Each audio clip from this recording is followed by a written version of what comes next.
Trish Bodie. Here. Gloria Gonzalez Delakia. Here. Alexis Grimes.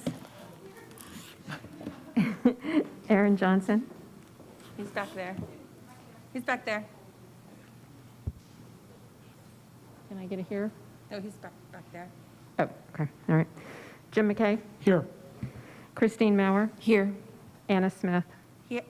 Here.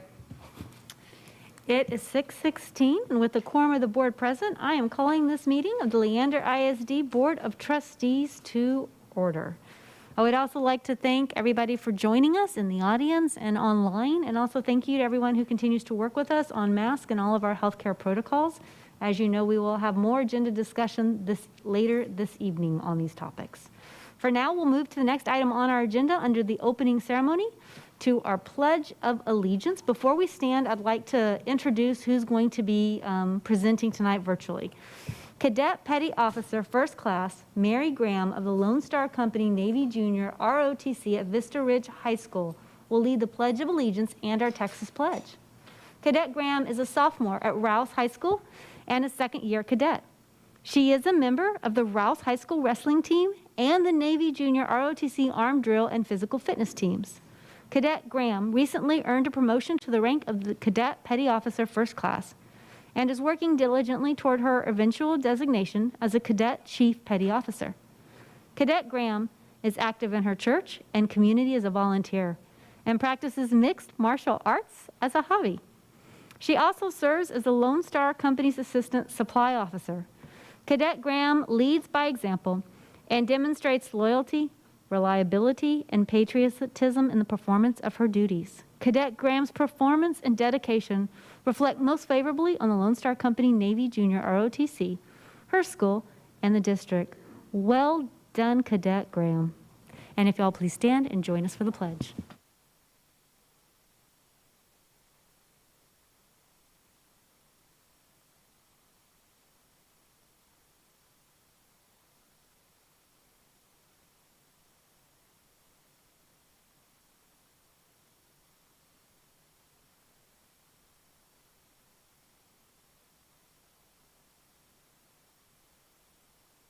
Just a minute, I think we're going to restart. Will you please stand for the Pledge of Allegiance and the Texas Pledge? I pledge allegiance to the flag of the United States of America and to the republic for which it stands, one nation, under God, indivisible, with liberty and justice for all. And now for the Texas Pledge. Honor the Texas flag. I pledge allegiance to thee, Texas, one state under God, one and indivisible. If you'll please join me in a moment of silence.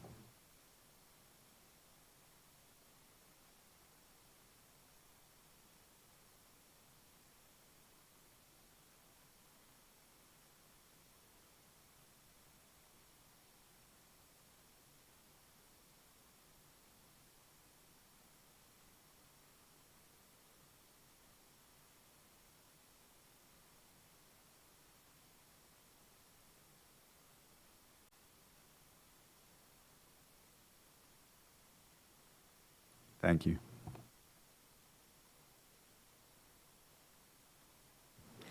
All right, board members, we will be moving into our recognition, and you can see from our list, it's quite a lengthy presentation. It'll be on video. And when I say lengthy, I guess what I'm saying is this is really cool. We have Destination Imagination Global Competition teams, our ACT, SAT perfect scores from Cedar Park High School, Vandergrift High School, and Vista Ridge High School. And then we have, it looks like Career and Technical Education, our UIL Girls Soccer 6A State Finalist at VHS, UIL Wrestling State Medalist at Glenn, Rouse, and Vandergrift, and UIL Track State Medals at Cedar Park and Glenn. So board, I hope y'all enjoy this video and audience. This is awesome. Leander ISD is proud to recognize and celebrate these outstanding students and their teachers, coaches, and mentors for achieving at the highest level. 12 LISD Destination Imagination teams excelled at the Lone Star Finals and are now advancing to the virtual DI Global Meet this summer. Destination Imagination encourages students to take unique approaches to tackling problems, oftentimes using skills not taught in the classroom, like project management, creativity, perseverance, and confidence. Call them the Magnificent Seven. LISD students from Cedar Park, Vandergrift, and Vista Ridge High Schools earned perfect scores on either the ACT or SAT exam. Scholastic excellence is at the heart of what we do, and these students are shining examples of it. Leander ISD's career and technical education programs continue to help our students perform at the highest levels. A huge salute to these organizations for persevering and excelling during an exceptionally challenging school year.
In the athletic realm, the Vandegrift girls soccer team finished as 6A state runner-up and 6th in the nation. The Lady Vipers notched an impressive 20 wins during their run to the state finals. A trio of Leander ISD wrestlers notched podium finishes at the UIL state meet. Glen High School's Bryce McLaren was state runner-up at 160 pounds. Rouse High School's Aiden Butler also claimed a silver medal at 285 pounds. Vandegrift's Noah Gotchberg pinned a bronze medal at 132 pounds. An outstanding track trio garnered top 3 finishes at the UIL state meet. Glen High School's Chloe Coffey nabbed a bronze medal in the girls' 5A high jump. Cedar Park High School's Isabel Conde de Frankenberg won gold in the 3,200-meter run and a silver in the 800 meters. Her Timberwolves teammate Megan Wilcox blazed to a bronze medal in the 100-meter dash. Congratulations to these remarkable students and their dedicated coaches, supporters, and families for representing our community.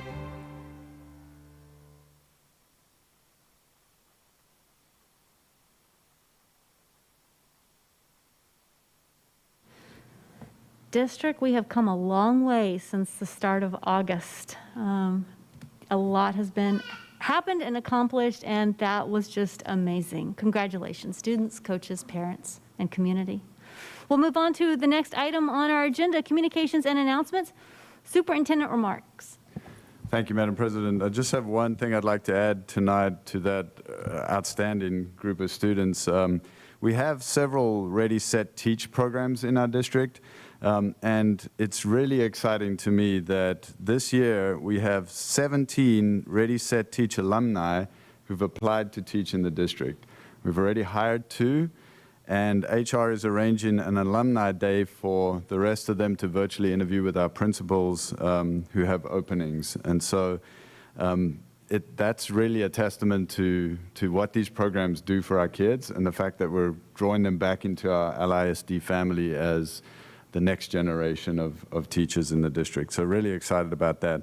Also wanted to point out that we talked about the virtual job fairs that we're doing, and that's one of the really positive things that COVID has done for us is the power of these virtual tools in hiring these folks and in getting them back in front of our principals has really been incredible. We're using a platform called the Brazen platform, and it's really, really working well for us. So that's a really great result of some of the COVID challenges that we've had. So thank you, Madam President. It's an excellent update. Board members? So we went to the Austin Chamber lunch today, and so Coach Sanders was there to speak as the guest speaker, and I'd never heard him speak before, so he was fabulous and amazing. And he ended his speech with a quote that I'm going to quote because it was just really remarkable. But his quote today was, "Achievement is meant to be shared." And I like that.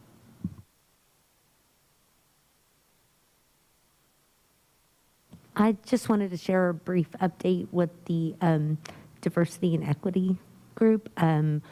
Recently, the David Barnes, who's leading like the policy portion of that group, David Barnes and Laura Lynn Arterberry and Krista Gadelin, they brought some recommendation language for policy to the Policy Review Committee, which is myself, Erin Johnson, and Alexis Grimes. We had our first meeting. We still have a lot of work to do, but it was a first meeting of discussion. Just wanted to give that update. Speaking of committee meetings, Alexis Grimes and I are both on the security committee, and we will be meeting in the first week of June. Other board member remarks, let me do a little bit of housekeeping, and then I do have a shout out for our district. Board members, we've noticed that we've, of course, made some different structures and changes to our agendas and how we do meetings. One of them that we have kept the same is that special meetings start at 6 and regular meetings start at 6:15. Well, with all the different changes, now there's like this glaring thing that it seems to be another email and another reminder, by the way, this is a special meeting at 6 o'clock. So we are considering just putting them all at 6:15. It makes it easier for the community to know when citizen comments are. It makes it easier for us to keep track as well. It makes it easier for the district. So hopefully it's a win-win. But please let Donna know if you have any concerns, and we can bring it back and have board discussion if we need to. But otherwise, district's just going to make that adjustment and we'll go forward. Also, a tool provided to us by SCR, it links for us, there's a link where we can get a report of all of our Let's Talk communications for like a period of time. And I think it's a week. I'd have to go back to double check. And it's all the ones that are going to the governance team. When you go click on that report, you'll see not only all of the comments for that week, but if there had been any that replied to and had closed out, it's also all compiled in there for you. So that tool, I think, was in one of our Friday memos, a link to it. But if you have any questions, you can reach out to Corey and ask him more details about it.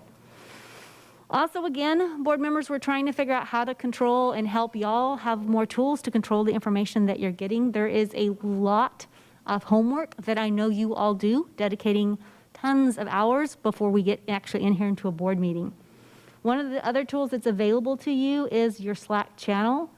And there's a board Slack channel where Donna will go put updates to it. You might not get pinged every time something gets uploaded on there if you haven't checked your preferences. So if you want to make sure you get an update in your email, let Donna know and she will help you set your preferences for that. Listening sessions will be starting soon. We had an update about this in our Friday memo. We also plan to have that item on an upcoming agenda. And the focus, I would say, of listening sessions, it's another mechanism for us interacting with the community, building relationships. When that comes up on the agenda, we can also talk about board coffees. Do we think the listening sessions work instead of a board coffee? Do we need a board coffee or do we need something else? Because board members can take place in the listening sessions. I don't know if it'll be what y'all want, if y'all want something else. But we'll have this on the agenda. We'll have a discussion coming up, and so y'all can all kind of vet that out and figure out where y'all want to go from there. Then for my shout out, I went to, and I have to tell y'all, I asked a few people ahead of time of, it's sometimes hard because when you're shouting out one district or one campus thing that they did, you're like, but I know all of our other campuses are doing a great job too. But I was at this one event, and I just wanted to do a shout out, and I'm going to keep going to as many events as I can get on my calendars with all the other scheduling. But I went to the spring concert for the Vandegrift High School bands with the John Philip Sousa Foundation and the Sudler Flag and Shield concert. And from there, they received the Sudler Shield, and they also received the Sudler Flag of Honor. And there was a huge list of process and procedures of what they had to do to get that flag of honor. But what I found out was there's only 83 flags in the world, and Vandegrift has one of them. And so congratulations. I also overheard, so I'll end on a quote as well. And I know we have, I won't spoil the surprises, but I know we have other bands going for a similar award, so it's going to be fabulous. But as the evening came to a close, I heard one of our band directors in middle school, Amy Allison, and I'm probably not going to get her quote exactly right, but she said that success is not a goal, it's a symptom. I loved that thought, and I kept thinking about that as I was seeing the events coming up on the screen up there with all the interesting things our kiddos are doing and accomplishing. So that concludes my remarks. We will now move on to citizen comments. Please note this format is not a conversation and not a back and forth discussion. That is per our board policy on operating meetings, that we cannot deliberate on items not on the agenda, and we have to deliberate on our agenda items when we get to those agenda items. Therefore, we ask that your comments respect the limitation that we can't have a back and forth discussion or deliberation with y'all. And as such, please refrain from directing comments about an individual by name who would not be able to respond as well. Our board operating procedures enumerates further requests, but I'll sum up by saying we encourage polite and professional conduct. You have up to 3 minutes to address the Board of Trustees, and you will hear a chime when your 3 minutes are up. We have 7 speakers signed up to speak to us, speak this evening, and we'll start with our first individual, Gerald Prater.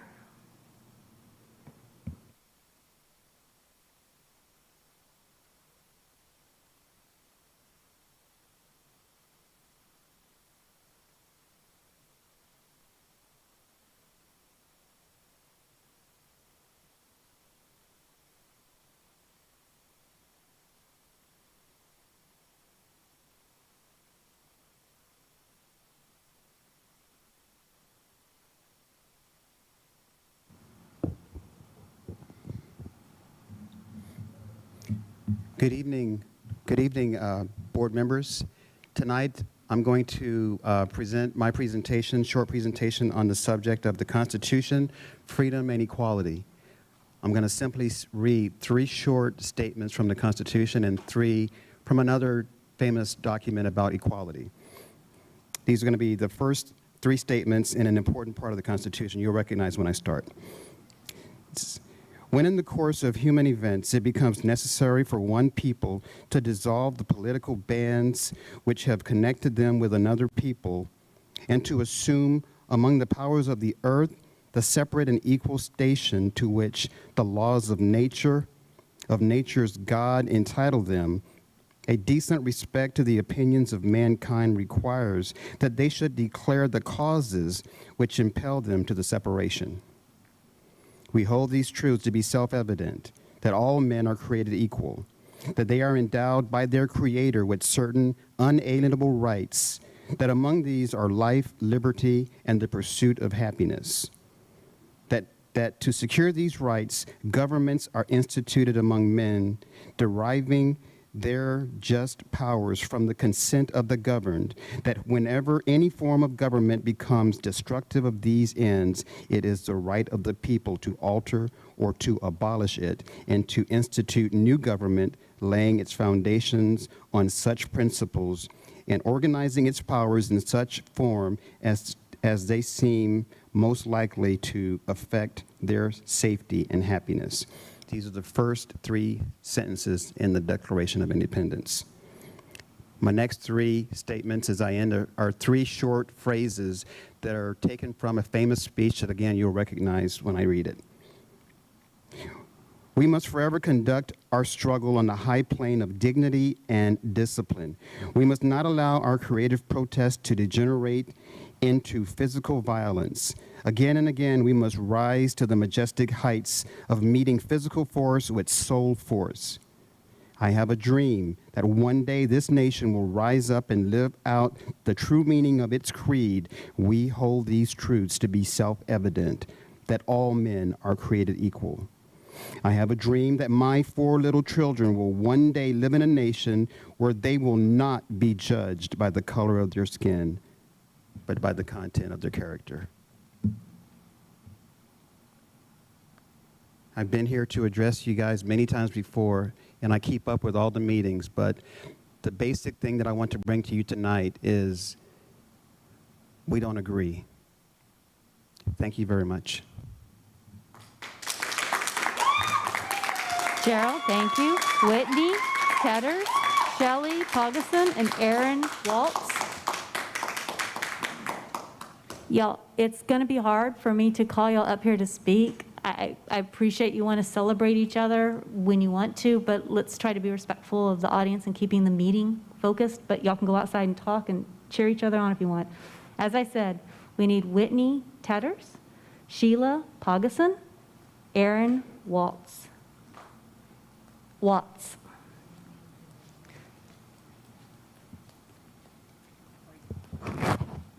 heard. Oh, and we can do one more. I'm sorry. Tristan. And Tristan, if you just want to sit at the 4th seat. All right. Whitney, we'll start with you.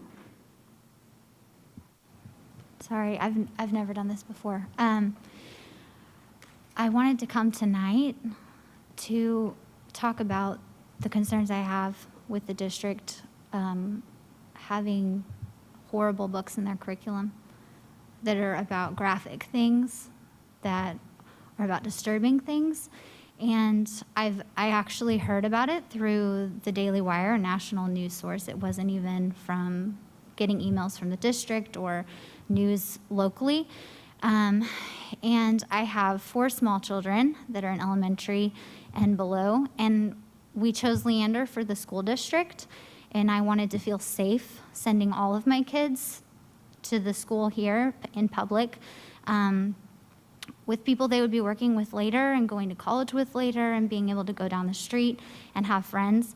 And I feel like bringing these books into the curriculum without telling parents ahead of time it feels sneaky and it feels like a betrayal of trust to me.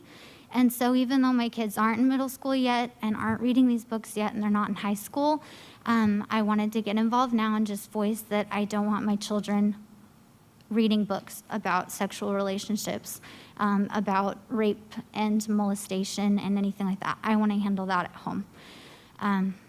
And so I hate conflict and I feel like I'm going to puke, but I feel very strongly about keeping my children's minds safe and their young minds not exposed to horrible things. So thank you. Whitney, thank you. Sheila?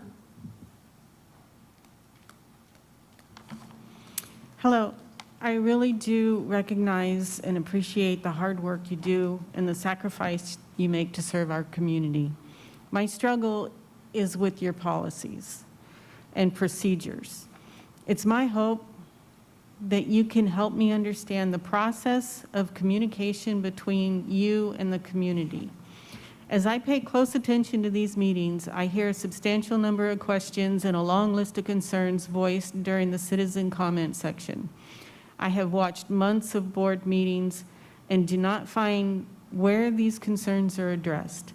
I have sat here before to speak for myself and for others. I have yet to hear a response to these concerns, either personally or publicly.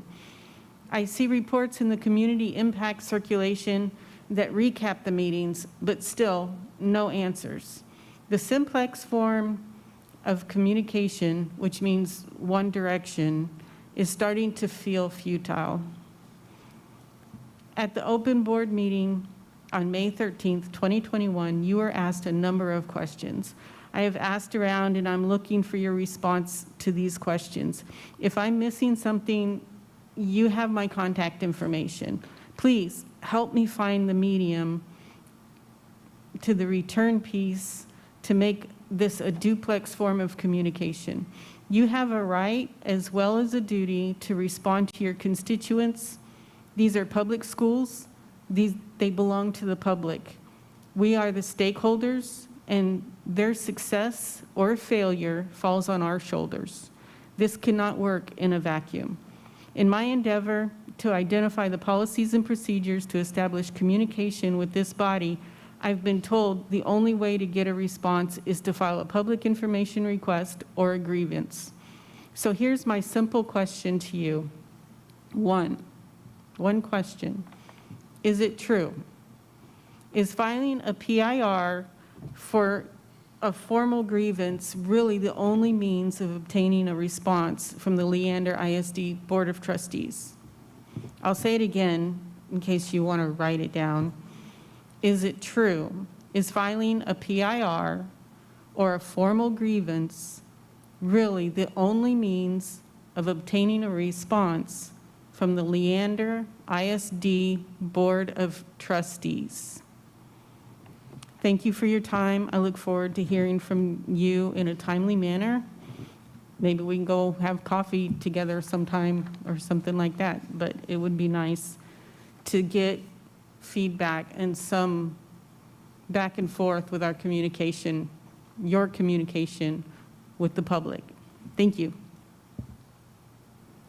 Thank you. Aaron? Tristan? Good evening. I read something the other day from an article, and it's been on my mind all week, so I wanted to say it to you tonight. As American adults breathe free without that little sting behind their ears, our children remain needlessly constrained by symbolic fabric face coverings. It's by David Marcus. The governor has required mask choice in our schools. Yesterday, your newsletter says, the district is continuing to assess the impact of the governor's directive and what it means for our school in 2021 to 2022. It's clear, this is not your choice. We are the parents. We did not elect you to make the health decisions for our children. There are over 100 districts that have given power back to the parents as they should. 2 days ago, when Governor Abbott lifted and said mask was a choice, hundreds or more schools also lifted immediately their mask policy to mask choice. So some of these counties that include Aiken County, Allen, Amarillo, Amherst, Anna, Argyle, Bellevue, Birdville, Blanco, Bloomberg, Bovina, Brady, Bridge City, Buffalo, Bullard, Carroll, Collin, Columbus, Comal, Conroe, Coppers Cove, Ames, Early, Elijah Falls, Evadale, Frisco, Grapevine, Colleyville, Hallsville, Harmony, Hayes, Consolidated, Holiday, Humboldt, Johnson City, Joshua, Katy, Klein, Crum, Lamar Consolidated, Louisville, Lexington, Liberty Hill, Lubbock, Magnolia, Marble Falls, Marshall, May, McKinney, Melissa, Midlothian, Monahans, Wicket, Pyote, Navarro, Needville, Normandy, Northeast, which is in San Antonio, Pearland, Peaster, Plano, River Road, Rockwall, Salado, Santo, Schleicher, Schulenburg, St. John's, Tarkington, Tomball, Tyler, Vidor, Waller, Weatherford, Weimar, White Oak, Wimberley, Wiley. Those are some of them. Last night, Lake Travis ISD voted mass choice immediately. Now it's your turn. Now, you know the stats. You know that children are not major spreaders of this, yet you continue to impose this outrageous requirement. End the year on a high note and make this happen today. Thank you. Thank you. Now, people, I'm sorry. Please no outburst or I have to ask y'all to leave the meeting, and I don't want to do that. I want y'all to be able to be a part of the meeting. Help us conduct the meeting, right? Paul, if we can have you come on up. I thank y'all all for speaking and coming out, though. So, Paul, come on up. I'm going next. Oh, there we go. Tristan, sorry. Let me make sure I've got this right. We have just heard from Sheila and then Aaron, and you are Tristan. Is that correct? All right, Tristan is next, and then Paul will be following. Tonight, you had already planned to discuss making masks optional as it was on the agenda. As you all know, Governor Abbott announced his executive order this week stating schools can no longer require masks for students, teachers, and staff as of June 4th. This, however, is after school ends for LISD. I also want to share that we have a petition and we've collected over 1,500 signatures from LISD parents asking that you lift the mask requirements immediately. That's on your vote tonight. You have that power to make that right decision tonight. It was already there for you to vote on. You have the opportunity to do this. You had the opportunity to do this when Governor Abbott announced back in March that he was opening all Texas up and lifting the state mask mandate. Over 160 schools is actually the number, have done this as a result. More announced even so this week with the announcement of the EO, that they have lifted their mask policies immediately. You have the opportunity to do the same thing tonight. Let our students, teachers, and staff enjoy the last week of school by making this effective tonight, effective immediately at school. Let those students who haven't even seen their teachers' faces this year celebrate the end of the year of this very long and difficult year that we've all experienced by showing their smiles unmasked. I'm going to use the rest of my time and switch gears. Each week, I see you all sitting here, but not really here. Your eyes are glazed over. You're pretending to listen as parent after parent sits where I'm sitting and discusses the problems with these heinous books you've chosen for our children. I can tell, likely, all your ears just turned off when I mentioned the word books again. You sit here silent. You sit behind this no dialogue allowed, protected by your rules. And you sit in silence week after week, month after month. You know who else sits in silence? The teenage girl who was gang raped last year at a party she attended. The teenage girl who since that day has suffered in silence. The girl who then randomly picked a book based on a generic, insufficient description and read it for a school assignment. The girl who picked the same book as two of those boys who raped her the year before. The girl who is now expected to sit in a meeting with these fellow classmates to discuss a book for a required grade and assignment. The girl who sits silent while watching and listening to the same boys and other students laugh and make fun of the scene in the book where it describes in detail a scene that is much like the horror she lived through for herself last year at the hand of these boys. Because the book makes fun of it, makes it sound funny, they all laugh. The girl then returns home and continues her silence. Actually, let's call it silent suffering. She will have to return to school tomorrow, continuing in her suffering. unless she decides that silent suffering is too much. Instead, there's a new level of silence for her. She chooses eternal silence. How much longer will you all stay silent and allow these pornographic Can you wrap sexual up your books, remarks, please? this is the last statement I will finish, to remain in schools and cause pain for her, or worse? Thank you. Paul? Paul? Evening.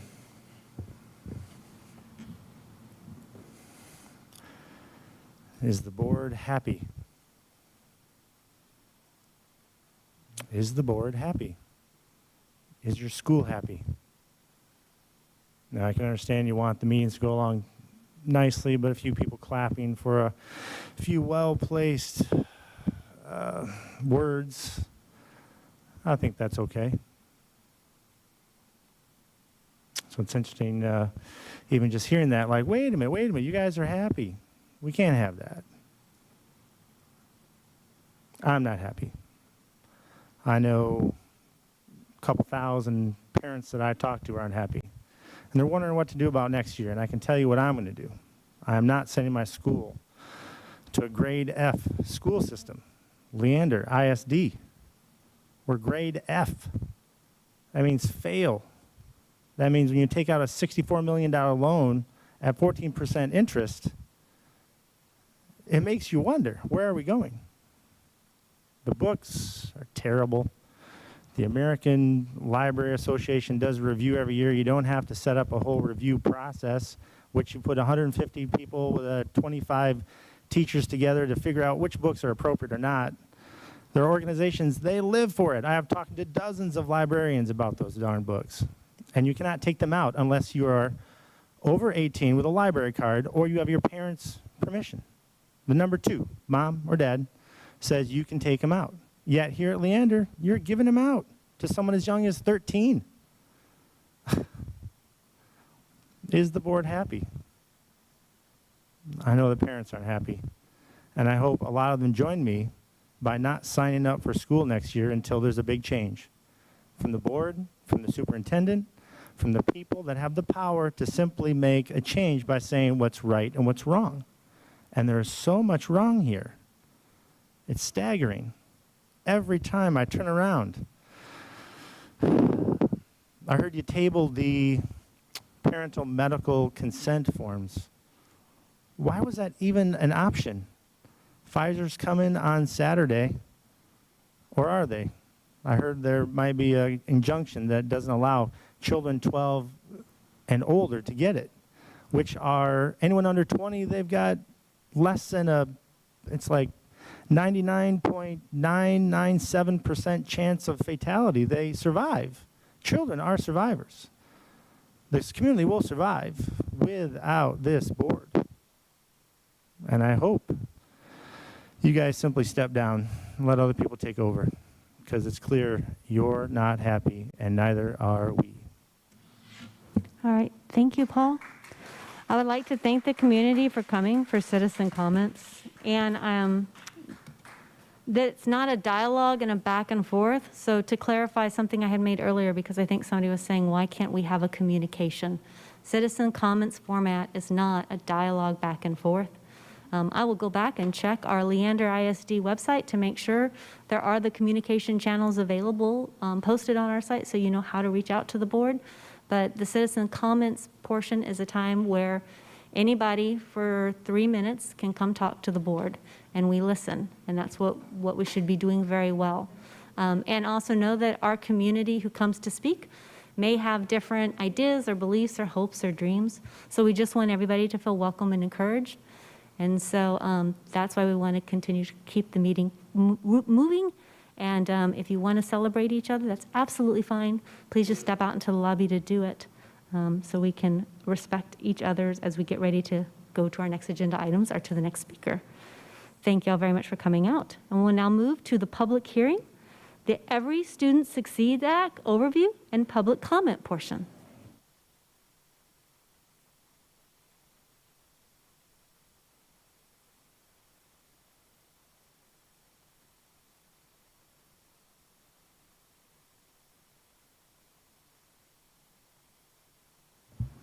Good evening, Madam President, Board of Trustees, and Dr. Gehring.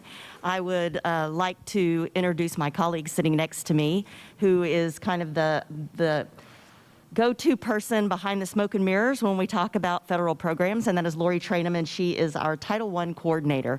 She also wears many hats around foster care, homeless, and at risk, so we appreciate all of her hard work.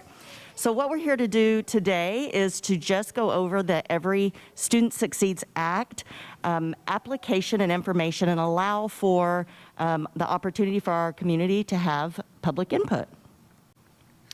So you will also hear Every Student Succeeds Act called ESSA or ESA, depending on who you talk to. I've heard it used both ways. I don't know if it's the Texas me, but I'm the ESSA girl. So there are different titles underneath, and there are subsections of this law. And the ones we're talking about tonight are tied to funding. And so that's why we're bringing this for public input. So you can see the different titles, and we're going to go over those one by one. So one of the things to know about our application process and how we decide on how to fund certain programs is really all about collaboration with the district staff and talking across different stakeholder groups to find out the needs. As we know, our district improvement plan starts with a comprehensive needs assessment that really guides what we spend our funds on in federal programs. Within the district improvement plan, not only are there the comprehensive needs assessment that drives what our areas of need are, but there are programs and activities specifically tied to the federal funds, talks about what staff development is needed to have that occur. It also shows you the budgets that are funding those activities, and then has an evaluation piece at the end. Really, it's during and at the end, a summative review of was the program and activity effective. And then all of that at the end of the year, we complete a compliance report. Did we spend the money the way that we said we were, and did it make any progress towards what we were trying to accomplish? As Kendra mentioned, we are going to talk about each program that is funded with these federal funds that she mentioned. The Title I Part A program is one that we apply for and are provided funds in order to provide additional educational resources to areas in our district that have a higher concentration of low income. These funds, however, are used on a school-wide basis, so they're to help all students at those campuses. We have 9 campuses here in Leander ISD that are Title I school-wide schools. That's Leander Middle School, Running Brushy Middle School, Baghdad, Camacho, Fabian, Giddens, Knowles, Reed, and Grandview Hills. We are very excited to be able to utilize these funds to meet needs that are identified at these campuses.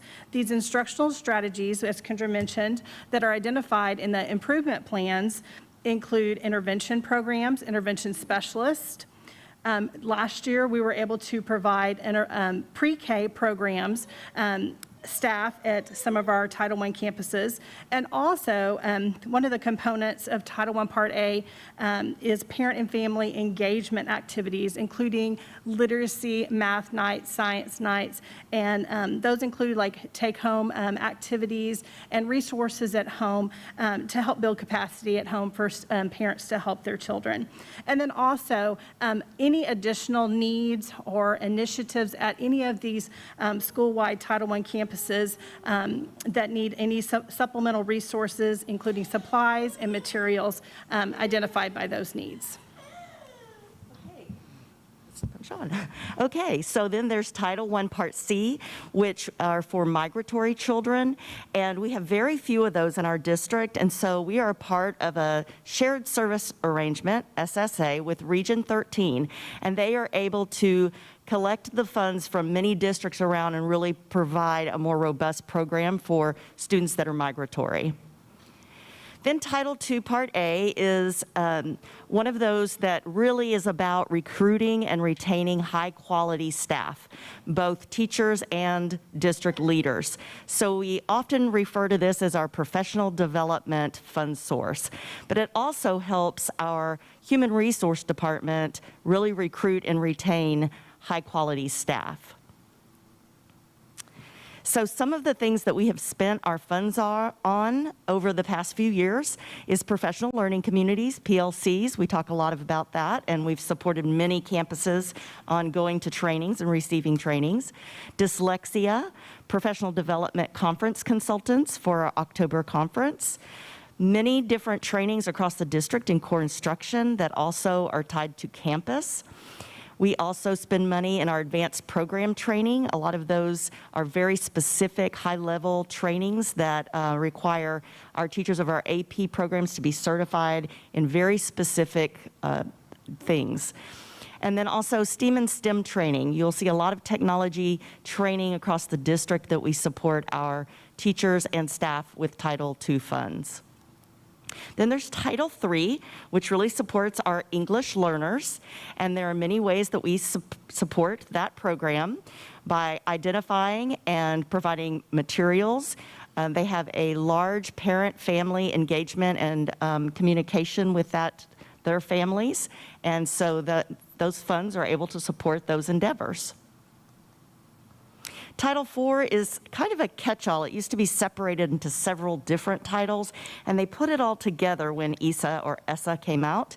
And so there are three major areas. One is to provide students access to a well-rounded education, and there are many different things that you can spend money on. Improve academic outcomes by maintaining the safe and healthy students. That's where we support a lot of our mental health activities. And then also improve the use of technology to advance student academic achievement. We used our funds this year to support an instructional professional development specialist, which was really essential in the time of COVID. So that completes our presentation on the Every Student Succeeds Act, and we would like to open it up for any public input. Did we have anybody sign up for public comments on this? No? Okay. Well, y'all have done a great job, so they're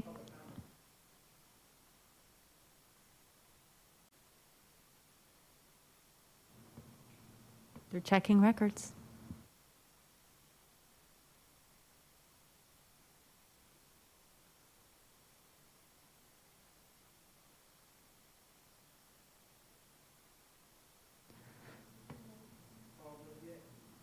Paul, can you please go up to Donna and confirm with her that you wanted to sign up for this portion of our presentation? Thank you for speaking up. Did anybody else sign up to present on this spot? Okay.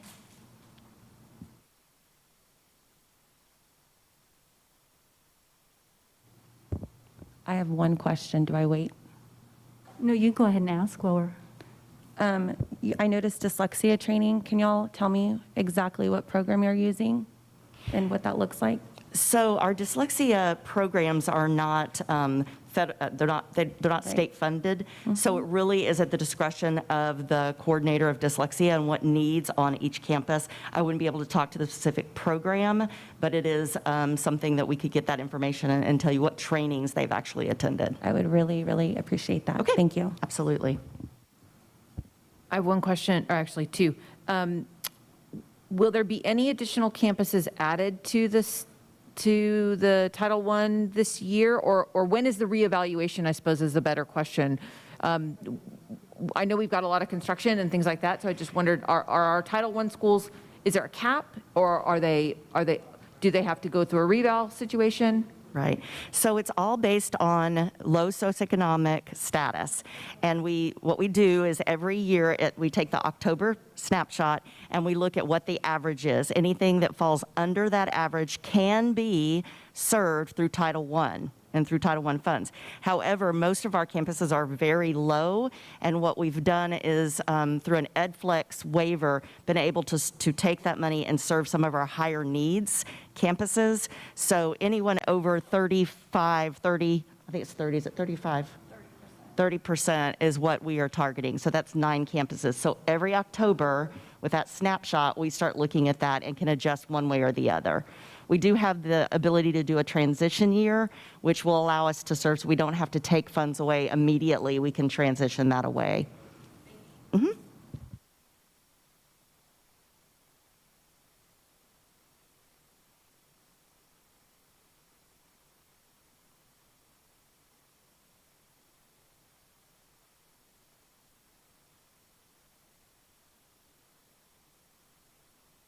Donna, can you offer clarification? Is Paul, is he coming to speak? Okay, all right. Of course.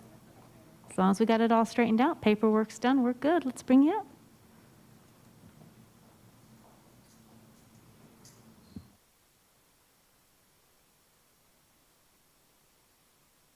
I'm sorry, did you? Okay. And this is for our program, the Every Student Succeeds Act, an overview of kind of what we've done in that. So you have 3 minutes.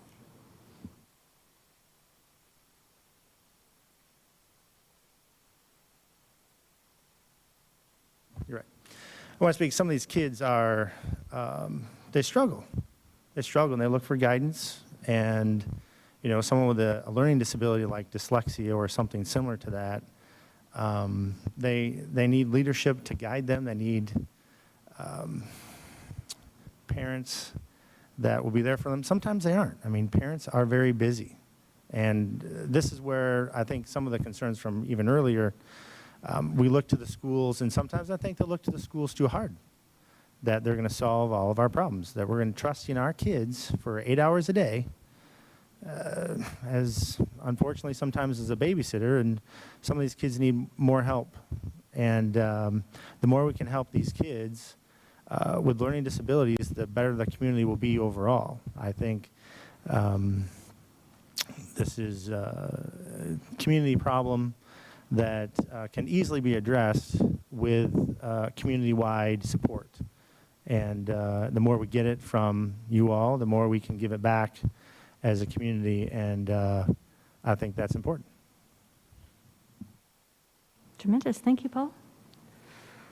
All right. Do y'all need to come follow back up? Are we okay? Then that concludes this agenda item. We will move on to our consent agenda. Board members, unless there's a motion to remove the item from this agenda, then I need a motion to approve the consent agenda as posted, presented. Madam President, I move that we approve the consent agenda as presented. I second. I have a motion from Jim, second from Gloria. All those in favor, please raise your hand. 7 ayes, no nays, motion carries. Madam President, would it be possible, I'd like to respectfully ask that we consider moving 9C2 up to the next agenda item for those that are in the audience. I totally appreciate that request. The board can talk about it, but we have students coming at a certain time to come speak to us. So it would put the students later, and then we had times for the community to come speak to us for CFAC, and then we have presentations lined up. Understood. Okay. But to be consistent, make sure we're very fair and the audience knows, this is a very long agenda. I think a great estimate would be 1 a.m. is by the time we get done. We have a lot of speakers coming this evening, but we are excited to have you here to watch, and we'll move through the agenda as quickly as we can. We'll now move on to the superintendent's report. Well, wait, I'm sorry, board, did y'all want to try to move up items and move things around? I'll just say that I think Jim's request is very reasonable. I understand that you're managing timelines for other guest speakers, and so I would defer to you as to how best to honor the spirit of Jim's request on behalf of our community members. Okay. Yeah. Board members, let me be clear on the current schedule. We have students coming in to speak, and then we have CFAC. We do have the discussion of the instructional materials allotment and a few items we can move through in like a minute. The SHAC committee is also coming. And then we can sometime, if we have an opening in space, move the consideration for mask wearing optional up if we have openings through those speakers. Does that work? Yes, I know that we have a lot of guests coming, and since we knew it was going to be late, we asked them to come at different points later in the evening. Mm-hmm. And so I think we have to also respect that. Okay. All right.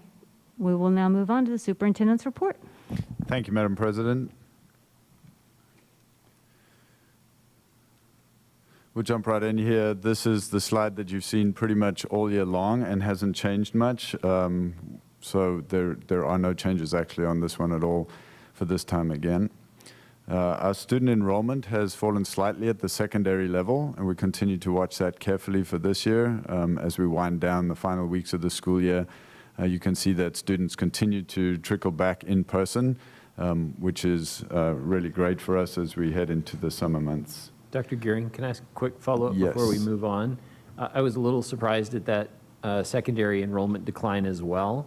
Have you had an opportunity to look at prior years? Is this typical or atypical, or is there anything in this number that should cause us alarm? So I don't think there's anything in the number itself. That's a 25 student drop. That's not a large number in comparison to the number of students. But however, I will go and look at that. I have not examined that carefully, and I could not tell you the reason for those 25 students either, but I certainly will look at that, and we'll bring that back to you in a Friday memo. Our COVID numbers continue to remain fairly steady and with low numbers, and especially on the staff side. So we're pleased that our protocols are working and continue to keep our staff, our students, and their families safe as we wind down the school year. As you know, FDA has approved the Pfizer vaccine for children ages 12 and up now. And so we'll continue to offer vaccination clinics on site for employees and eligible family members. And of course, those are entirely voluntary, but we want to make sure that we make that opportunity available for free for as many of our LISD family members as possible. Dr. Gearing, I'd like to jump in on that slide right there and also let the audience know that Williamson County and City's Health District does have a number of vaccines available. So the more we can get vaccinated, the better. But I just want to let you know that Williamson County does have vaccine available. Thank you, Jim. We wanted to give you a quick mask update. As you know, making masks optional is on the agenda for tonight. And we also know that Governor Greg Abbott issued an executive order this week prohibiting governmental entities from requiring masks. The order allows public schools to continue to follow current mask guidelines through June 4th. Masks are currently required to be worn in all of our Leander ISD schools. We already have posted an agenda item prior to the executive order for tonight to make masks optional starting June 1st. I believe that it is important for the board to exercise local control in this case and to take action on making masks optional starting on June 1. Pending the board's decision tonight, current mask requirements will remain in effect until June 1. Part of the reason that we feel like it's possible for us to make this recommendation of making masks optional starting June 1 is that conditions, as you have seen, gradually have been improving over the past several months in Austin and also in the state of Texas. The rate of new infections in both Williamson and Travis counties is about 5 per 100,000 residents. And while all children are capable of getting the virus that causes COVID-19, they don't become sick as often as adults do. Many children have mild or no symptoms. We also know that vaccinations have been readily available for teachers and staff and adults, and now for children aged 12 and older. We continue to offer those vaccination clinics in our facilities, including one this coming weekend. Early data shows that vaccines help keep people with no symptoms from spreading COVID-19, but this is not definitive, and we are learning more as more and more people get vaccinated. And of course, the vaccines are free and are readily available for our community members. As Jim just pointed out, Williamson County has also plenty of vaccine available. I wanted to talk a little bit about next year's enrollment, which is really important to us to keep track of. And as you can see, our new student registration and our student enrollment verification process is going well. We're particularly tracking those pre-kindergarten, kindergarten, and first grade students and continue to see strong numbers in this area. We believe this will be a great indicator of the overall enrollment growth that we'll see for next year. As a district, we're drawing close in our next year enrollment numbers to where we currently are. And then, of course, you can see what our budget number is and what PASS's prediction for next year was. Dr. Gearing, before you leave that slide, it looks like that April 22nd is the numbers that are, I guess, green? No, I don't know what those numbers are. Are they just a regular font black? 813, 1943, and 2706. That covers our first 3 grades. And those were the numbers. And then since April 22nd, we've seen increased enrollment by those amounts in those 3 grades. And when you actually add them all together, we've seen an increase of 385. Yes, in the last 2 weeks, yes, ma'am. So we don't really have a comparison because we haven't really done registration this early before, but that still seems like a very strong registration number. I am concerned, and we don't need to answer it now. We'll get into it in budget. But I do wonder if we have such a strong enrollment at 40,449, how do we make sure we prepare our staff as best possible to have those teachers if we do have more even come in, because that's the thought is it would even be more. And so how does that work? And I'm sure we can talk about it in budget, but I'm just wanting you to know I'm just kind of doodling because that seems like a strong number. Do y'all feel like 385 strong? Do you, based on your research, indicate that we'll still decline, or do you think we'll keep increasing? So that is a very strong number for this early. So for an end of May to have this level of enrollment, as you said, we haven't done enrollment verification this way before. We are doing it this year specifically because of the budget implications of that enrollment number, and so we're watching it very carefully. As you know, we're budgeting on 41,749. We are preparing on a larger enrollment number for physical capacity in our buildings. And as you know, we are not hiring teachers until we see the enrollment. So right now, that enrollment is still under our budget number, and so we're continuing to hire new teachers in that budget number. But as we start to go over that budget number, then we'll start to bring to the board requests for hiring further staff to make sure that we can meet the needs of the students who will show up in August. I hope that answers your question.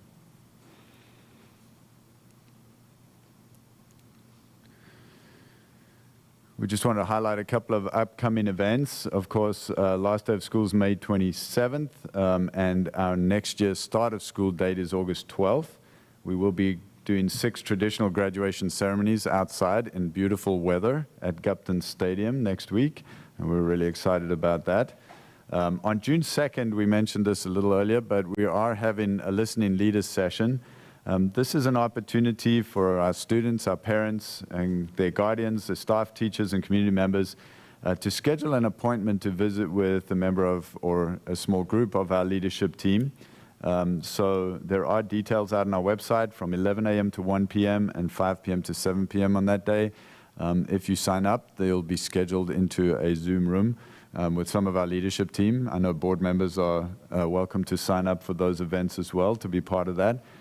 These really are listening sessions, and so our task in this is to really pay attention to what the community brings to us and what our staff brings to us. In those things, we'll be taking notes, and then we'll be feeding all of those things that we find out back to the community again at a later point.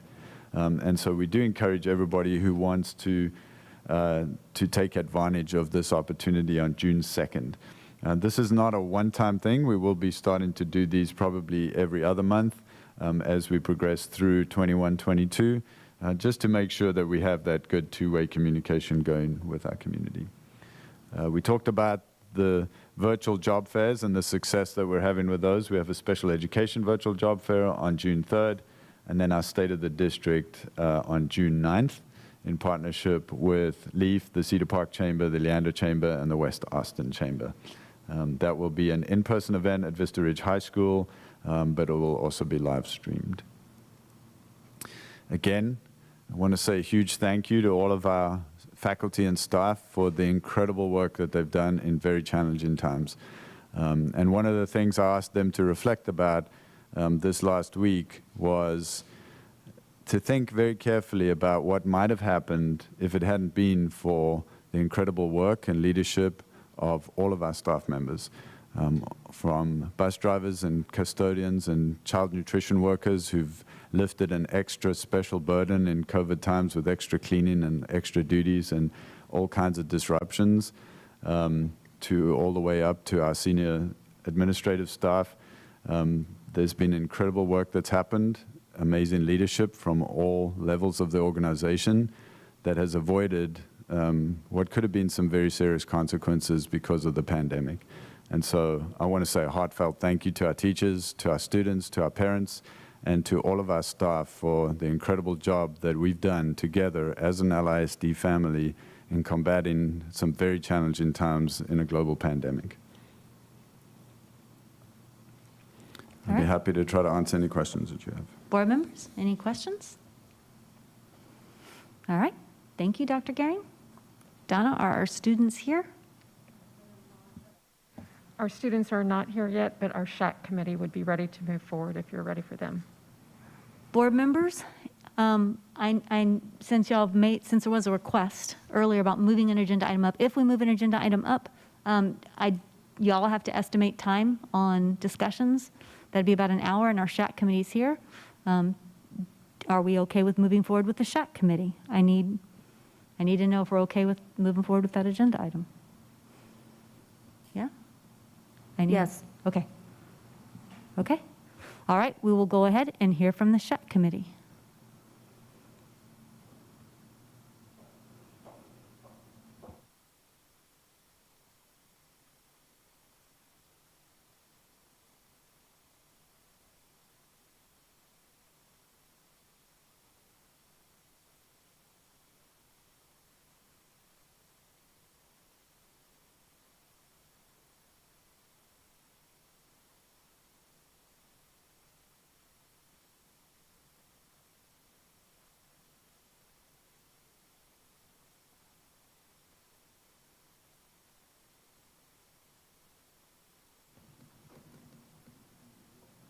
If you're following along, again, we are trying to keep our speakers who are coming in to speak to us on agenda items, to bring them in when they're here. This is item 9C1, the Student Health Advisory Committee Annual Report and Discussion of our Human Sexuality Curriculum. Thank you, Madam President. My name is Brandon Evans, and I'm the Executive Director. And I got the great pleasure of facilitating this group of wonderful people that are before you, and thanks for moving us up. We're here tonight to present our annual report to you, and so we're going to get into that right now, okay? I don't have the clicker. Who's got the clicker? Oh, there in front. You can click. Go ahead. Yeah. You got voluntold, didn't you?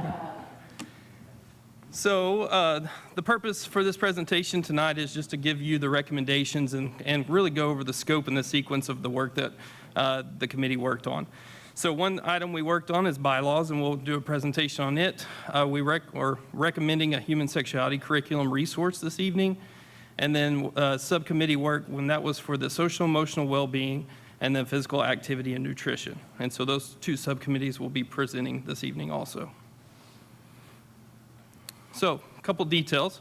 SHAC committee did meet 4 times, and we had 1 extra or additional voluntary meeting with the vendors. The entire committee took part in the human sexuality curriculum because the interest was so high among the committee members. And I forgot to mention, we thank Mr. Johnson for being a part of that committee this year and the work that happened with that. We also saw a need and developed some bylaws, and so that was another chunk of work that happened. And then both the subcommittees that we just spoke about have some recommendations for you this evening also. I'm going to turn it over to Stephanie, who is our SHAC chair. Hello, good evening. So we did come up with bylaws, and we were presented with a draft at the beginning, and then we were able to provide some feedback. And some of the most important things that the bylaws, if you approve them, will do is define who qualifies to be a member, making sure that a majority of the members are parents or legal guardians of current students, recommending that members serve no more than 3 consecutive terms, and that each board member can appoint 5 members.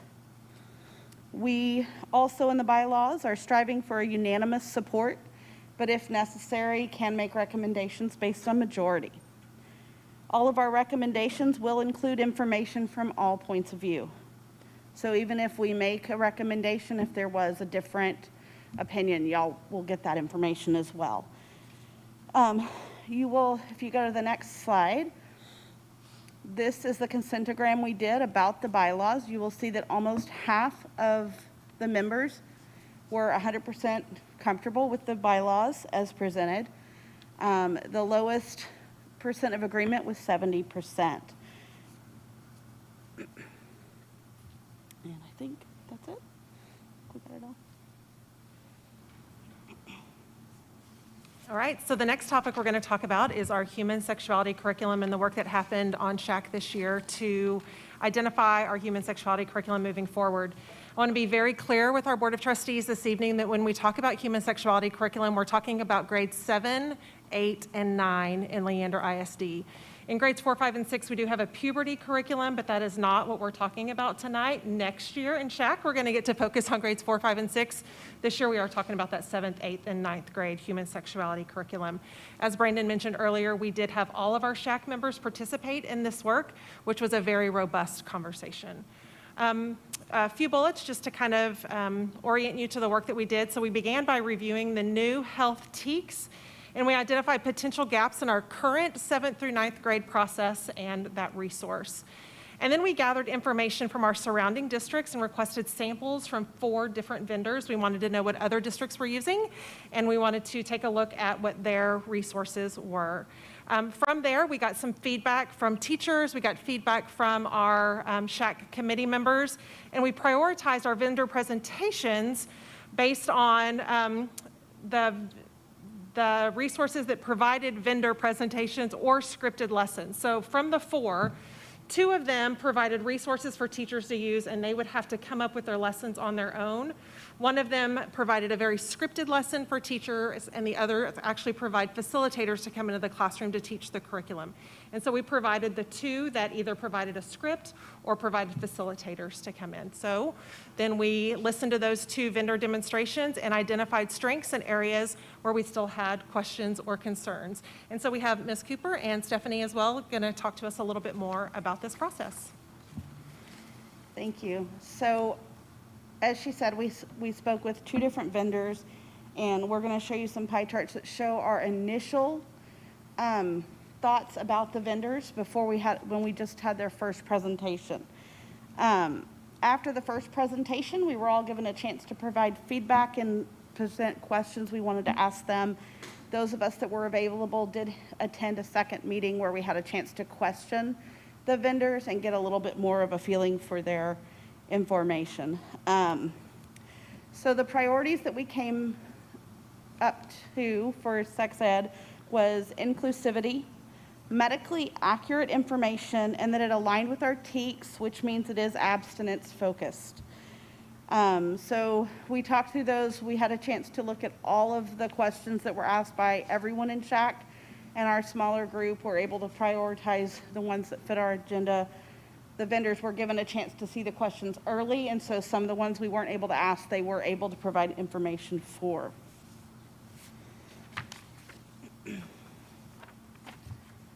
So,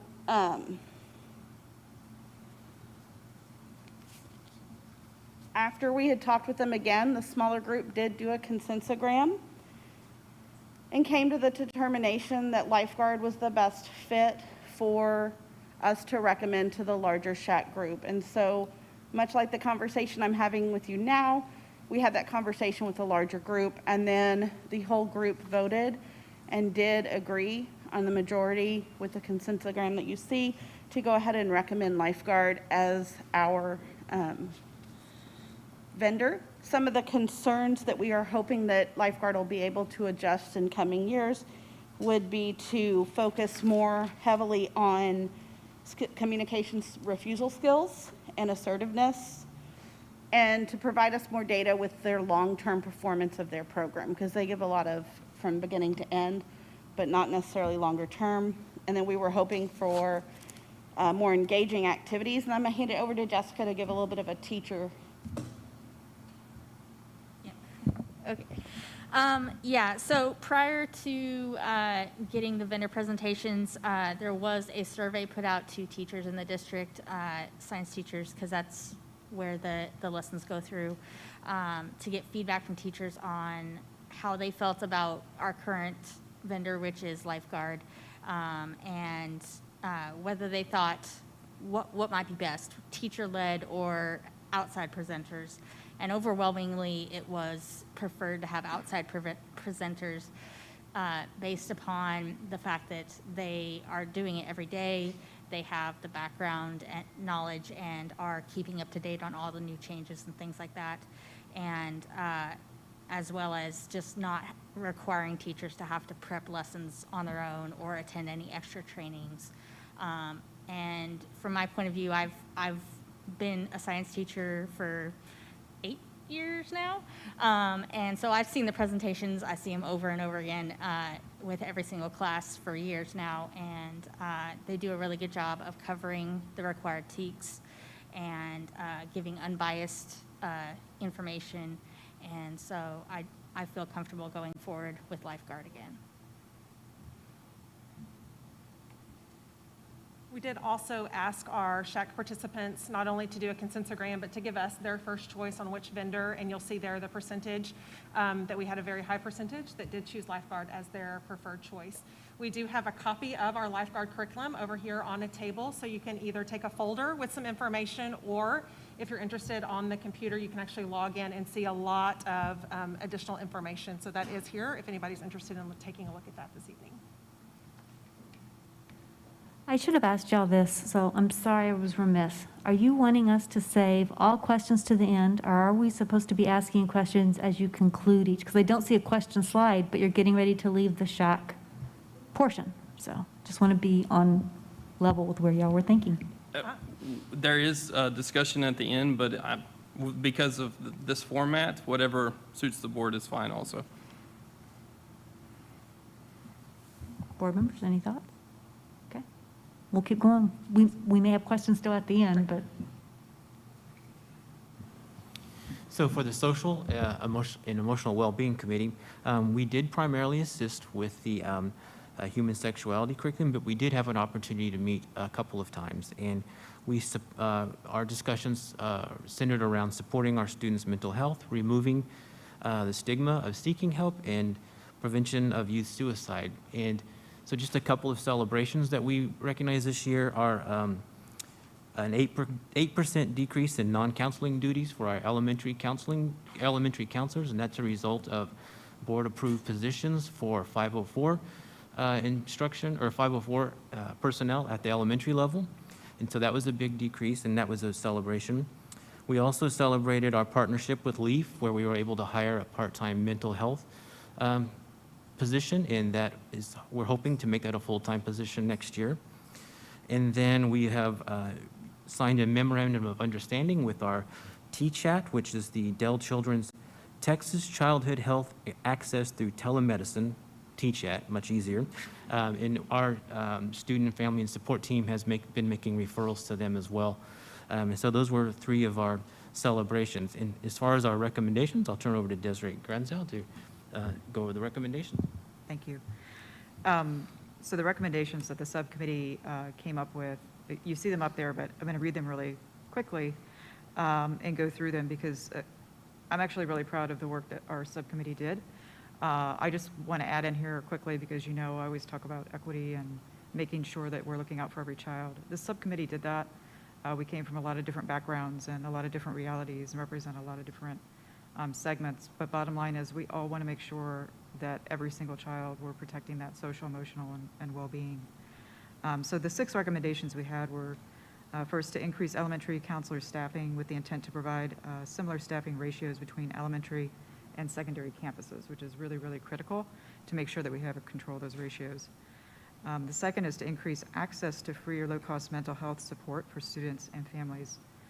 So access is vitally important. We don't ever want cost to be a barrier. We want to make sure that we're providing that. The third is to increase proactive and preventative behavioral and emotional support services for early identified students.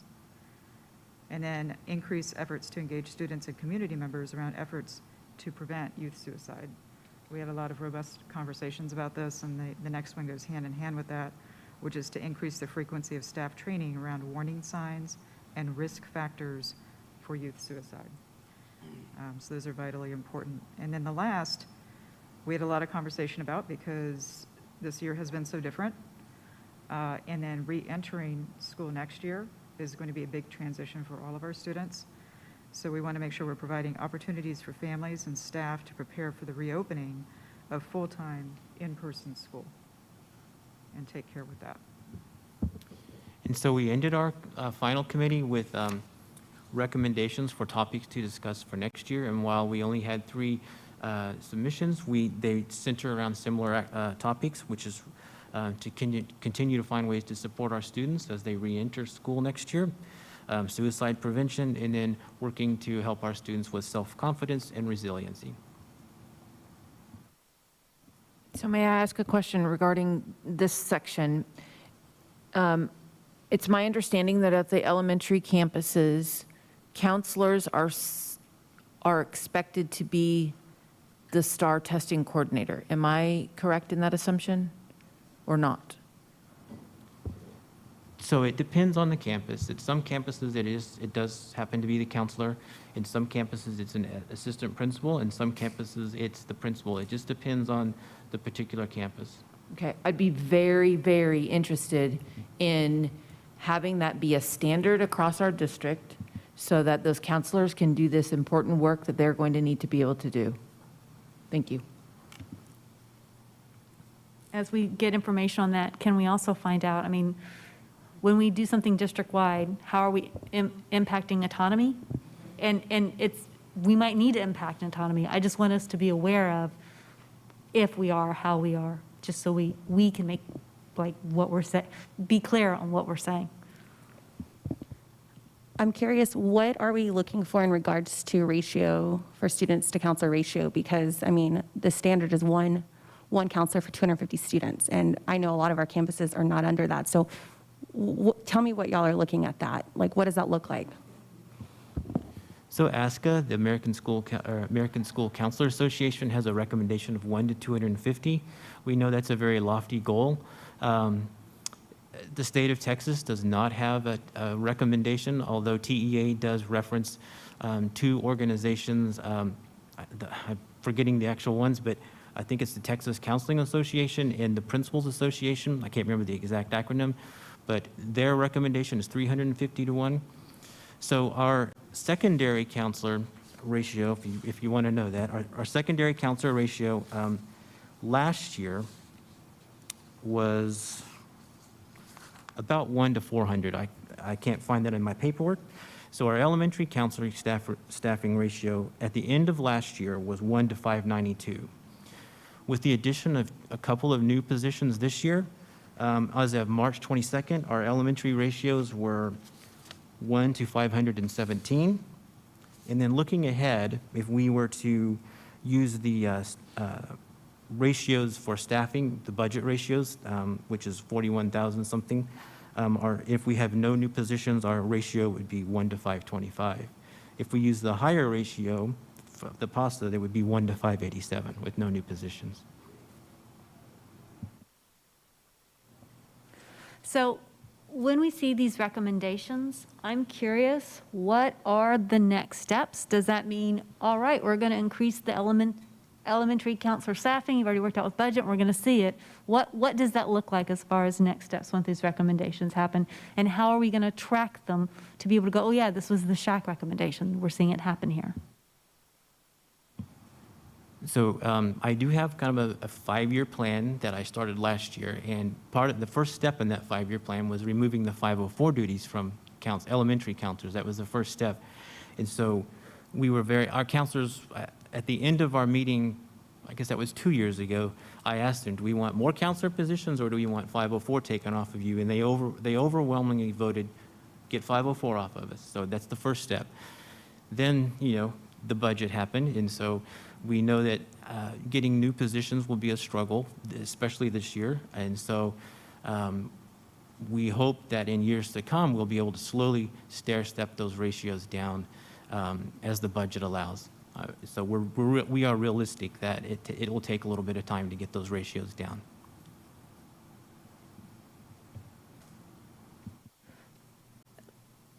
Board members, any other questions? I want to make sure I share the space.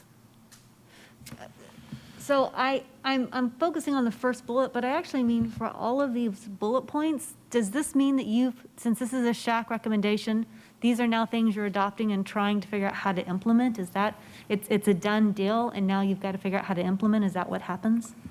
So to be 100% honest, I brought my long-term plan in and shared that with them, and they took that as an operating guide to make the recommendations as well. And so I did bring in ideas.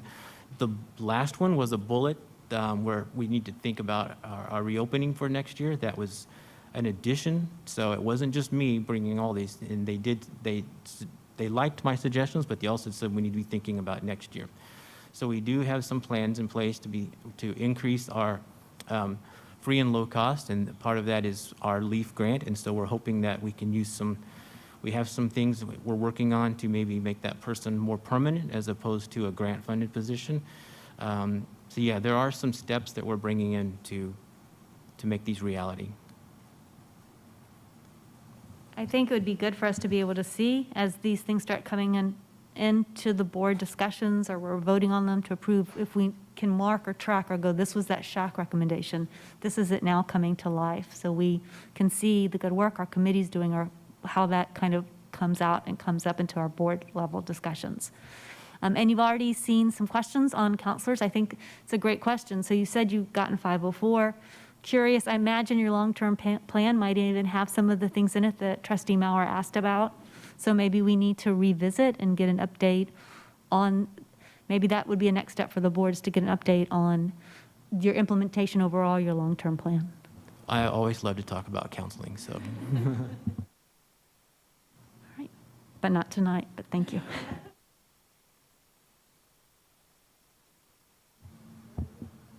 All right. So I had the opportunity to facilitate our physical activity subcommittee early on after the first meeting, and we did the virtual hot dot. It was overwhelming that we wanted to revisit our recess guidelines that were developed, I believe, in 2016, and those have been in place for 5 years now. So our committee members were able to kind of dive into the details of that, see if there were some areas that we can improve, some things that we could clean up across the board. And with me to go over these is our recess advocate, who's here to represent our committee, and that's Ms. Kara Owen. Thank you. So we came out with a couple of recommendations. Overall, there are a lot of really great things in our recess guidelines already, like that recess can't be used as a punitive measure. We saw maybe some opportunities to make sure the implementation of recess is more across the board equitable. Thank you. So the first one is that we updated the guidelines to strongly encourage campuses to place recess before lunch. We included the word strongly encourage based on the feedback from the principal in our group, who pointed out that the cafeteria sizes are different across the campuses, and so they're going to need flexibility if based on the size of their cafeteria and how many students they have. We didn't want to pigeonhole them. But the research does show that by putting recess before lunch, there is a lot less waste at lunch, and students are more inclined to be eating their fruits and vegetables. Our second one was that we added a section on indoor recess to emphasize the importance of physical activity, and created an indoor recess toolbox for teachers to collaborate. This is kind of the indoor recess toolbox is something that we're hoping that teachers are going to be able to share the ideas on how they implement indoor recess across the district, so that they can kind of use the recess planning committee, can use that as a tool to create a plan for what indoor recess will look like, so that hopefully it can become a more vibrant and active experience across the district. The next one is that we created a recess cart inventory for campuses to track and replace items on their recess cart that was provided by the Fuel to Play 60 grant. It was a really great recess cart that was provided. It does not still exist at all campuses, and you can see across the district a variety of different ways that recess equipment is handled. Some of it comes out of the PE teachers' budget. Some of it is a bring your own ball.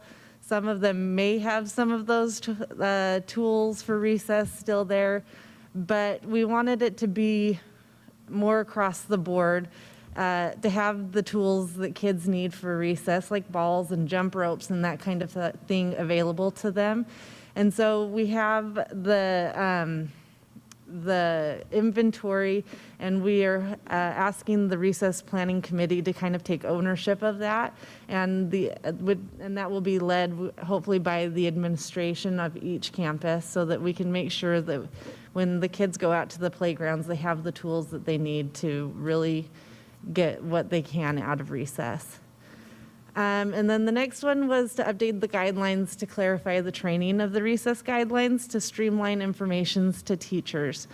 Because we already did have some really great things in there, and they are not universally implemented across the district, and we wanted to make sure that we give the teachers and the administrators the tools to succeed by giving them training at the beginning of the year from the district, and then for the recess planning committee and administrators to, at natural breaks through the year, revisit what the guidelines are, so that our teachers we give them the tools that they need to succeed. They know what the rules are, they're familiar with them, and then we will hopefully see a more universal implementation of the recess guidelines. And then the last one, and my personal favorite, is to update the guidelines to recommend an increase from 30 minutes of recess per day to 45 minutes, giving students an additional recess to be physically active, socially interact, and refocus during the day. We looked at a lot of the science behind recess, and it all supports that children will do better in the classroom with more breaks and unstructured play. And so that is where this recommendation came from.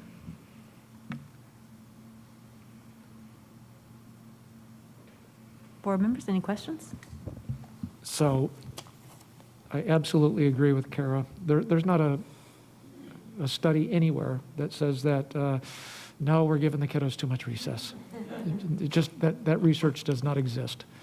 The question then becomes how do we balance the instructional day with adding more recess? But I am an absolute fan of the 45 minutes of recess. I think that's spot on, and like you said, Kara, there's a lot of research to support that. Going back to sexual education, before we get there, I have interacted and had conversations with just about every single one of you on the SHAC committee, and excellent job. I'm so happy that you all are part of this committee. Even though that sometimes even Desiree and I, we disagree very passionately on some issues, the respect that I have for everybody on this committee is just, thank you for what you do, truly. But I'm frustrated, and my frustration is not with the SHAC committee. Quite honestly, I'm not sure where the frustration lies, but we're going to teach abstinence only. But yet you're being subrogated by another area of the district that wants to talk all about inappropriate material and reading books. So I'm really struggling with that. What kind of message are we sending, and why do we scratch our head in surprise when parents show up and talk to us about these books? And here we are talking about abstinence only. It is mind-numbingly hypocritical. But I agree with all your recommendations. Shaq, you did a great job. Thank you. I have a question in regards to the universal participation in recess. As a mother to two children with disabilities, we've had our recess taken away for testing, for going to certain services. Not in LISD, I will say that. I'm curious, how are you going to implement this across the district? Like, how are you going to ensure that teachers are not going to punish a student for, say, not punish, or, you know, allow the student to go to recess if they have speech session, or allow the student to go to recess, say if they're having a hard time on a problem and say they're like an intervention, like what are we going to do to make sure that this is across the board? Because we do have students who do have recess taken away. It does happen. So how are we going to ensure that this is going to be all across the board? Do you mind if I answer? So that is why we have training, because our recess guidelines actually already stated prior to our combing through them that recess can't be taken away for any reason. That was not universally implemented across the district. And that's why we have the training at the beginning of the year from the district. We have training at the end of this, like in January, at the beginning of the new semester from the recess planning committee and the administration, and we've asked them to do other natural breaks within the year. Because from my own experience, not all teachers even really know what the guidelines are, and we felt very passionately that starting with training is where we're going to hopefully start to get the universal implementation of our guidelines. This recess planning committee, who do you envision being on that? Because as a parent, I would want to be on my children's elementary committee. How does that look? But also, like, are we going to incorporate our students as well? Because they are the ones who are on the playground having fun. I don't know what goes on a playground now. I'm just curious, what do y'all envision that? And most importantly, how do you see this sustaining from year to year? Do you see this going into a campus improvement plan? Do you see this being like part of a district committee? Like, tell me about this. Me to jump in? And Kara did great right there. I was going to say the exact same thing. I think it starts with training. We had these great guidelines that we've had, but we've never had a really clear process in place to make sure that that information is being passed down. And we actually discussed this in the subcommittee about what is the recess planning team. It's really not a question that can be answered universally. So that's going to be part of that training, that when I meet with campus administrators, and what does that look like on their campus, who's involved in that process, but making sure that there's a team involved. And we also see a lot of teacher turnover, obviously, year to year. We get brand new to profession teachers that don't know what to do. In those situations, you know, do I remove recess for this reason or that reason? You get teachers from other districts that don't have guidelines like this. So I think it's just the training aspect of that and making it clear and passing it down the chain of command all the way to the campus and teacher level where it impacts students. We did, in the guidelines, though, ask that the recess planning committee be led by an administrator so that it would give ownership to someone to be in charge of it so that it doesn't get lost in the everything. I just wanted to say thank you to all of our presenters in particular this evening, Kara, Jessica, Desiree, Stephanie. Thank you for your service on the Shack. And each of you represents many others who aren't here tonight, who committed a great deal of their own time and energy to serve our students and to serve our community. And I appreciate all that you've done in service of our organization and those interests.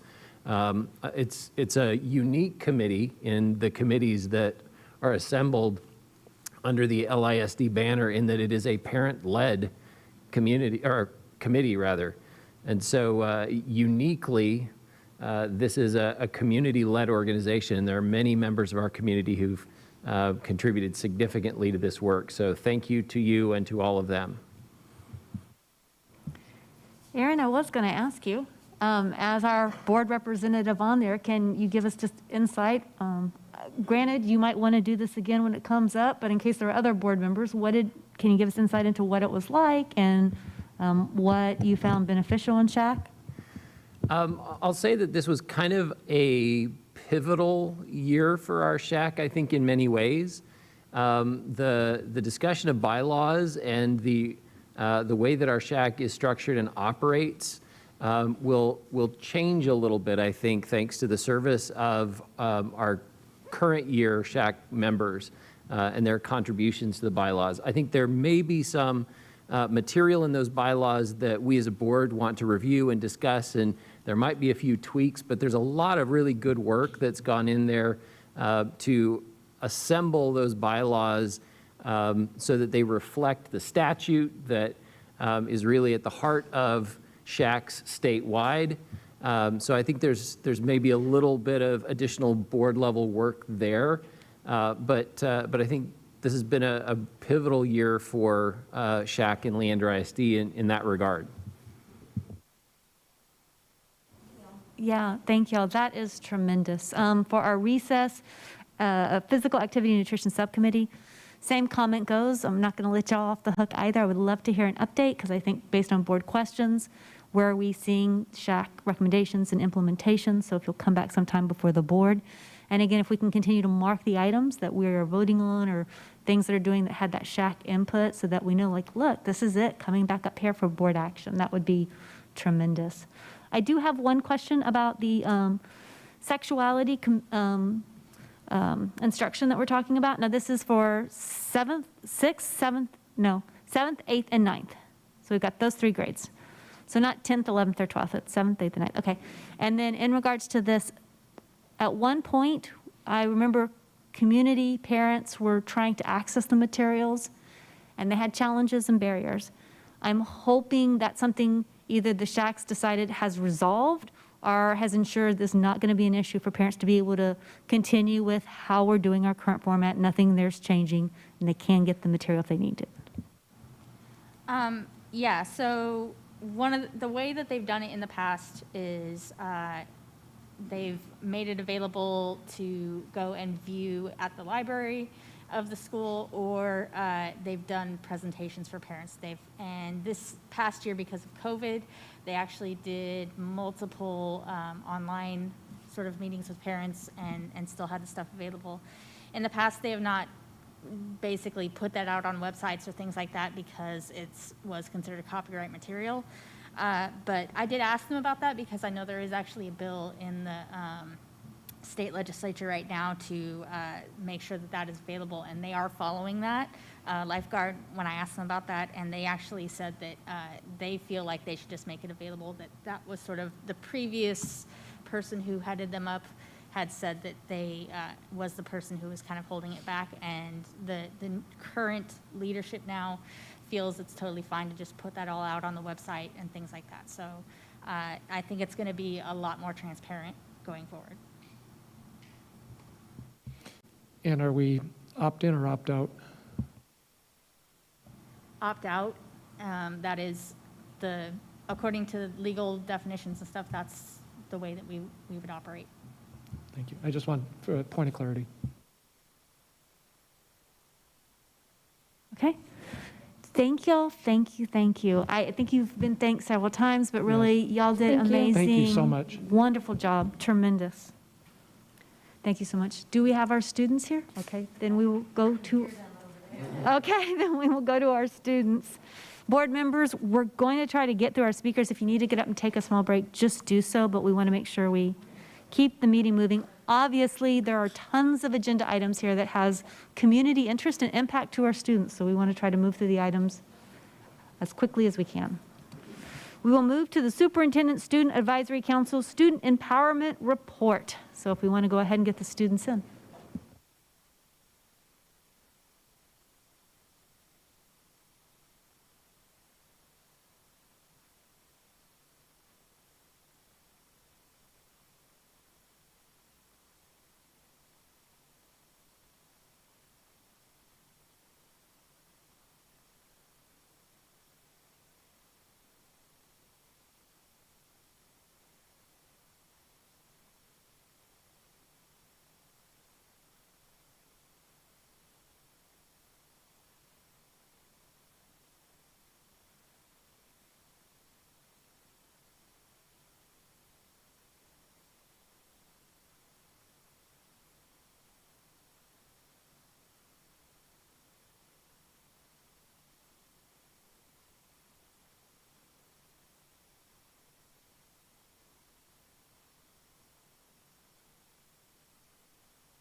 All right, while everybody gets settled again, I'd like to just begin off by telling you what a huge honor and a privilege it's been for me as a superintendent of schools for Leander ISD to work with an incredible group of students, actually two incredible groups of students that have kind of organically melded into one as we came back and met in person and they started this work on student empowerment.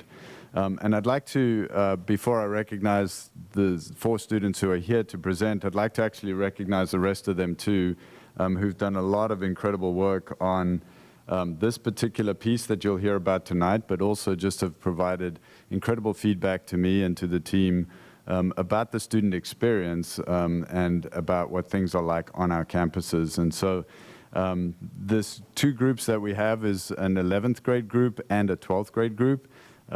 We designed it that way so that as the seniors roll off, those juniors will roll up into the senior role and we'll bring on a new group of juniors so that we create continuity in the feedback so that we always have a group of students who've done it before and can provide some mentorship and leadership to the rest. So we had Marley Kingsbury, Sydney Graham, Lauren Bagby, Olivia Cohen, Avery Wong, Hillary Zhu, Dinesh Saripali, Audrey Helbert, Kayla Gillen, Michael Neubauer, Blake Reed, and Lauren De La Fuente, who all really worked hard this year with the group.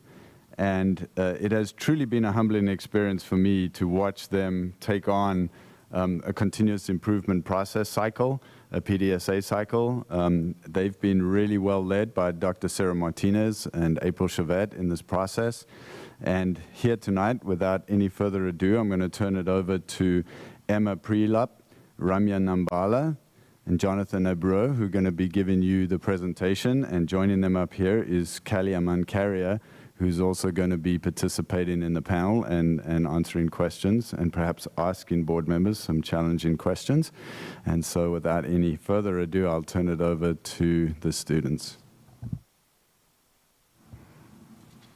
Hello, everyone. Thank you so much for having us here. Today, we will be presenting to you the Superintendent Student Advisory Council Student Empowerment Report, as you already may know. Okay, so write down on a sticky note or something in front of you before we start this presentation and as we continue through the next few slides. 1, what is student empowerment to you? And 2, what do you believe is the current state of student empowerment in LISD right now? Hello. As Dr. Gehring previously introduced to you, we are the Superintendent Student Advisory Council, and we are privileged to be here. Why are we presenting to you here about student empowerment today? Well, because we are students. Leander ISD students. All right, and as you see here is the list, and as Dr. Gehring previously announced, the list of everybody who participated in the Superintendent Student Advisory Council this year. And we're going to introduce ourselves once again. My name is Emma Perlup, and I'm a junior at Vandergrift High School. My name is Ramya Nambala, and I'm a junior at Vista Ridge High School.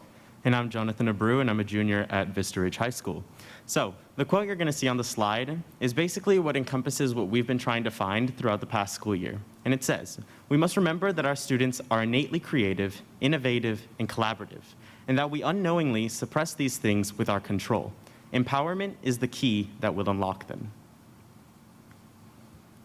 So disclaimer, we're here to fix the processes and not to blame anybody for mistakes that you might think are mistakes. We don't classify anything that the system puts as a mistake. We're talking about the system and GPA, rank, the way things are taught that has been put in place over centuries. It's not going to be easy to change these systems that have been put in place for this long, but we're willing as a council to make the initiative to have that change. Yes, and this quote here, as Edward Deming says, every system is perfectly designed to achieve the results it gets. We're trying to alter the system in order to improve these results throughout the district and our students. And as Emma and Jonathan have previously referenced, we need to approach this with a new mindset.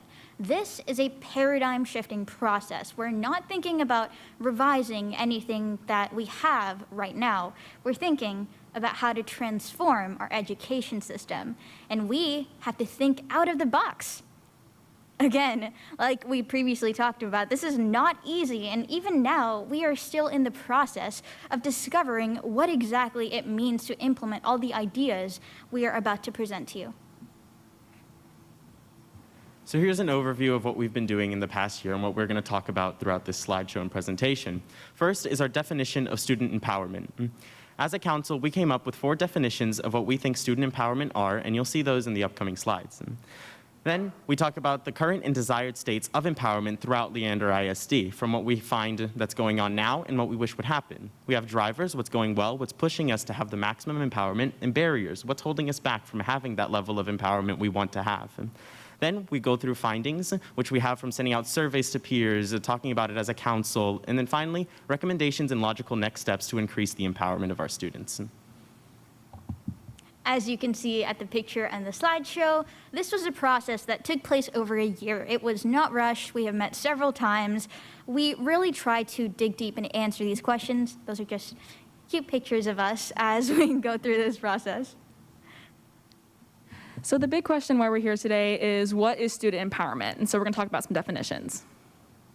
So some of the definitions that we came up with during our meetings throughout the year was that learning is student-directed and student-centered, and that it connects the students to their passions and interests. We want students to take ownership and have passion for and the responsibility for their own learning, as opposed to just coming to school and not wanting to be there because they're not interested in the material. Absolutely, and the next 2 are that students are self-motivated, confident, have self-knowledge, and advocate for themselves as learners. And that first part, self-motivated, is the most important part of that statement, because we want people, or our students, to be intrinsically motivated and not focus on the external motives of motivation and actually want to learn for themselves. Then, to have students strive to make an impact by looking for opportunities to share their voice in decision-making and empowering their peers to use their voices for positive change. So we've talked about the definition of student empowerment. Next, we analyzed what was the current state of student empowerment in LISD, and you can compare this to what you wrote down in front of you. First, we found that, as you may already know, there are systems in place that encourage competition and compliance over pursuing passions and interests. So what does that mean? Well, first, that means competition is the overarching driver of some students' motivations. So at Vista Ridge High School, we have a really great incubator program where students can start their own business. It's really a great opportunity. But some students, for example, are deterred from taking incubator because it's not a weighted class. And instead, maybe they'll take AP Art History, even though they don't care for AP Art History, for the easy 100 that is weighted and will bring up their GPA. This will hurt their long-term skills development, and it certainly does in the status quo. Next is compliance. The self-awareness and self-advocacy skills needed for empowerment are not systematically supported. What that means is that we teach students to be followers. We tell them to follow instructions, but this teaches compliance and does not teach self-advocacy. Exactly, and we've seen a direct impact within our students, with the compliance and that grade-centered mindset, where they lack that intrinsic and extrinsic motivation to learn at that deeper level. The surface level learning is, essentially learn the material, take the test, forget the information, and then you move on to the next unit. And this is the mindset that we're trying to get away from. Students that experience mental health challenges, your stress and anxiety are the main 2. Personally, I've dealt with a lot of these as well, and being an AP student, it's not uncommon. And unfortunately, that's just how the system has pressured us into being, and the students not believe that their voice matters or will make an impact in the decisions that they're making, and this in turn causes a lot of that stress and anxiety that we're seeing. Next, we're going to talk about more of the desired state of student empowerment that we're actually trying to reach. And the beginning of that desired state is that students will come to school excited and empowered to learn, passionate about their learning from an intrinsic level, one that goes beyond grades. Like I was talking about earlier, we need to have students be more passionate for their own learning and not just teaching for a test or for their grades. Next is that we need Leander ISD's education systems to be more flexible and provide opportunities to personalize learning, focusing on both accountability and agency. We focus on flexible and personalize as those words in the sentence because we learn about all of these different ways to learn in elementary, middle school, but none of that is actually implemented in high school where we might need it the most and where you need to learn the most. The next part of our desired state is that there are strong relationships among teachers and students.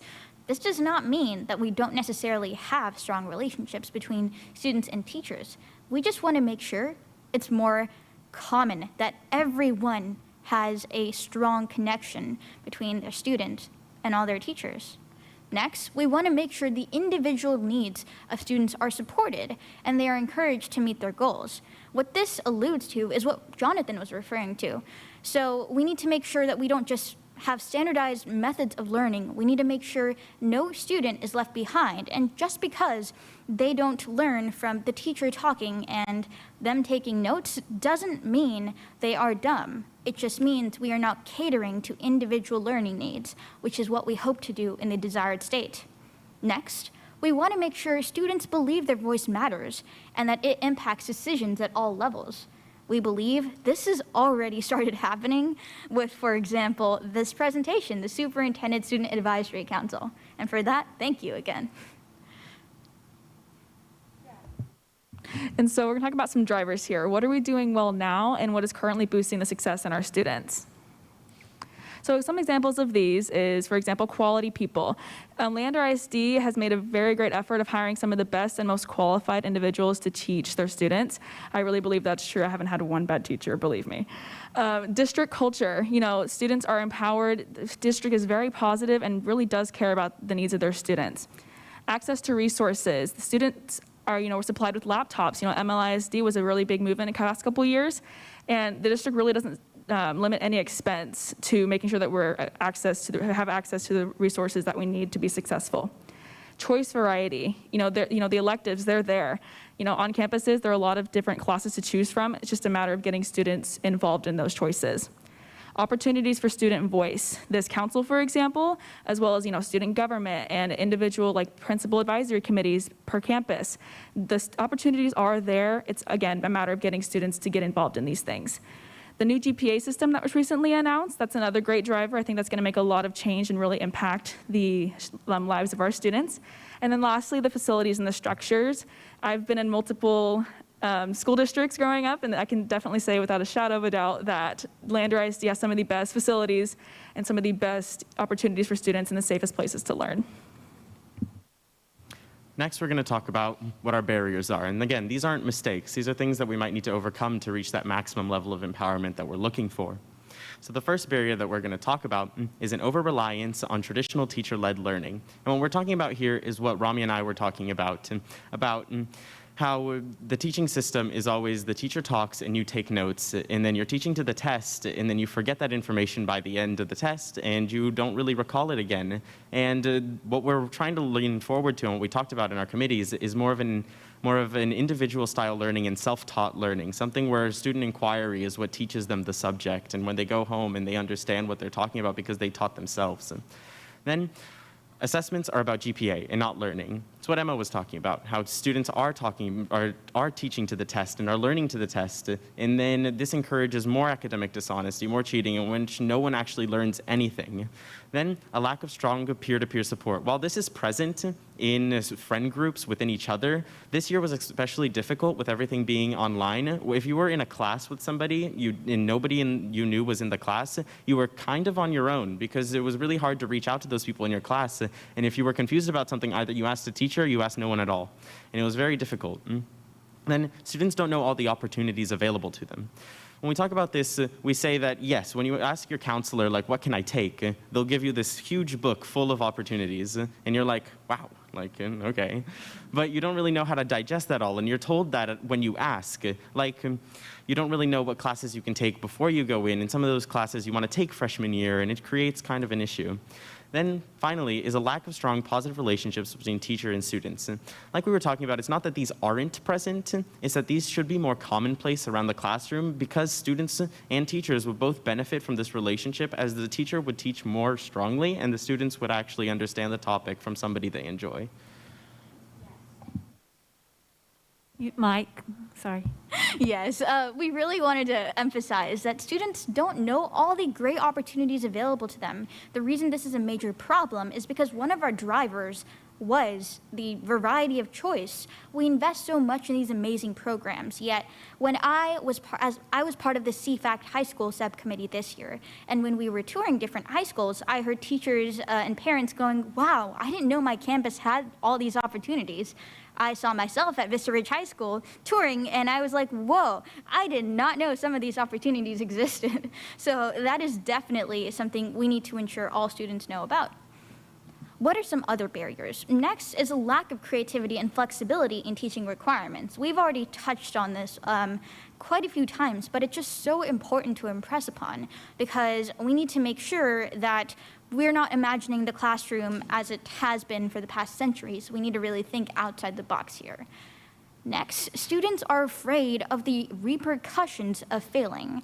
What this means is students are punished harshly for failing. What that doesn't necessarily mean you're getting below a 70, it means whatever personal failure is to you, maybe not getting all A's. And so because students have the rigidity of grades, we see that they might be so afraid of that number that they resort to academic dishonesty. They don't feel like their personal learning is above their grade.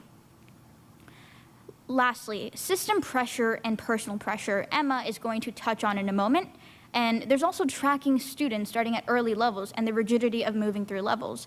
In our discussions, Jonathan once mentioned that he, in the PACE program, he was in it from a child in LISD, and he never really met anyone outside the PACE program. As you progress throughout high school, it's harder and harder for students to get in and integrate with the groups that have already been found and the rigidity of moving through levels. So Emma is going to touch a little bit about system pressure and personal pressure, and we really, really want to emphasize what system pressure and personal pressure is, because if you take a look at this interrelationship diagram, we essentially wrote down all the barriers on a post, and we said, okay, what are the most significant barriers? You can see the green dots there, and we voted on the top 5 barriers. We essentially tried to find out what was the cause and the effect of all these barriers, and we had one main barrier lead to every single other main barrier. Exactly. And so Rami mentioned system and personal pressure. So I want to be clarifying that for you guys. So the overall culture and pressure to compete for GPA and rank, that's kind of our overarching idea here, that students are so focused on meeting that requirement and meeting, being the top 10%, top 6%, top 10 in their class, that they are so, stressed and anxious about not being at that level that they can, resort to, to academic dishonesty and all those different things.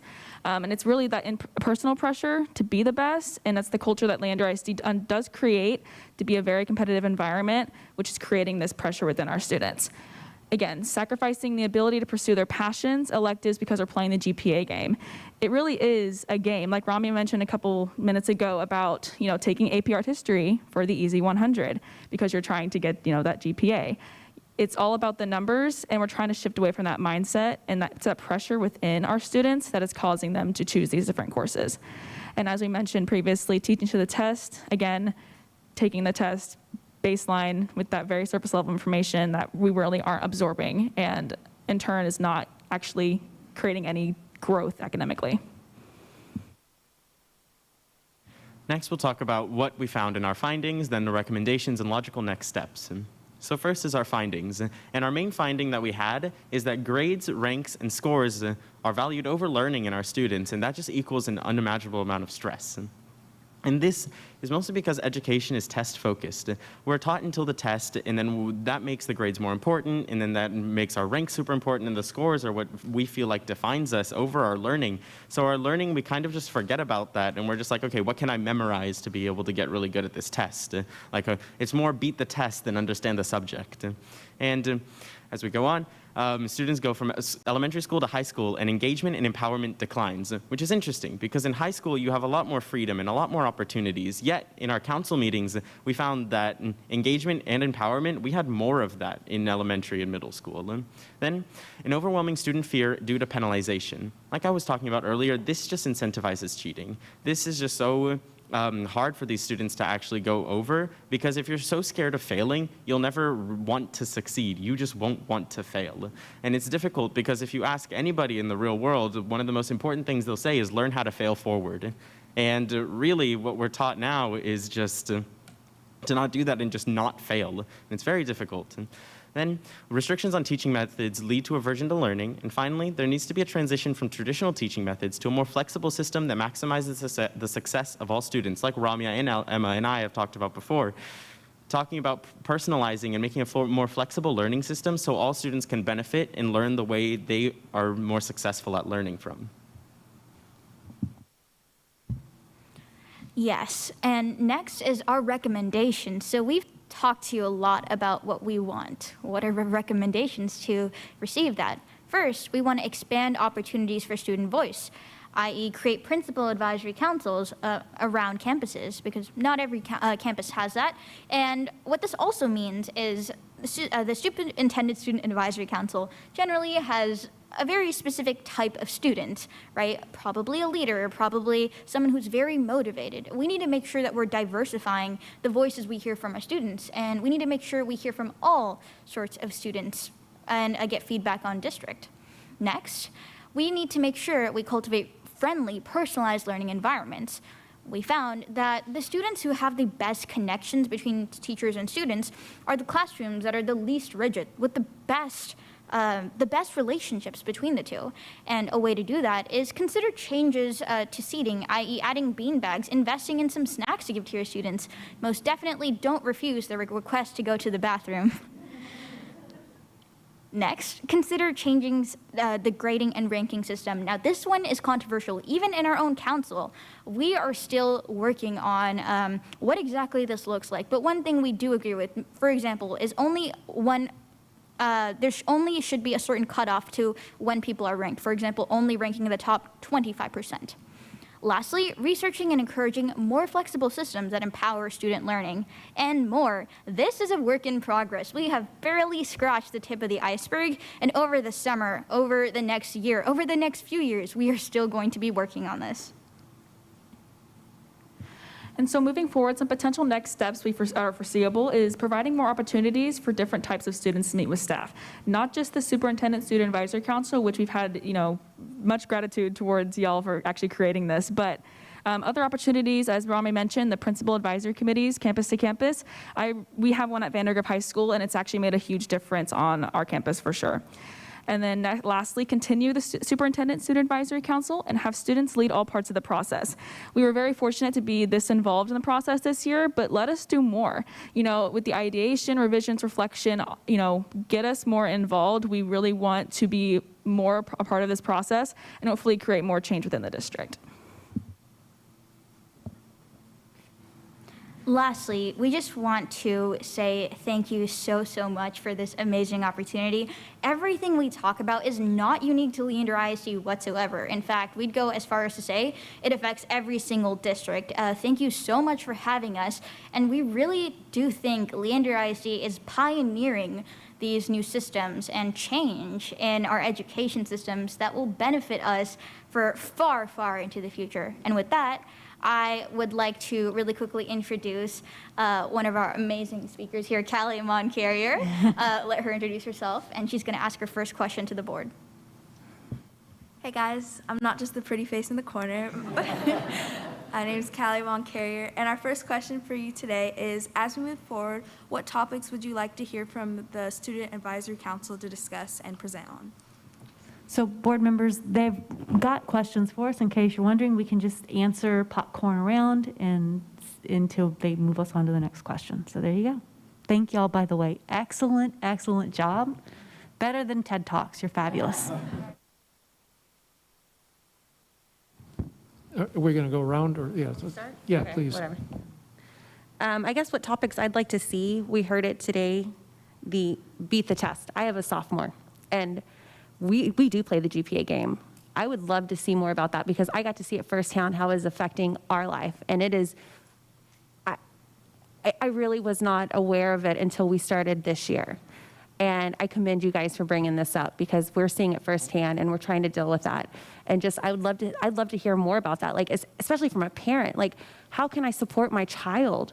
Because, I mean, he's in this age right now where we are playing the GPA game. I'd love to hear more about that. Like, I am just so impressed with what I heard tonight. You guys, it just give me so much hope. So thank you all so much for coming up here and just telling it like it is. I love it.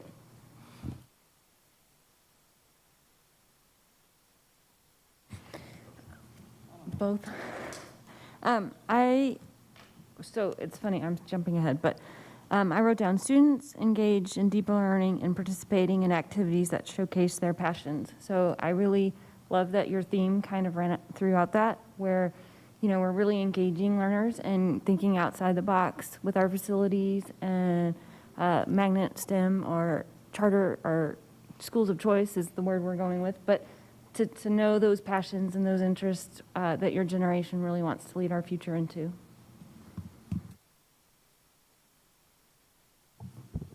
I'm jotting things down so I don't forget them. I've got 3 for right now. First is, presentation's great, very thought-provoking. I'm going to provoke some thought in you in return on the topic of stress and anxiety, right? Lots of causes. You've kind of highlighted some of the focal points of those stresses and the anxieties that you feel as a student. This won't come as a surprise to you because you've watched your parents for years, but stress and anxiety doesn't stop when you graduate from high school. So how much should we focus on eliminating or reducing stress and anxiety versus helping students to productively cope with stress and anxiety, right? Because life is not going to be stress-free. And so I guess I would love to hear you guys talk about how to balance the challenges that are going to be lifelong, right? They're going to keep coming, and how we manage the right kind of balance in the educational environment.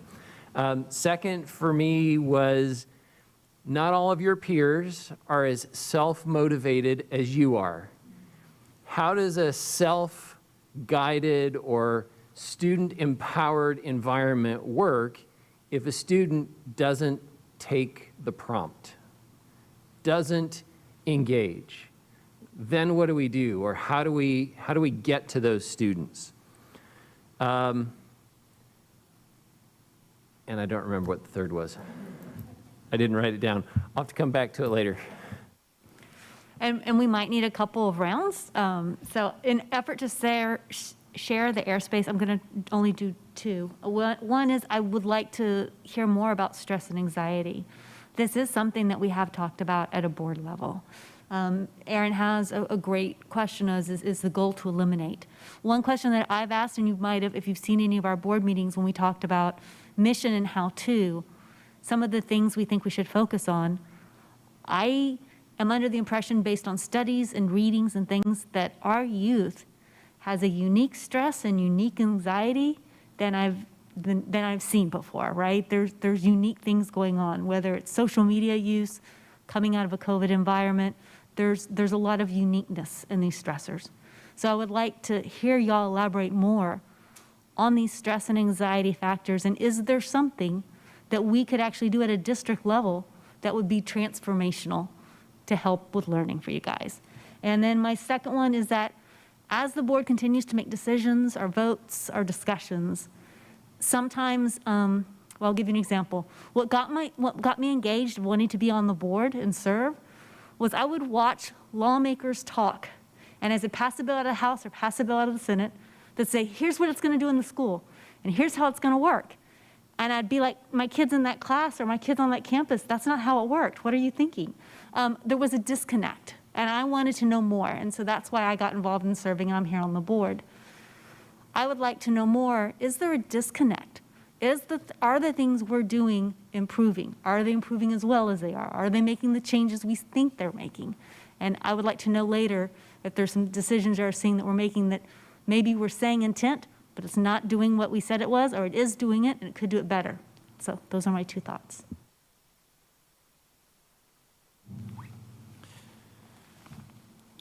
I am wildly impressed, but not surprised at your poise, the way you articulate and the way you represent the student body of Leander ISD. Just an incredible job. Seriously, it's just amazing. It was so good, in fact, that I have a question. Could we work with SCR to do an SCR-produced version of this presentation that we would have at the ready, that we could put in front of our lawmakers when we're talking about, or State Board of Education? I really think that your voice is so much more powerful than the old folks sitting here trying to figure out what to do, right? So I'd really like, maybe Corey has some ideas on that. Second thing is the meeting format. This here is money. This is the most exciting presentation I've seen since I've been on the board, bar none. What I'd really like to do is have this scheduled maybe the next time we do this, not as an agenda item, but as a special meeting where it can just be a roundtable discussion. I think there'd be a lot of benefit there, something to consider moving forward. But I do have 2 questions, and like Aaron alluded to, things that hopefully provoke some thought as how do we all do this better, right? The first one is how do we bring our at-risk students along? We need help with that, right? And who better than the boots on the ground, the kids in the classroom that can be that liaison to show us how to make sure that we're bringing along our at-risk students. And then lastly, kind of a selfish question is, the next time y'all have a meeting, would you be open to have a board member or 2 sit in just to see the interaction? I would love to attend these. Thank you. It was this type of interaction and hearing from y'all, this is what fills our bucket, I think, and so thank you. Thank you for doing this, and thank you for taking the time. You asked the question at the very beginning, and again, like, what does student empowerment look like to me, right, to us? And to me, it's every student knowing the power and value of their voice. And I think a lot of y'all know the power and value of your voice. And back to what Aaron and Jim said, how do we reach more students and help them know that power and value of their voice? Like, how do we reach out to more students? We all do this as a volunteer, and we ran for this position for different reasons. And for me, it was teachers, like teachers that believed in me before I believed in myself, teachers that helped me realize the value and power of my voice. But you talk about that important relationship, right? It's that relationship with the teacher. And just love to hear more from you on what can we do to help create that connection and help every student know, like, there is power in your story and in your voice, whether you are at this end or this end, whether this is your focus or this is your focus. One other thing you asked, what topic would we like to hear you discuss on?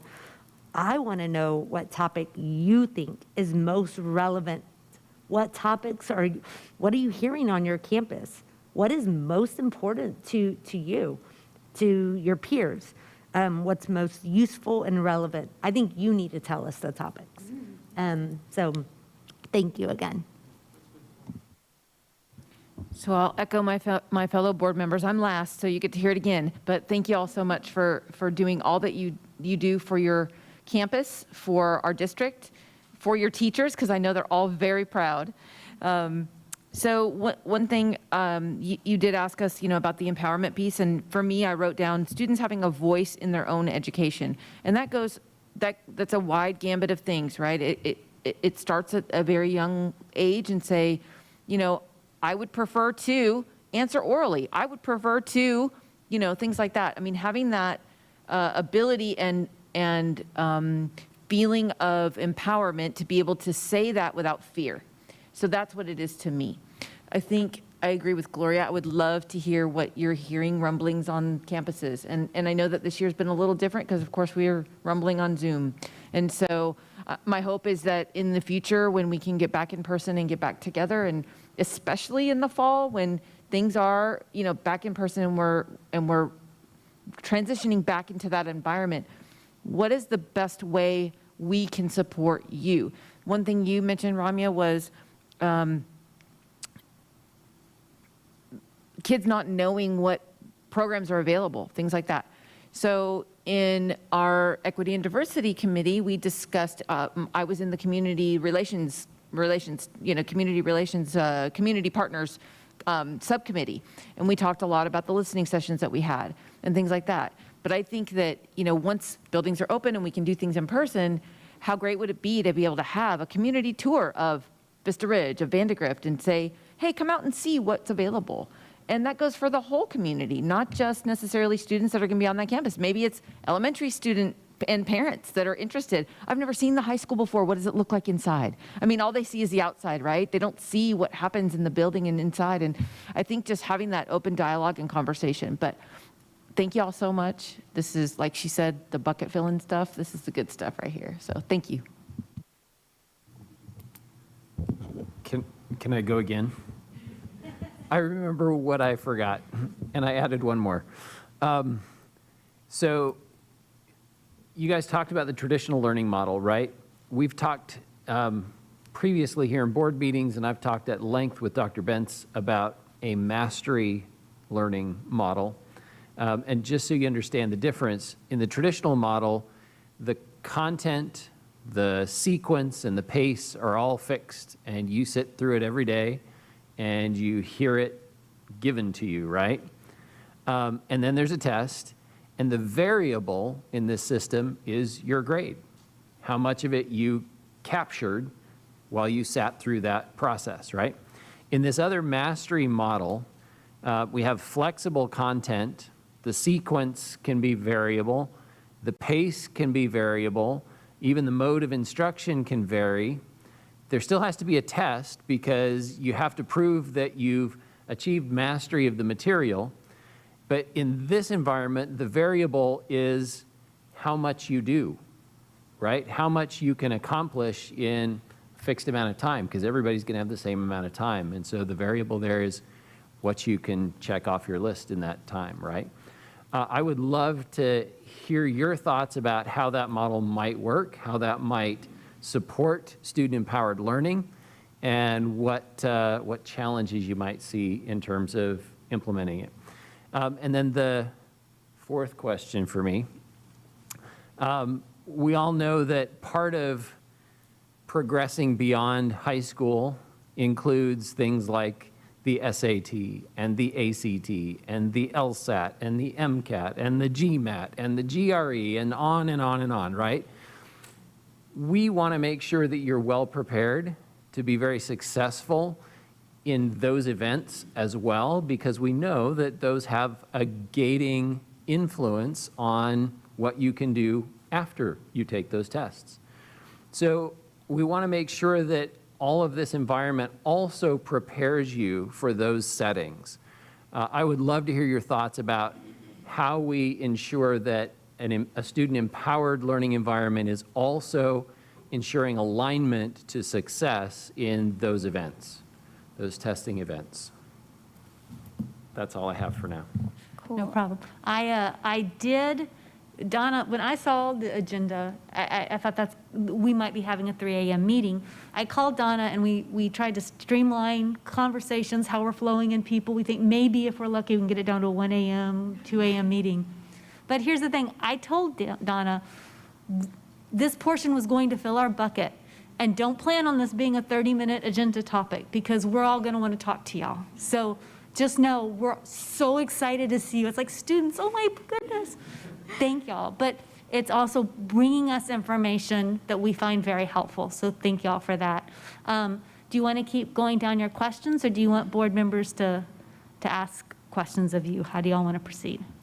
Yeah, we're hearing lots of questions. What do y'all think? I honestly kind of want to start answering questions because I'm just like on the tip of my toes. If you have an answer, go for it. Okay, cool. Yeah, I guess we will start answering your questions. And can I start?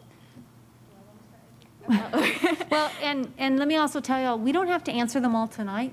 Some of the things you're saying is as we move forward, what do we want to hear from? So some of these things that you've heard tonight, we're hoping, I'm guessing, that you go back and you develop. And in other words, we don't want this to be a one-time conversation. Otherwise, we would keep you here probably till 3 a.m. all on our own. So some of this, you can hit highlight if there's something you want to point out, but just know that these conversations, we're wanting to continue with y'all. Yeah, I would add, if you have questions about our questions so that you can go back and have robust discussion about them, now's a great time.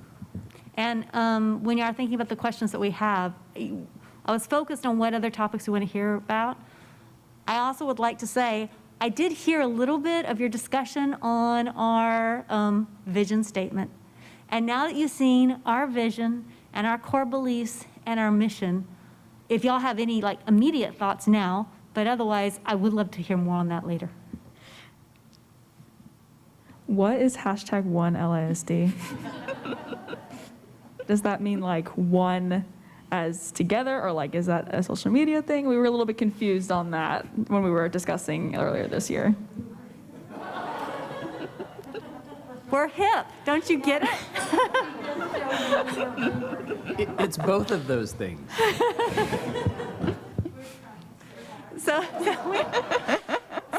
So we're not, hey, I'm gonna learn how to be TikTok cool someday. So there was this, in our core beliefs, there was discussion, and we're talking about our LISD family and how it includes our life changers, our teachers, our parents, our students, this community. And I think, you know, it's been said different ways, but it's that team aspect, right? It takes the whole team to get us across to the finish line, to get y'all to graduation. And so the one LISD has been a hashtag that we've used for some time. And it almost became, I would say, this part that you kind of leaned on in COVID, like, yeah, we're one LISD. We're going to be stronger together. We're getting through it because we're one LISD. We have one identity.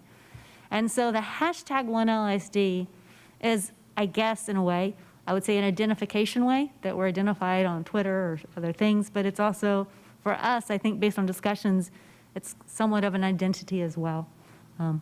But point taken that it caused y'all concern. Yeah, something we talked about in our discussions was we're not sure if it's hashtag one LISD or number one LISD.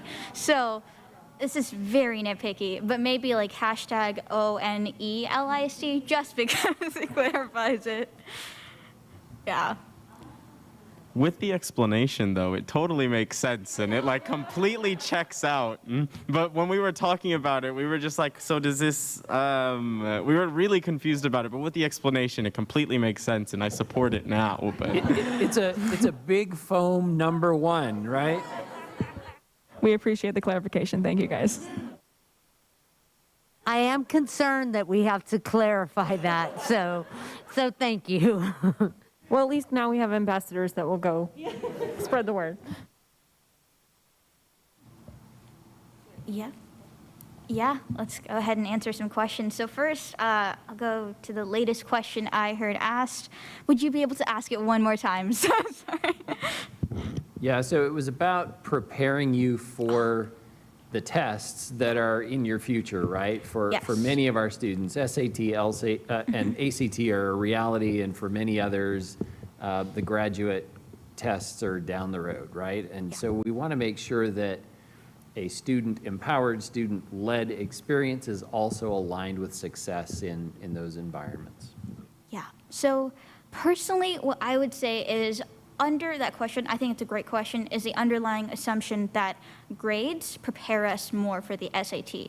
And I think that because they're both standardized tests that drive them, that is the essentially the narrative we're told. However, that's simply not necessarily true. The SAT is all about test prep and, again, teaching to the test.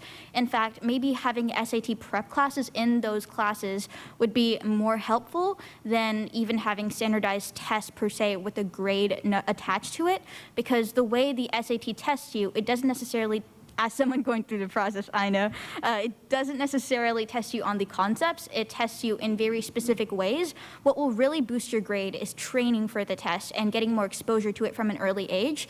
So if SAT prep is a concern, if really any standardized testing is a concern, more than having a number attached to the grade, I personally think, and I'd love to hear what everyone else here thinks, that maybe just SAT prep starting from middle school would be much more impactful and honestly will boost student grades much more as long as these classes are still teaching students. I don't think that having grades will detract whatsoever from SAT training per se, as long as we have focused test prep. Yeah, to expand on that, something that, I'm just going to be transparent, something I really wanted to get like a certain score. I really wanted to get like a 1480 and above on the SAT, and I was like around the 1420, 1410. And then I watched a YouTube video about how to beat the SAT, and it had nothing to do with content. It had absolutely nothing to do with content. When I took my school day SAT, I got a 1490. It had absolutely nothing to do with the content, and there's a reason why colleges are making SAT optional to turn in, while the rate is decreasing, is because that kind of thing makes an impact. How the content isn't reflected correctly in the SAT, how a lot of those things are how to beat the test. So I can't speak towards the MCAT, all of those tests, but I can speak towards the SAT and how that is actually decreasing in importance because of how it's made to be teach to the test and how there's not much content involved with it after a basic level. Yeah, and just expanding on that, we all know that the SAT, it's not about the content. It's about the specific grade and whether, like Jonathan was saying, beating the test. We want to try to shift away from, testing in high school. We know the SAT, it's not testing our material. It's not testing our knowledge. It's testing our ability to take a test. And in high school, I think we should focus testing on the learning and actually processing the information. And like Rami was mentioning about the repercussions of failing, having the tests be tests of the knowledge and not training for the SAT like we're training for every day, every couple months, high school tests. And also, like Jonathan was saying, like training for the MCAT and all that stuff. Again, we can't touch on that per se, but SAT prep, you kind of take it into your own hands. A lot of the students either don't do it at all, or they buy the book, they hardly do the book, or they pay for a really expensive course to only boost their scores a couple hundred points, if even that. So I think like Rami was mentioning, integrating some sort of SAT prep course or just application throughout schooling, whether that be in middle school starting or just in high school in general, having some sort of focus on that, since, personally, I didn't do any SAT prep this year, and I probably should have, but having some sort of preparation for that, for those at-risk students who aren't, as driven to succeed in those different areas, having those classes, hey, like you're attending this class, we're gonna help you so you don't have to take that upon yourself when life in general is just already stressful with being a junior and then having to take the SAT on top of that. So I just want to reiterate Ramia's point there. Yes, and on that mastery model you're talking about, I feel as if we teach kids more how to apply skills, then it'll just spill over into tests like the SAT, because as we've restated before, content isn't a big part of preparing for these standardized tests that we're going to be taking throughout our lives. So just teaching kids how to apply skills in the classroom, that'll just teach them how to apply the skills that the SAT is testing and various tests are testing when they take those tests. Yeah, and this is just my personal opinion, and I think the opinions of lots of other people. The SAT is a terrible test. I'm just going to say that. I know we are talking about why teaching to the test is bad, and really we think that the SAT isn't a metric, but obviously right now it is. Luckily, like Jonathan was saying, it's diminishing in its importance, but really, everything we're talking about is the SAT, I think, we think that standardized testing prepares us for the SAT. Well, not necessarily, because the SAT teaches other concepts. And if we, in our classroom, ask students to, analyze a literature text, in the SAT, they're only supposed to pick one choice out of multiple using this test-taking mindset that we're not even taught in school. So really, they won't be missing anything by not taking multiple choice, for example, in literature. Really, if you have an SAT prep class, that is all that is necessary. So I'm going to maybe put you on the spot just a little bit. We want them to come back, not too much on the spot.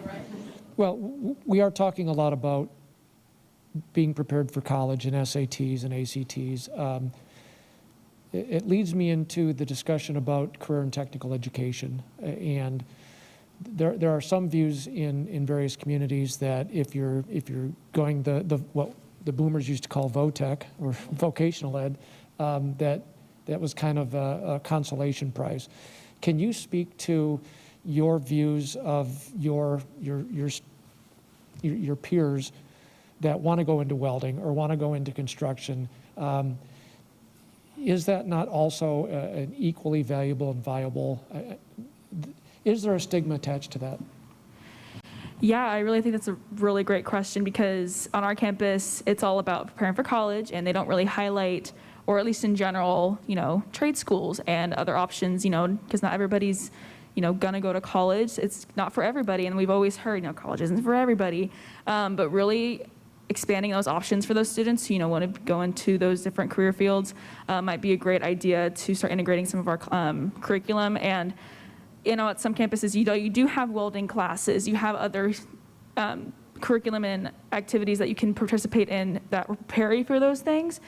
And, I have some personal experience. I have a couple family members, cousins in general, who didn't go to college, went to trade school and are more successful without having the degree. And, you hear today how you can't really get a job without a degree. It's you have to have the baseline degree in order to be successful. And I don't think that's true. And so I feel like personally having more emphasis on, you don't have to go to college, which may seem, it's very taboo, especially on Vandergrift High School, our campus. It's very, where are you going to college? Or not if you're going to college. So I think just emphasizing the whole idea that it isn't for everybody and actually absorbing that and not just being like, it's not for everybody, might make a difference in those kids who don't have an interest in the academics per se. Yeah, touching on that, I think it's more that kids aren't introduced to the variety of options that are present. Like for post-secondary plans, you kind of only hear that like go to college, get the degree, then figure the rest out later. I think if we start to like normalize those options at the school, kids won't be so hyper-focused on like getting that college degree, and they won't treat like community college or technical school as like you said, a constellation prize. So it's just like showing kids that a degree isn't like the only way to show all your hard work throughout high school. Yes, most definitely. I think something important to highlight from both of those amazing answers is that there's not necessarily a stigma against vocational school itself. It's more like we're just so hyper-focused on college that there's almost no other option discussed. And I think, as previously mentioned, schools of choice, I know Dr. Benz has talked a bit about that. I think that would be a great opportunity to promote, and I think it's just going to be great for students to know there's that other option. Yeah, just final thought about it. It's very difficult to like encourage those types of things because like those other ways to like finish high school or to go after high school, because those things like as a job force are diminishing. Like we look at it in the U.S. as becoming like beyond a tertiary level economy. We're in the information era and we just don't have those jobs that like be as common anymore. So to kind of disagree with the points that they said. I actually completely encourage the question, where are you going to college, instead of if are, like, like the conditional statement, because you're telling the student, like, think about something ahead. Like you're telling them, okay, you will get into college, like you will go to a college, like where do you want to go? You create more of a hopeful environment instead of, well, are you going to, like, is it going to happen? Because when you ask that type of question, you're not proposing, will you go to a college or a trade school? You're saying, are you going to college or not at all? And so that's why I think that about that. That's a compelling answer. I very much appreciate that. And I have one quick follow-up question specifically for Jonathan. Jim, let's remember to share space, though. Does anybody else? Okay, good. Go.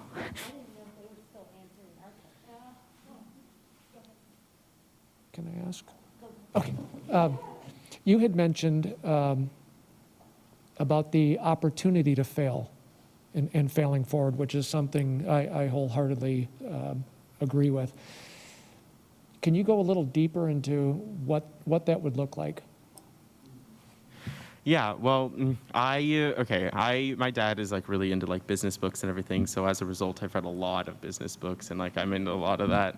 But every single thing that I ever read is you need to learn how to fail forward. You need to learn how to like get knocked down and then get back up and continue doing either what you just did or improve what you just did and just fix it and like make it better, make yourself better, like a constant growth mindset. So when I say fail forward, I'm saying like, I don't know how we need to talk about it more just as a council, how to implement that into schools. But when I say fail forward, I'm saying like, like personal story. In the 7th grade, I played soccer at a really high level. I was 12 years old playing against 15-year-olds at the highest level in the nation. And then I tore my ACL. And I tore it 3 times more, and then I have not been able to play soccer again. But I don't look back at it as a bad experience. I failed forward. I think I'm a lot more intelligent now. I'm able to have a lot of these high-level conversations that if I were to continue in soccer, I probably wouldn't be here at all. So I think it's a completely a type of mindset that you need to encourage, and not more of an opportunity to fail forward, but be like, okay, if you fail, you can fail forward.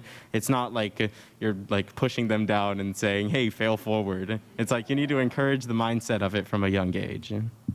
And so when we do that, when we can show that it's okay to fail, as long as you're learning from it and we're continuing to progress, we do then start impacting the stress. Is that correct?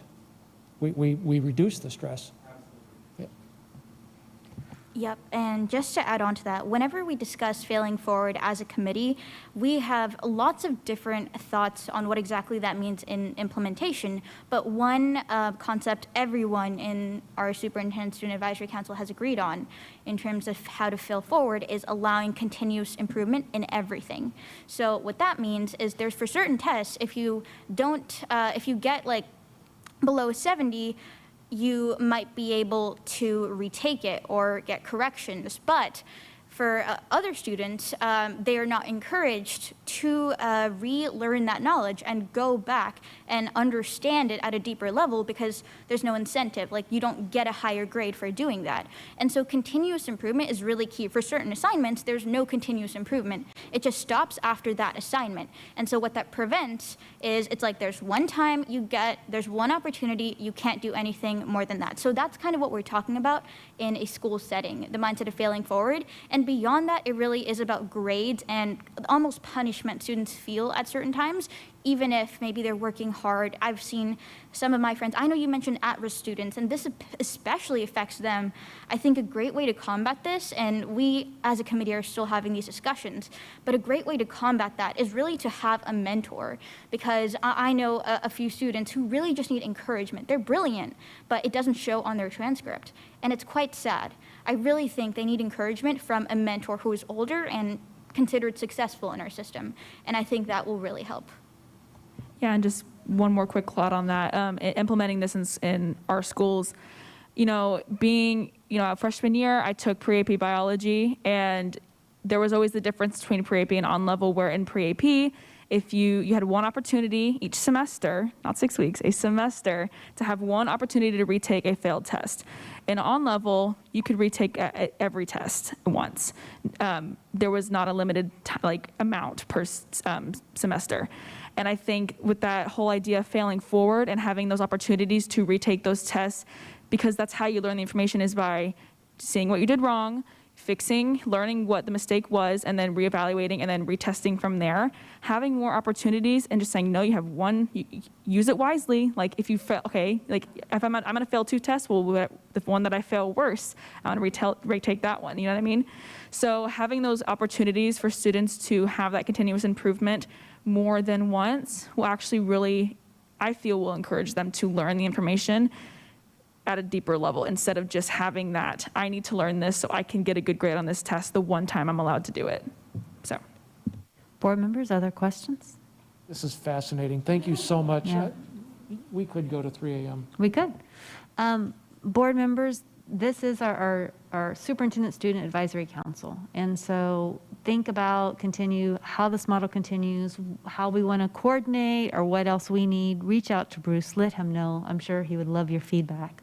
We've talked before, but how do we get student voice involved in our board meetings? This is one way. It could be the best way and the way we use. It doesn't have to be the only way. So continue those conversations with Dr. Gehring as we continue. Obviously, we were hungry to get to talk to our students and talk to you guys.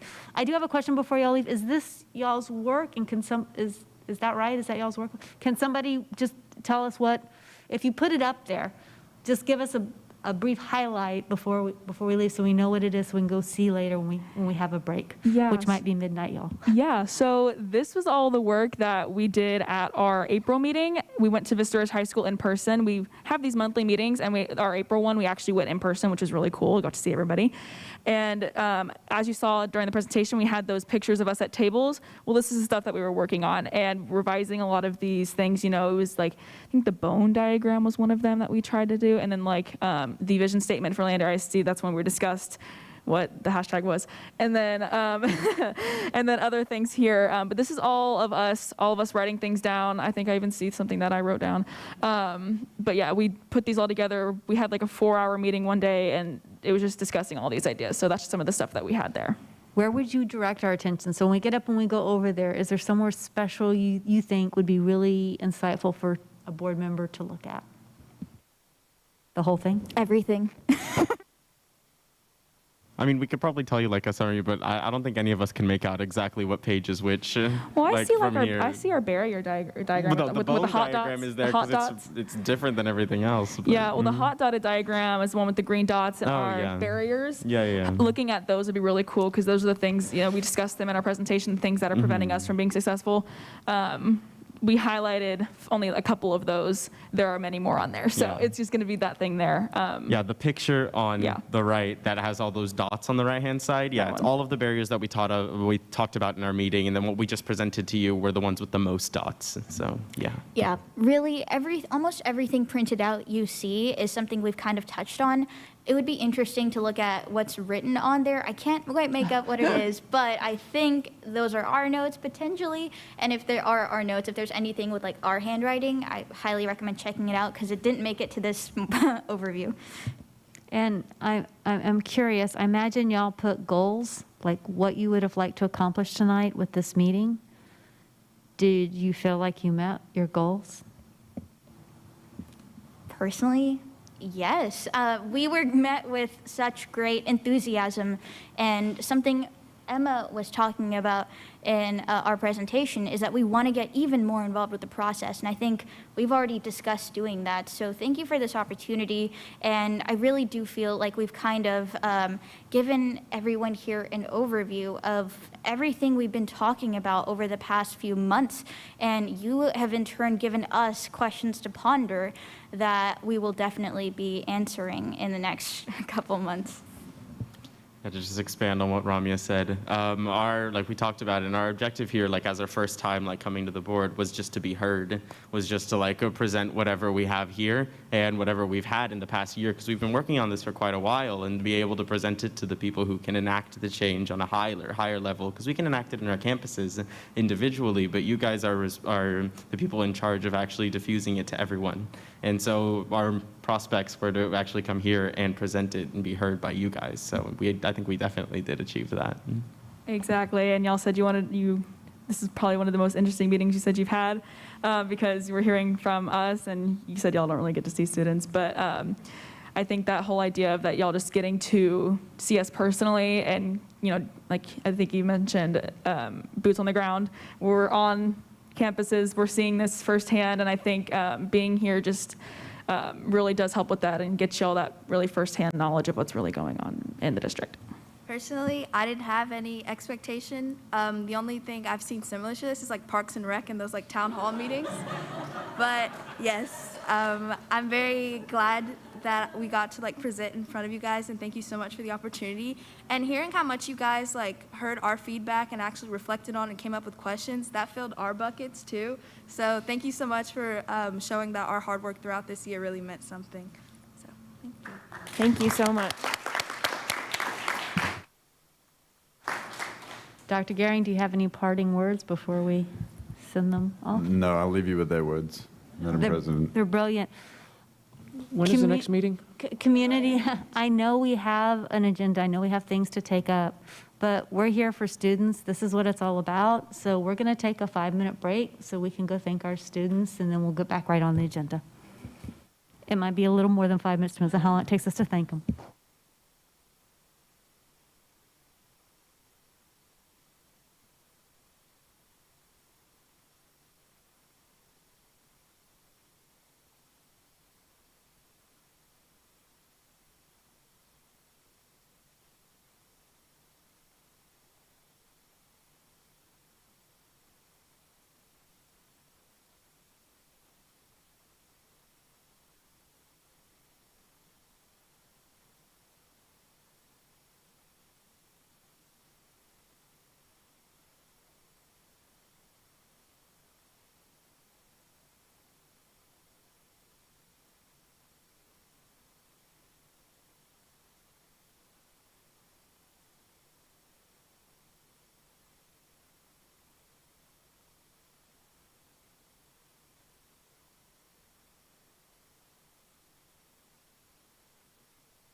Board members, let's get back to our seats. It's 9:16. And we have a lengthy agenda.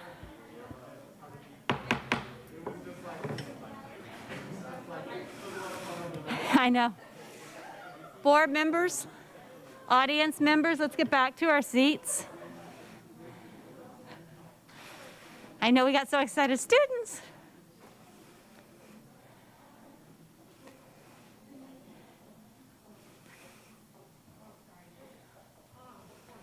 And just thank y'all so much, audience, for being so polite and respectful to our speakers that are up here. I'd like for us all to continue that.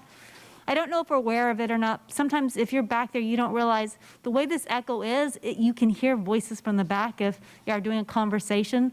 So administration, thank y'all for helping us let people know about that, because maybe you're involved in a conversation, you just don't know we can hear some of that up here. And so if you'll have some great conversations, fabulous, take it out to the lobby, then come back on in when you're ready. With that, we will go ahead and get started with our next presenters for the evening. We have our Citizen Facility Advisory Committee update. Madam President, board members, tonight we wanted to give you an update of the Citizen Facility Advisory Committee and the steering committee and their progress. And so one of the co-chairs, Jeremy Trimble, is here to give that update. Sean Cranston, the other co-chair, is in Florida and was not able to connect up via Zoom or, be here. So he did want to say he appreciates everything and he'll be back. So, Jeremy? Thank you, Jimmy. I'm glad to see everyone tonight. I can tell you, though, that Sean would join me in acknowledging all the hard work that's gone into this process so far. There has been a lot of hard work. We're about in the middle of this process, so we got a lot of hard work ahead of us. But with any process, the best way to look at where we are currently is a timeline. And so here you'll see a quick timeline. In 4 parts, looking at March and April, a lot of work was done in the beginning, mainly from our subcommittees. And our steering committee kind of took the back seat and let them do their good work to bring a lot of those project needs to us as a steering committee. And in May and June, where we are currently, a lot more heavy lifting for the steering committee, because we have to understand what those needs are and then fit them into that package that we could hopefully bring here as a recommendation on the 17th of June. And why the 17th of June at that meeting is because we have some milestones that we have to hit. As a board, if you do as a board want to elect to go forward with a potential bond election, that has to be called by August 16th. And then if you elect to do so, that election would happen in November on November 2nd. So that's kind of the timeline that we're working with. And so we've got a lot of work to do in a pretty short period of time. So taking the timeline and then focusing on some of those agendas and what we did in those meetings. We go all the way back to March 2nd, that's our kickoff meeting. That's everyone that's involved in the process, administration, the community, the students as well. So we kicked off from there, and like I said, steering committee sat back, let the subcommittees conference together and develop their associated project needs to bring back to us as a steering committee. So on March 11th, May 11th, we received those recommendations. They prioritized those, they scored them, they put them into 3 tiers and provide those to us with all the associated costs. So we had a great summary of what we have in front of us. From there, we went into information gathering mode. A lot of important information, because we looked at, on May 17th, we looked at bond capacity. Elaine Cogburn and her team came in, said this is what we could do as a district, as a recommendation, not saying that we have to do this, but this is something that we could do. We don't know where we'll be ultimately, but we know kind of what those parameters and the structure of what we could do. From there, we got an update on the 2017 bond that Jimmy Dissler provided us as a committee to see where we stand currently with the bond that's in place right now. And then lastly, coming out of those subcommittee presentations, there was questions, there should be. And one of those questions was around school of choice. And so we asked as a committee, how can we learn more about that concept in general? So Dr. Benz and his team delivered, and they gave that presentation to give us that understanding of what that means, not only as a concept, but also what that means to Leander ISD as a district. And knowledge is power, and we got that information. I think we feel better about going into next week and evaluating those even further. So in the next couple of weeks, we'll be getting together. 2 times next week, we'll meet with each of the subcommittees and really work through their needs, knowing that we have north of $1.3 billion in projects that have been identified in all 3 tiers. We have to work and we have to pare that down, and we have to navigate that. So we're going to work individually with those subcommittees, starting Monday with high school, going through ancillary, then middle schools. On Wednesday, we're going to go through middle schools and technology. So we have those set up, queued up, ready to go to have those conversations. And just like the subcommittees, this was predetermined criteria, tier 1, 2, and 3. The steering committee will use this similar criteria. So tier 1 being the academics and safety, critical to student success. I point out critical. So these are those critical needs of the district. And then tier 2 being important, not critical or immediate. And then last but not least is tier 3, supplemental, not critical. They're not critical doesn't mean, again, that they're not important and they don't mean something to the district and to our students. But that we have to categorize them somehow in order to help us navigate that final recommendation. So that's the criteria we'll still work with. Here's a lot of numbers. Thank you, Elaine and Jimmy, for putting this together for us as a committee. You can see the sum of all 3 tiers, whether it's a 3-year bond, a 4-year bond, a 5-year bond. You can see that number grows the more years that we go out. But total of all tiers, you can see we're north of 1.3 billion in year 4 and north of 1.4 in year 5. So we've got some work to do, but we have all the information that we need. And so now we have to have those intimate conversations together as a committee. And that's kind of a quick overview of where we are. We got a lot of work to do, and we appreciate your support and your feedback as well. So I can open up the discussion now. Well, thank y'all. First of all, we appreciate so much. You volunteer, the hours y'all have already put in. I've been listening. Y'all better be careful. You're going to get a meeting as long as a board meeting with all that information y'all are going through. But thank y'all so much for your time, your dedication, your commitment. Board members, let's try again to share the space. 1 question or 1 or 2, and then pass it off to somebody else. Alexis, I see your light lit up. So I've been watching the last few meetings, and so I just, behind the scenes, have been advocating for schools of choice and talking through some points. And I really want to empower your committee to think outside the box and look at your demographers report and look at those underutilized campuses and just try to dream and think big. We definitely have elementary school campuses that are operating at 50%, but what an opportunity to create a early childhood development K through 12 program, or what an opportunity on another campus to create a nursing program where they graduate with their RN. And so just really dig into that and embrace that, but look at gaps in the district that provide opportunities for us, because we do have some campuses that are not full. And so how do we really utilize our facilities and our resources in a revolutionary way to empower our students' passions and what they're looking for? Thank you. I think it's a good comment because we have a number of resources and we have a number of opportunities in front of us, and so we don't want to necessarily miss an opportunity given the resources that we have. So we'll definitely consider those as we navigate it.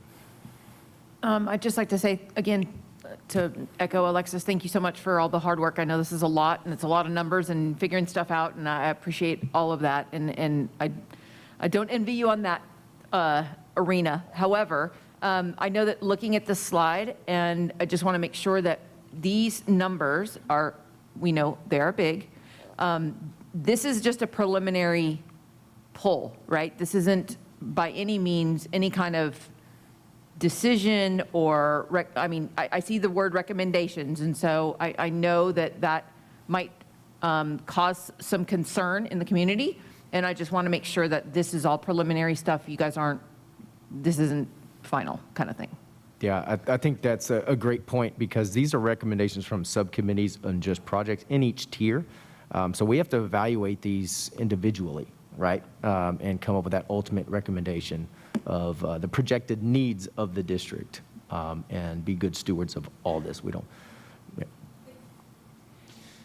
So one of the questions that I would have is when we're looking at tier 1, tier 2, that you have identified as critical or not as critical or would nice to have, I am interested in how you approach those types of items that would specifically support our historically underserved communities. Does that automatically give that a little bit more of a priority?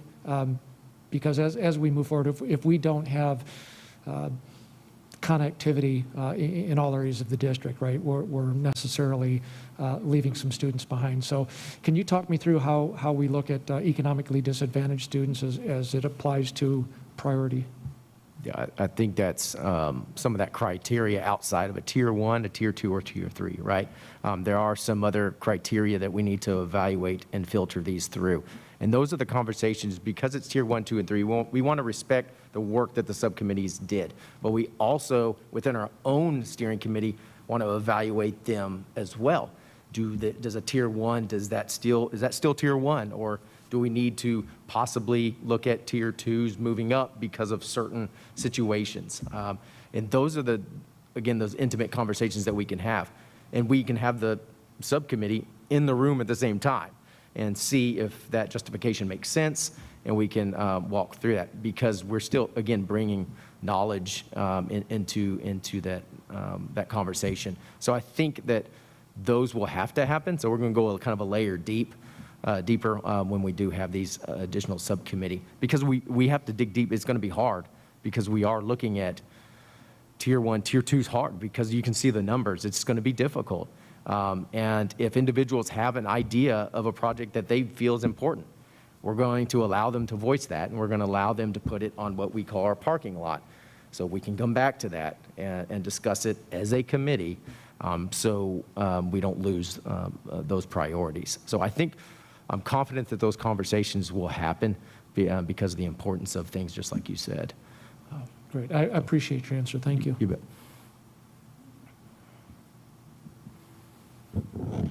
Yeah, I have a follow-up on the topic of schools of choice. We discussed this topic before CFAC was formed, right? And in fact, we've been discussing schools of choice for many years as a board, and we've struggled to answer the question around what's the purpose, what's the specific objective that these schools might serve, what's the need in the district, in the community that these schools might be targeted against. And so I think because of the context around that sort of long-standing conversation and the work that you all are doing, I think it's really important that the board stays closely apprised to the developments on that particular subject in the steering committee. And the presentation materials that you guys see, I think it's important for this board to see those materials too and to follow along closely with those discussions and that work, because it may be difficult for us to leap from where we left this conversation as a board previously and a recommendation that may come from CFAC that we haven't been part of discussing with you all. So I think on that particular front, it's important for us to navigate sort of where we've been and where this conversation may be taking us in terms of the bond, when we haven't necessarily come to a consensus about what that might look like at the board level as well. So maybe direction to Dr. Gearing specifically to help ensure that as this topic continues to work in the CFAC, that the trustees are kept closely apprised of that subject matter in particular. Yeah, thank you, Mr. Johnson. And I'll just point out that the structure of the committees and the way that we're doing the process has been designed to do exactly that. And so the fact that we're live streaming all of these meetings, that we've had updates for the steering committee from the subcommittees during the beginning process has all been designed to make sure that board members can be as interactive as they want in that process, to make sure that they stay apprised of where we're going. and so that we're ready when they come back with their recommendation on June 17th. Yeah, I appreciate the streaming opportunity. Unfortunately, that may not be adequate to ensure that all board members are being kept fully in the loop as that discussion evolves. So I would encourage you to consider other options to help ensure that we're all on the same page if we're not able to participate in those streamed meeting discussions. Can you give me some idea of what that might be? Yeah, so very simply, it sounds like Dr. Bentz has presented to the steering committee about schools of choice. It'd be great if the board had seen or has seen or does see that presentation. Similarly, findings or notes of discussions around this topic, I think, need to be fed back to the board in Friday memo or some other form, whatever you think is appropriate. I just think you got to continue to keep us involved and bring us along with that discussion at the CFAC, or we're going to have a gap. So I appreciate that. All of the materials are available to the public and to the board in real time, and so as they happen, those have been posted. Everybody has access to those. I'll be happy to put those in Friday memo as well. We can certainly put a link in that tomorrow.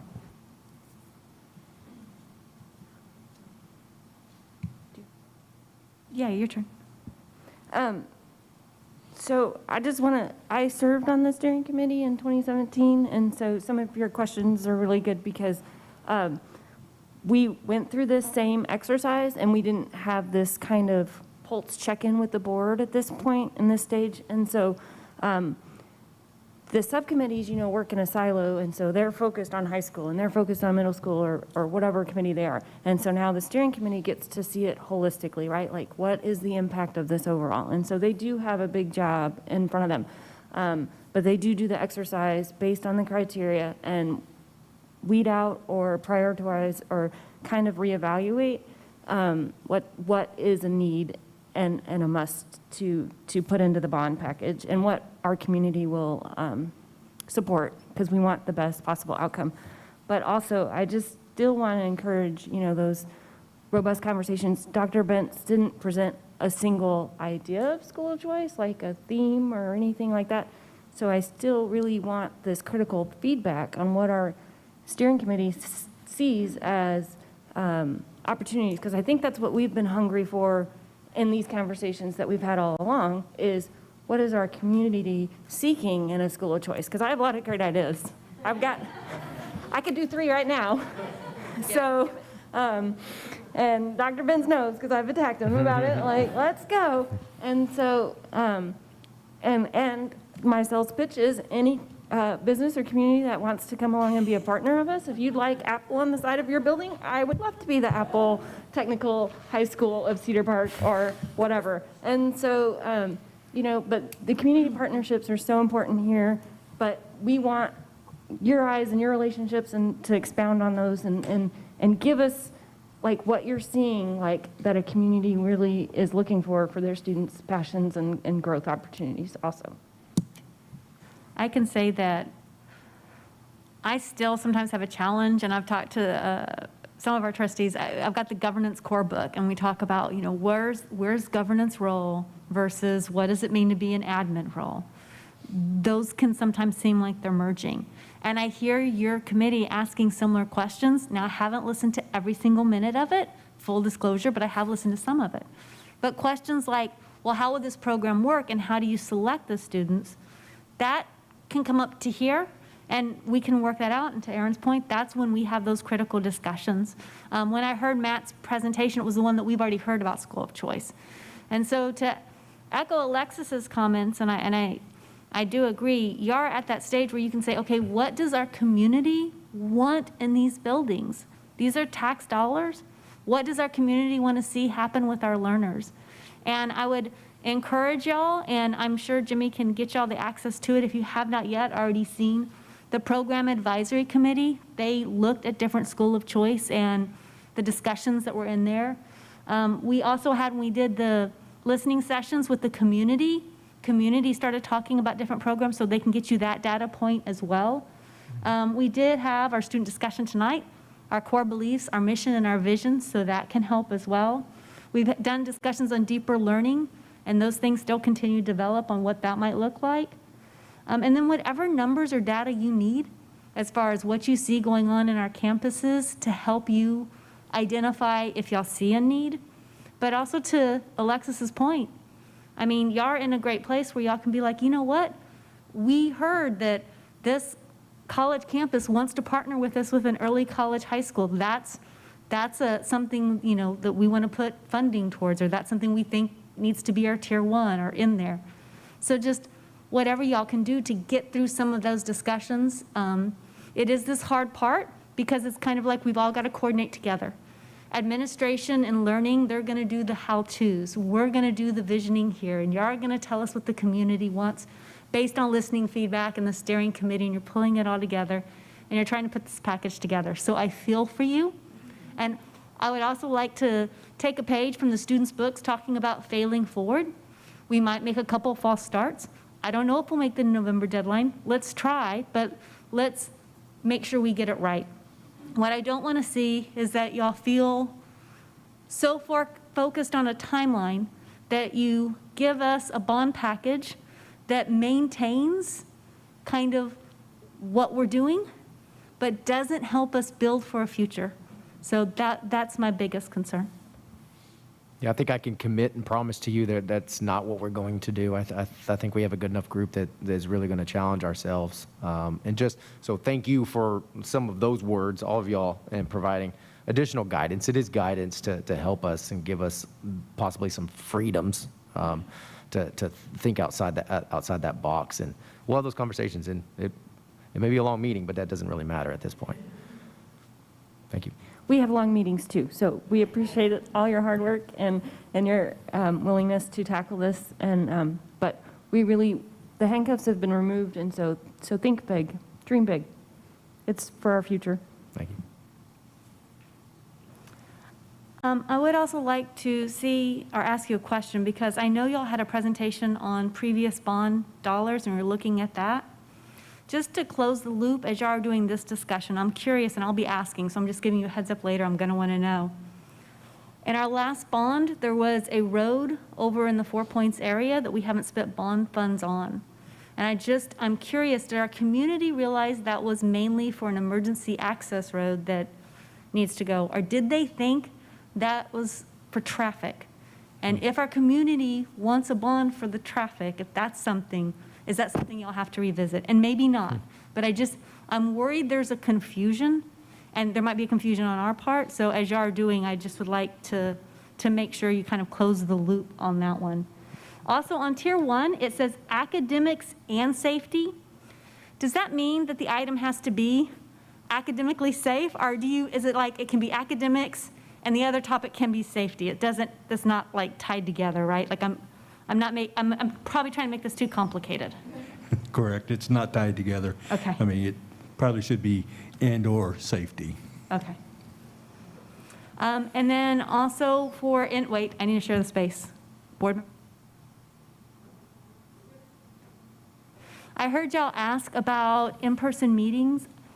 This space, you can talk to Donna because she is amazing.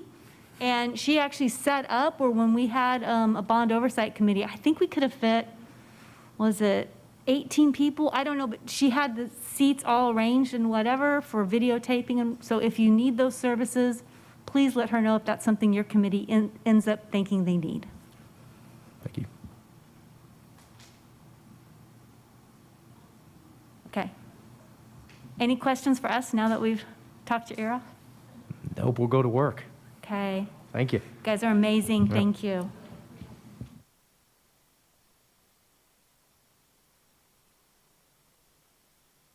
All right, board members. Looking at the agenda, we got through our guest, and so the next item on our agenda that I was going to pull up, if it's okay with y'all and with your permission, is 9C2, considering making mask wearing optional effective June 1st, 2021. As John and Sean come up to the front, let me tell you a bit of a story about this item. And I'm going to try to stay on agenda, but I need you to know how we got to here was a bit convoluted in one part for my brain. John and the team have been already knowing that this is where we were heading. They were starting to make the protocols. That's how we were getting this item. At the same time, you have the release of federal funds coming out. And when that happened, there was some discussion on, do you need to, as a board, have some type of vote, ruling, resolution on safety protocols and masks in order to access your federal funding? And so there was some discussion there. Our attorney and Sean said, not from our reading, we don't think that's completely necessary, but then again, I don't think it can hurt. And so that's why we don't have up here discussion tonight about the federal funding. That'll be another time. This is just about mask. And so John has also, I think, probably fielded, I don't know how many calls, because I don't know that information, because that would be, but I imagine everybody's wanting to know, how do you do it? When can you do it? Could you do it earlier? What are the impacts? And so they're going to tell us all of that tonight, and then we can have discussion. So I will leave it to y'all. Thank you, Madam President. Good evening. Yes, fielded a lot of calls, had a lot of conversations over the last couple of weeks. Our COVID team, which consists of Darla Humes, Brandon Evans, myself, Kristen Wicketts, we work closely looking at multiple layers of information. We get guidance from our health departments. We review all the information that comes out from the CDC.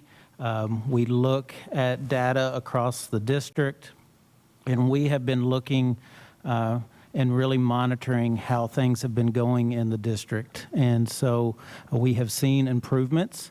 I think we all know that it was a very difficult time from really November to February, and our staff did an amazing job, but it was a difficult time, and so we do appreciate that we have moved to a more safe environment, and we know that vaccinations have played a part in that. And when the CDC made their announcement that 12 years old and above could start to receive, the FDA could start to receive the vaccine, that was another positive indicator for us that we need to really look at all of our COVID protocols and guidelines. And then we never know what to expect from the CDC. I think we're all like the rest of the world. And when they made their mask announcement a few weeks ago for vaccinated people, all the things that we have been looking at really point in the direction that we would recommend ourselves that masks become optional. We know that school is getting close to ending, and what is the optimal time to do that? We know our staff have been working very hard over the last year. Our students have been working very hard. We've all made sacrifices, our families, our students, our parents, our teachers, and so we always want to look for those good things that we can make improvements on. The hard part is we know that we believe that a change is necessary, and that's why we were going to bring this to you and look at June 1st. Knowing that we must make the change at least by June 4th, what is the time that we would recommend? We have had preliminary discussions with our principals, but we've not said anything to our teachers or to our staff, and so it would still be my recommendation and our team's recommendation to go to the end of the school year. Could we make changes now? Could we sustain those changes? Most likely, but without being able to communicate to our staff, to our parents, to our community in a timely manner, knowing that the school year ends next week, it would still be our recommendation to at least go to the end of the school year. We know that we have to look at other COVID protocols, and so we have been developing those. We got feedback from our principals and directors earlier this week. We are looking at everything. As you walked in tonight with the screeners and quarantines, we know that that is a major topic and something that we have to look at closely. And so the mask is one item, to be honest with you, in this bigger process. We do feel that the time is here to become mask optional, but my recommendation would still be to the end of the school year. Might be some, we have talked about outdoors, knowing that we have large graduation ceremonies coming up next week. We do know that the risk of exposure and infection decreases outdoors also. And so I have had preliminary discussions with our high school principals about the potential of mask optional at graduation, and we would feel comfortable with that also, because it is, there is one graduation during before the end of the school year, but the rest of our graduations actually fall outside the last school day of the school year. And so we know that this is a hard decision. It impacts everyone in our community. It's not something we take lightly, and that's why we do meet about this daily. I probably have talked to Darla and Kristen and Brandon more than they would like over the last couple of weeks, but it is a big deal, and we would not make this recommendation lightly if we have not seen the improvements around the area within our schools and the things that have happened with the vaccinations and the reduction of cases in the area. So here to answer any questions that you may have. Know that a lot of this is a work in progress because we want to make sure that we're getting as much feedback from our staff as possible on COVID protocols, but we are looking at if it is related to COVID, we are looking at every item that we have implemented this year with COVID protocols. So me and COVID have been working hand in hand for about 15 months, and those that know me know that I was a very early advocate of whatever we need to do to stay safe. I have seen firsthand the devastation of the disease. I'm currently on mission related to COVID vaccinations. So for me to, at this point, say that it is time to go mask optional is probably something some people are not expecting.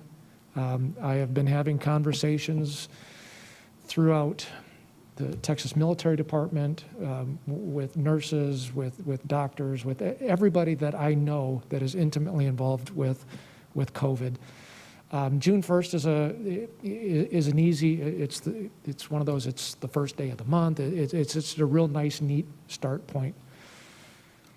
And we think about everything that we've put our teachers and our staff and our students and our parents and our community through, not us personally, but the pandemic. Does 4 days make any difference, June 1st versus May 27th? It really doesn't. It's time to make it mask optional, and we need to do it before graduation. Our community has endured, they've worked with us. It's time. I realize you might not be able to answer this question, but I'm noticing last week ending May 14th, we had 12 student cases. Are you able to tell me if those are elementary or secondary cases? What I'm looking for is that 0 to 12 or 12 and above. And I realize you might not be able to tell me that. I don't have the actual numbers in front of me, but it is a mixture of elementary and secondary. The majority of the students were at the secondary level, and so I don't have the breakdown right off the top of my head, but I do know that we have had at least 2 elementary cases, but I believe the majority are high school cases. John, can you tell me, as far as, I know y'all had already started a process, but is it part of me thinks, is it just as easy as saying, okay, mask optional, we're done? I think from what I'm hearing you're saying is there is not only communication with parents, we have to update our protocols. I mean, and I think when I think about us going through our federal dollars, remember that's still in the back of my head, I mean, you have to get that out. You have to be able to say the training. I mean, these are somewhat checking the box, but they're also important check the box because they get us to our next stage. And as you said, it's not just the mask. There are other things that are being done. So can you help me understand, like, what happens once we make a decision, what that looks like, or what are things y'all still need to do, and what happens in each of those stages? So we think about the different layers of protection that come with mask and hand washing and physical distancing and stuff like that. And so as we start to improve, we are looking at making changes to all the different pieces that go into those layers of protection. And so could we just start with mask? Yes, but that is going to be a domino effect where we also are going to look at our screening protocols. We're going to look at our quarantine protocols. And so we're making changes to our cleaning protocols. And so it starts with mask, but when we start to reduce those layers of protection, we look at all of those, and so we could easily say we're only looking at mask today, and that we would look at the other layers of protection that we've implemented over the year, starting this summer and next school year. But those questions do arise. Now that I do not have to wear my mask, do I have to self-screen every day? Do I have to wipe high-touch areas multiple times to the day? And so what we have trained our staff is, all of these are layers of protection. It's not just the mask, it's these multiple layers. And if we're going to talk one, we have to talk all, because they all go together in our COVID-safe protocols.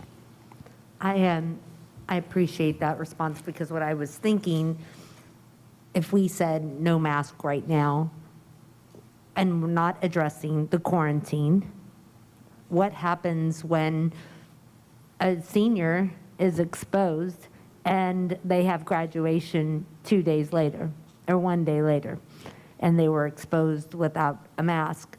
So I appreciate that it's not just the mask.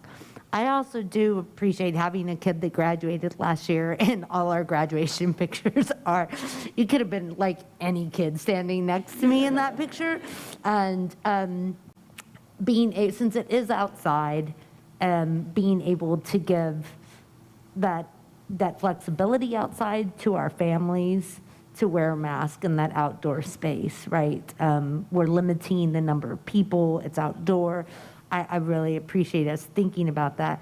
But I am concerned that if we just say, okay, just mask, and we haven't gone through all the processes for everything else, what happens when one of those seniors gets exposed and we haven't updated all that other process? Okay, well, now you don't get to go to graduation. I mean, that's not an option. I mean, but it is, unless we've, they're quarantined. So I agree that the mask is part of a bigger part of all of this, right? But I really am happy to hear that we're talking about graduation and how we could accommodate, that option in that space. I think if I could just add to what John was saying is, I think this week has been emblematic of the hyperfluid regulatory field we've been experiencing over this past year. And I will point out that the governor's order only affects masks. All the rest of the quarantine protocols that are called for on the TEA public health guidance is still in effect. It has been unaffected by that. Now, there's the question of when is the expiry of that particular health guidance, but I anticipate we'll get new health guidance now that the governor's order has effectively stricken a portion of that guidance effective June 4th. And so, it's interesting because we were already talking about this issue and about what we would have to do, because under the original guidance, it said that, we have to have a mask requirement, and then it could be removed by board action. the question is, when does that TEA health guidance expire? And that's not entirely clear, and we've had mixed messages on that in different forums. But we've been talking about this, and that what this has done is it has, if nothing else, we already had this recommendation going forward, and we're having to think about all those options. But I think it's particularly complicated in that, I mean, we kind of sit on the edge of our seat wondering, okay, well, when is the next domino that's going to fall, which likely is going to be the TEA public health guidance. I would anticipate that being the next thing that we will have to contend with and to mix into the fold of our analysis here and how we're approaching this. John, you mentioned you spoke to our principals, our high school principals. Can you give us a little bit of feedback about what they think about this? And, you know, say we did go maskless, say Monday, like, are they prepared for that? What does that look like?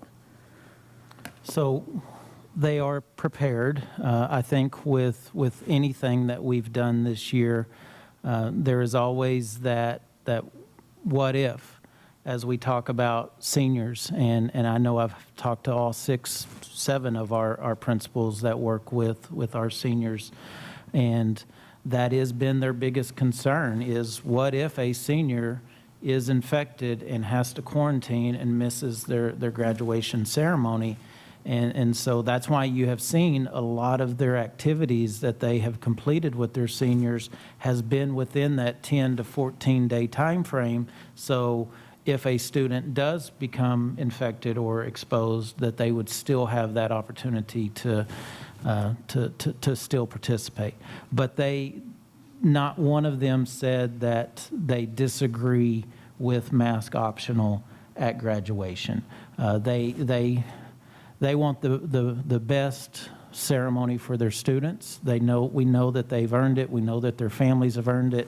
And pictures do come up. You know, just seeing their classmates, this will be the first time that some of our seniors will have seen their classmates in person all year. And so we know it is, we have lived in mask for a year, and so there's always going to be apprehension. That's just how we have lived this year. And so, but some of their messages were more colorful than others, just if you know our high school principals, but none of them disagreed with mask optional. I was with Mr. Johnson today at Vista Ridge High School, and he had his Vista Ridge 2021 mask on, but he and I talked that he may not be wearing it at graduation. So that is on their minds. John, I know you prepared the principals. You would have to, because this is on our agenda tonight. So you would have to have given them a heads up of, hey, this might happen. Yes, ma'am. I think what you've told us, though, is you haven't really rolled this out to teachers yet because we're waiting to see what happens. I'm curious because what we see, and it's just been kind of this COVID, this weird coordination we're trying to do between what the state's saying, board control, and admin control. And some of these areas seem to be overlapping or intertwining. There's some things here that are so purely administrative function. Is there a way where in our motion we could give you power, and I'm not saying this is what the board wants, but I just want to know if we explore this opportunity, where if we set a motion no later than June 1st, but be able to give y'all that ability or say the intent, we want masks, we want y'all to do graduation without masks, we endorse that and encourage that. And if you can roll it out other places quicker than June 1st, please do that. Is that something we could do in our motion, if that was something we wanted to do?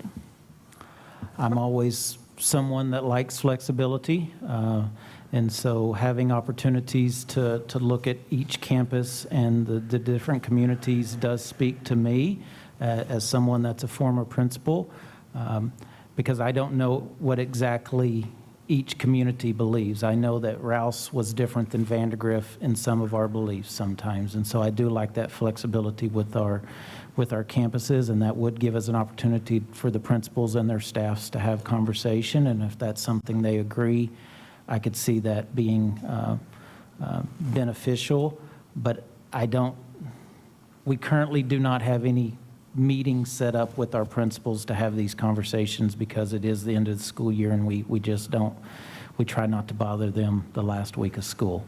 But if that's some flexibility the board would like to give us, then we could start those conversations with our principals and to see how they would move forward. I would caution that it could cause one campus to be pitted against another campus. And if a principal in their community makes one decision and another campus makes another decision, then that Right. could cause conflict. That would be my one worry, is if we give flexibility from campus to campus, we could cause some conflict between communities. Directly to your question, though, Trish, I Well, do believe before we the go too board, far down that road, though, I want to clarify what road I was going down. You took a right, I wanted a left, but go ahead. I do believe the board legally has the authority to delegate that authority on the mask issue if they elected to. Really what John's talking about is really operationally, how would we effectuate that? And it could be that you have the flexibility that you push down to principals. It could be that you just decide, no, we're going to make that at a district level administrative decision so you don't have those types of disparities. And I wasn't trying to get at necessarily those campuses. My thought was, if we said graduations, there might be outdoor sporting events. You're like, well, we could do it at that outdoor sporting event too. Why couldn't we be consistent there? And so I don't know if we're going to think of all the possible parameters. So that was my thought, is if we say we want to aim at the graduation ceremonies, but give you that flexibility if you see other places, and y'all can just keep doing your process. That was my question. Don't answer though, because Aaron's got a question, so I want to share the space. Couple of comments and a couple of questions. I understand the what-if scenarios related to graduation and all that. I appreciate where the question comes from, right? It comes from a place of wanting all of our students to be able to participate in graduation and enjoy that event. But with all due respect, I'm not sure that that's our decision to make. I don't know that that's that what-if question is a question that individuals in our community and parents and students, I think, should be making, not us, for everyone.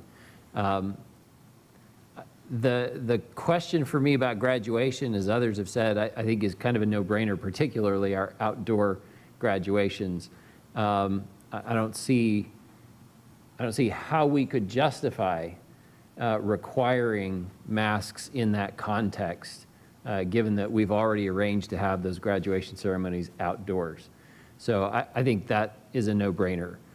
I understand the complexity around the protocols and all of the related considerations, right? As we look forward to what our processes need to be after June 4th. But I would submit that it's really just a timeline question, right? Because we have to have all of that buttoned up by June 4th anyway.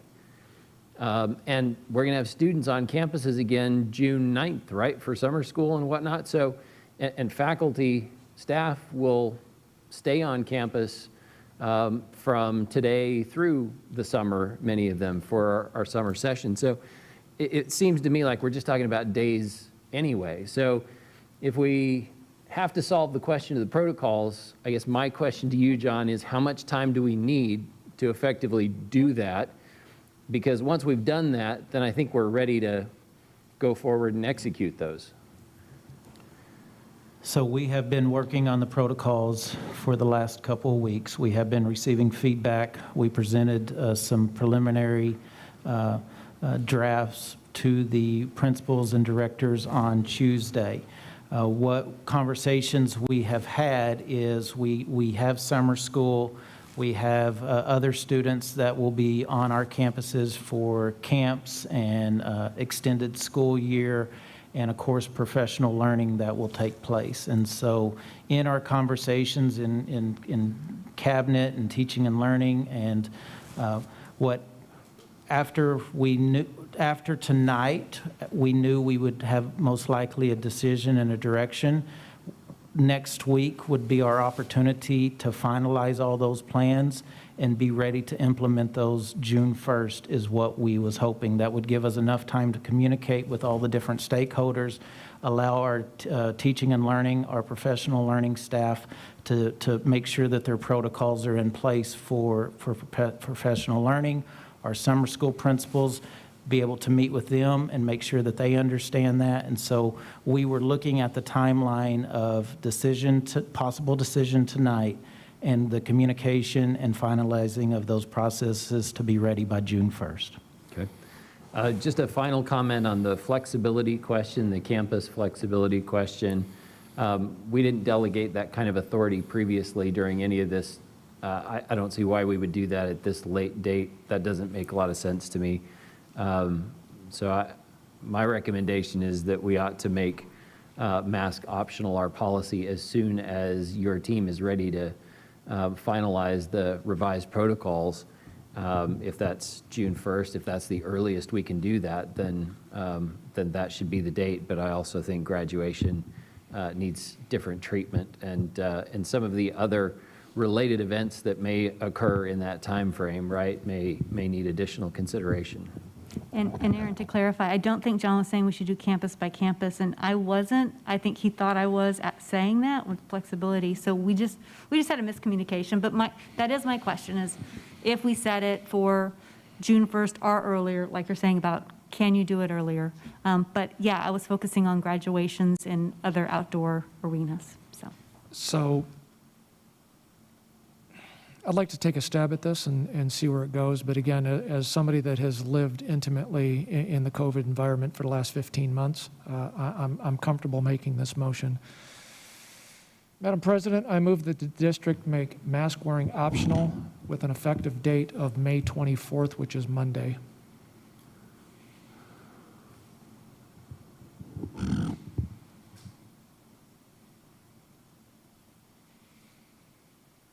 Hearing no second, let's get another motion. All right. Let's keep going.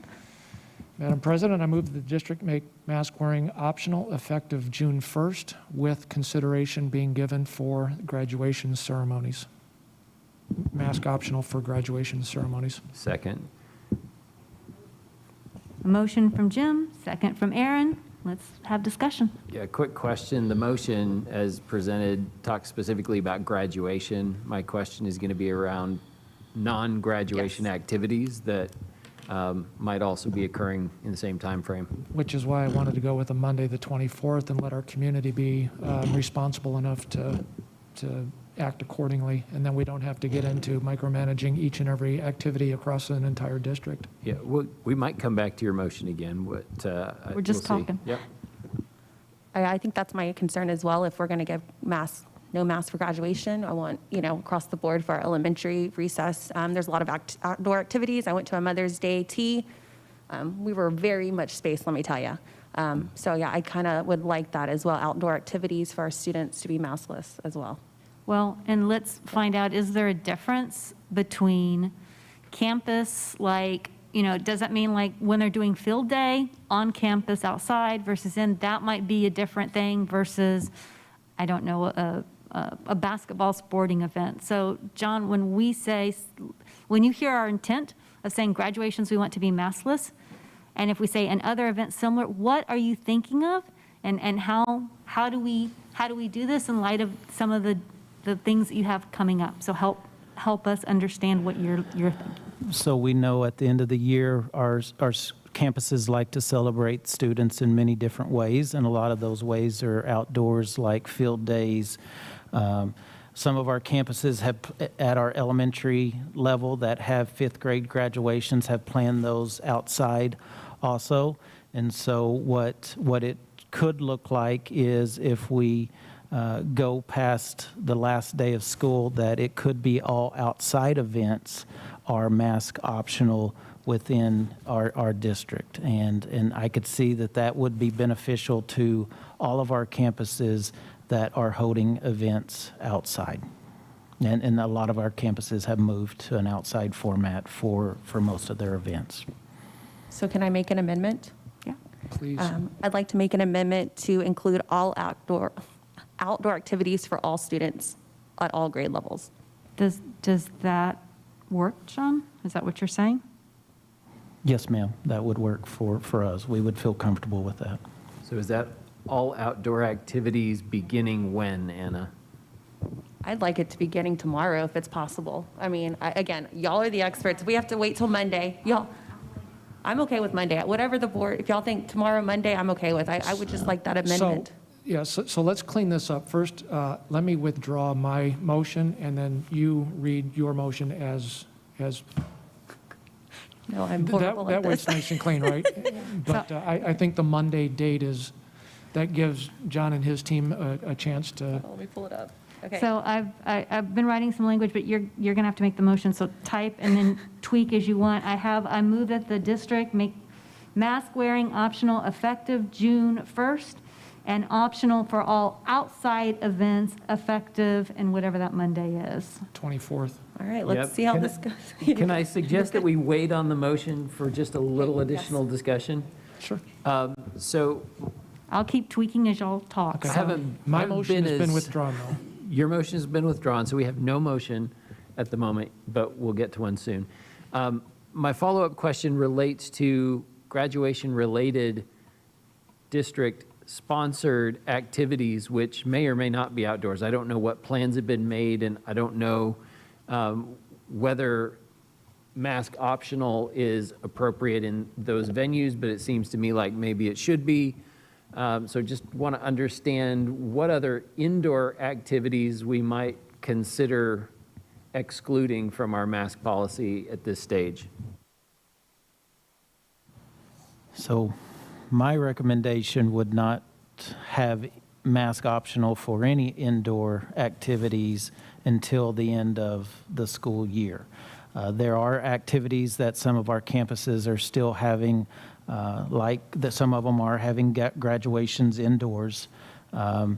There's senior celebrations that are indoors. There's still banquets that we are having indoors for our extracurricular events. And so, yes, there are events still occurring on our campuses that are large events. I would, my recommendation, just speaking for me, would still be to keep those events mask optional until the end of the school year and just focus on outdoor events, knowing that the exposure is less outdoors. I think you meant to say mask required. Mask for required, yes, sir. indoor That is activity. mask required, yes, sir. Okay. Anna, will you reread that motion? Sorry.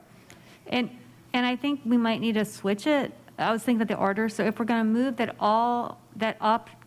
make it optional, if we move that the district make mask wearing optional for all outside events effective May 24th and all across the campus effective June 1st or whatever, expand it. So you'd have to switch the order, I think, if you started with your more recent date. And Sean's over there. He can help us wordsmith it too. So. I just laugh because I always mess these up. So for clarity, I think I would suggest for events held outside rather than outside events, just so that there's no confusion that this isn't about outside parties and that type of thing. Right. But that makes sense, starting with the more restricted set, and then once you hit June 1st, if that's, because I think that's where I'm hearing in the discussion, that then it's optional for all events. I don't know if I want to use events because we have PE, we have recess outside, and like even some kids are staying after school, just playing the playground. Like I kind of would prefer to do all outdoor. Like is there outdoor activities, is that okay instead of events? Because events, I'm thinking of graduation, I'm thinking of. I like events, actually. I think it just creates some clarity on like our campuses. Like it is outdoor events that I'm thinking mask optional. Okay. And Is recess an event? I don't think of recess as an event. So we have our guidelines that we follow for our extracurricular activities, our athletics, and we have given campuses some flexibility to provide mask optional for recess and PE, similar to other extracurricular events that we follow at our high school level with football and track and all those stuff. And so there is flexibility now for recess, for PE, and for our extracurricular events. Does our community know that? Because I don't think I knew that. That I do not know. I do know that our principals and our campuses know that, and I do know some of our parents because I have spoken to some parents personally about that myself. But I can't speak for the district, no, sir. maybe we can make that more clear in the context of this motion, just so our community understands what our policy is. All right, Sean, maybe you can help. Oh, sorry, go ahead. I was going to say, if it's all right, I'll take another stab at it. Madam President, I move that the district make mask wearing optional for LISD-supported or sponsored outdoor activities effective Monday, May 24th, and mask wearing optional district-wide effective June 1st. Second. I have a motion from Jim, a second from Aaron, and I know this is your favorite part, opening back up for discussion. Okay.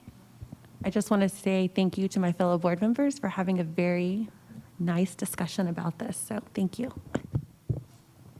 John, how does that work? Or is there something that we're not thinking of? Or is this intending, based on the intent that you're hearing, what we think it's going to happen?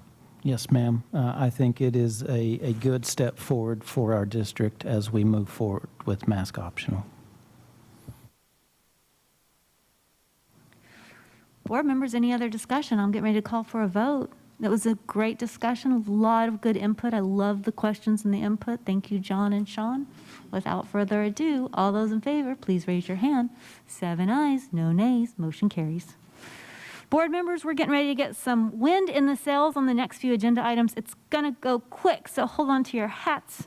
I say that, but I'm pulling up discussion of technology and instructional materials allotment, AP Human Geography, and AP World History. It'll go faster in consideration of some of our. But they've all been good topics tonight.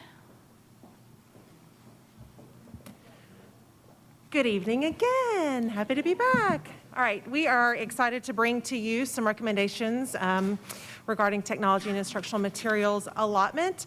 Our purpose for this time is to share with you a recommendation for AP Human Geography and AP World History instructional materials adoption.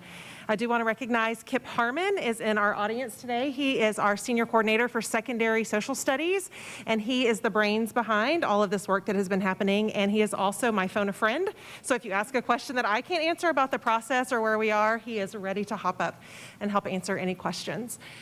You guys have seen this slide before. You know a little bit about how the textbook and technology funds has transitioned into the TEMA process. What's different about this that we have not talked about before is that we are looking for content addressing College Board courses. So these AP courses are a little bit different because we need resources that are going to help students with that AP exam at the end of the year. So our AP Instructional Social Studies selection, it's important that you know that there is not an adoption cycle for AP courses. So AP courses are not a part of a proclamation like we're used to with our core courses that usually happen.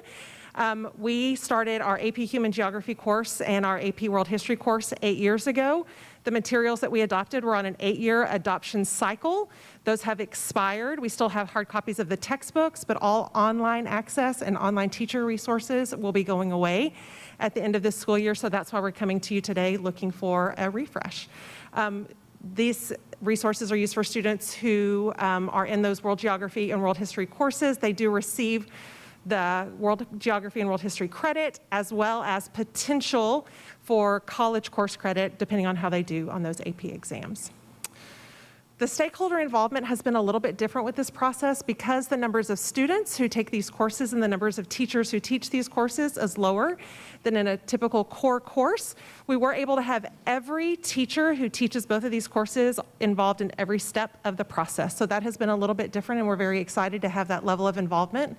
We've also partnered with our community like we traditionally do with DWIC, CACAC, and then we've had the community feedback options through the public previews at Vandergrift High School and Central Office. And then we also had online options with links so that parents or community members could log on and see everything online as well. We do have samples of those books here tonight. I know some of you were looking at them before the meeting, so if you're interested in taking a look at either of the books we're recommending, we do have those available for you this evening. This is a copy of the timeline. It looks similar to other timelines that you've seen for TEMA. This process started in November, and the timeline actually ends with today, with presenting to you guys. Our goals in looking at resources were that we wanted to maximize, of course, learning opportunities for all students. We knew we needed to align with College Board's course and the exam descriptions. We also needed to support the teaching of the state standards, or the TEKS, for world geography and world history, and that we needed to continue to provide challenging and accessible texts and materials to support a college-level course. So the resource consideration began with a total of 9 resources to consider, 4 resources for one course and 5 for the other. We had publisher presentations for each of the 9 resources, and then our initial criteria was really focused on meeting those College Board course and exam descriptions. The teachers all filled out rubrics and completed those with that district level committee work. And then the top 2 resources for each course were then reviewed by teachers, they were reviewed by students, that's what the public reviewed. What's been interesting is that we've had teachers actually using some of these resources in their classroom this spring to give it a go, to try out some of the lessons, and they've gotten feedback from students, which has been a really important part of our process. So our recommendation for you tonight is we're bringing you 2 resources that are aligned with the College Board course and the exam descriptions, as well as our state standards. We believe that they provide a dynamic online student and teacher resource system, which is super important. We know how important it is for our students to have some online practice. With our AP Human Geography course, it really does emphasize real-world applications, and the idea of recursive teaching happens throughout the course with these resources. So for our students who take the AP exam, you don't take a test question on a specific unit, it's recursive. So maybe the content is on a specific unit, but you have to loop back as a student and get something from what you knew before to be able to answer the question. And so that's the type of practice that the students get even in using this. In our world history AP resource, it really emphasizes analyzing historical sources, looking at evidence, students drawing inferences, and the text reading is really accessible for a variety of student reading levels. So this is the recommendation that we're bringing for you tonight, and we are looking for approval at our next meeting. So what questions do you have? I tried to go super fast. No, you did great. Jennifer, thank you for also putting this out. I know I retweeted that it was out, and I might have put it on social media too, on Facebook. I don't remember. It's kind of all a blur, but I know it's promoting out, and I saw people responding. How were the comments to this curriculum time, and is this going to be a method we continue to try to get people to respond when we're putting out curriculum adoption? Absolutely. I would say that we still long for more support and more participation from our community and from our parents. We did have more participation than we've ever had before in going through a process like this, so that's a celebration. But when you consider the size of our district, I think that we can continue to get more. And so as we're working on our technology and instructional material allotment manual that we're working on, we have some strategies that we want to try to implement with these kinds of processes moving forward that hopefully will get us even more participation. So tonight is presentation, we're going to vote at the next meeting for adoption. Can we get something put up on the website in really large letters for our public to say, hey, this is your opportunity to take a look? And I've looked through these books, and quite honestly, what I was looking for is, are we going to be embarrassed again? And I did not see anything, but what I find acceptable or not acceptable is my own personal, right? So I would really be interested in making sure that we get that information out, front page of our website, to say, hey, parents, here's your opportunity. If there's something that is of concern, please reach out and let us know how you feel. Sure. I was actually on the website that we put out earlier this spring, and it was actually still live right before this board meeting. So we can work with Corey just to see if we want to re-put that out. Sure. Thank you. Y'all have done a tremendous, I mean, I'm seeing it. I do think sometimes, I think the challenge we're gonna have, and we will continue to have, is, but I didn't see it, or it didn't hit my channel. So, I mean, use us to continue to reach out to board members, because we hear from community members when you are thinking about other ways we can reach out. Please let us continue to be resources to you as you're starting to think about how can we continue to develop this robust input. I think I did a tremendous job this time. I think we can keep increasing that. So thank y'all. Absolutely. Board members, anything else? I just want to echo thank you, and thank you, Mr. Harmon, for all the work that you and your team do to to promote and make social studies just this really wonderful space for our students, especially in these AP classes like this. So thank you. You may or may not know that these courses are typically taken by our freshmen and sophomores, and our students do as well or better than students across the nation who are taking these as juniors and seniors. So our team has done an amazing job. Our teachers are amazing. Yeah, as a parent of a kid who loves cultures and all things history and World War I, thank you very much for all the hard work. I really appreciate it. I love that you guys got feedback from the students after what we saw today. I love that you guys went into the classroom and were able to get that one-on-one feedback. So thank y'all again for doing that. So I was at the CACAC meeting this week, but there were students in those spaces, in each of the breakouts, and answering questions for parents or educators or whatever. Yeah. So it was so awesome because they're so smart and they're like talking about the Gilded Age and just can answer all the questions. And so it was another fill the bucket moment. But they've been actively engaged in all of these Zooms and breakouts and just harnessing the deeper learning. And so it was really awesome to see. Very good. Thank you. Thank you. I could just let that set for a bit. So, all right, thank you so much. It's been an excellent board meeting so far. We're over halfway done. Let me move to 9B, governance. Consider nomination for Region 13 Position C seat on the TASB Board of Directors. We will be moving past this item. We had nobody on our board submit for this. There are other trustees who are interested, as we talked about last time with CTSBA. We know of them. They'll be sending us nominations. We can have robust discussions when that comes up, but that's not us tonight. We're moving on to 9B2. See how quick we're moving? To consider approval of a change to the June 2021 regular board meeting schedule. Thank you, Madam President. We have several board members who cannot make the June 24th meeting. This is a very important meeting because we will be approving the budget for this cycle. And so we ask that we move that meeting to June 17th. I believe that all board members have responded their availability on that day. And so we ask the board to approve this so that we can go ahead and do the notification that we need to for budget purposes.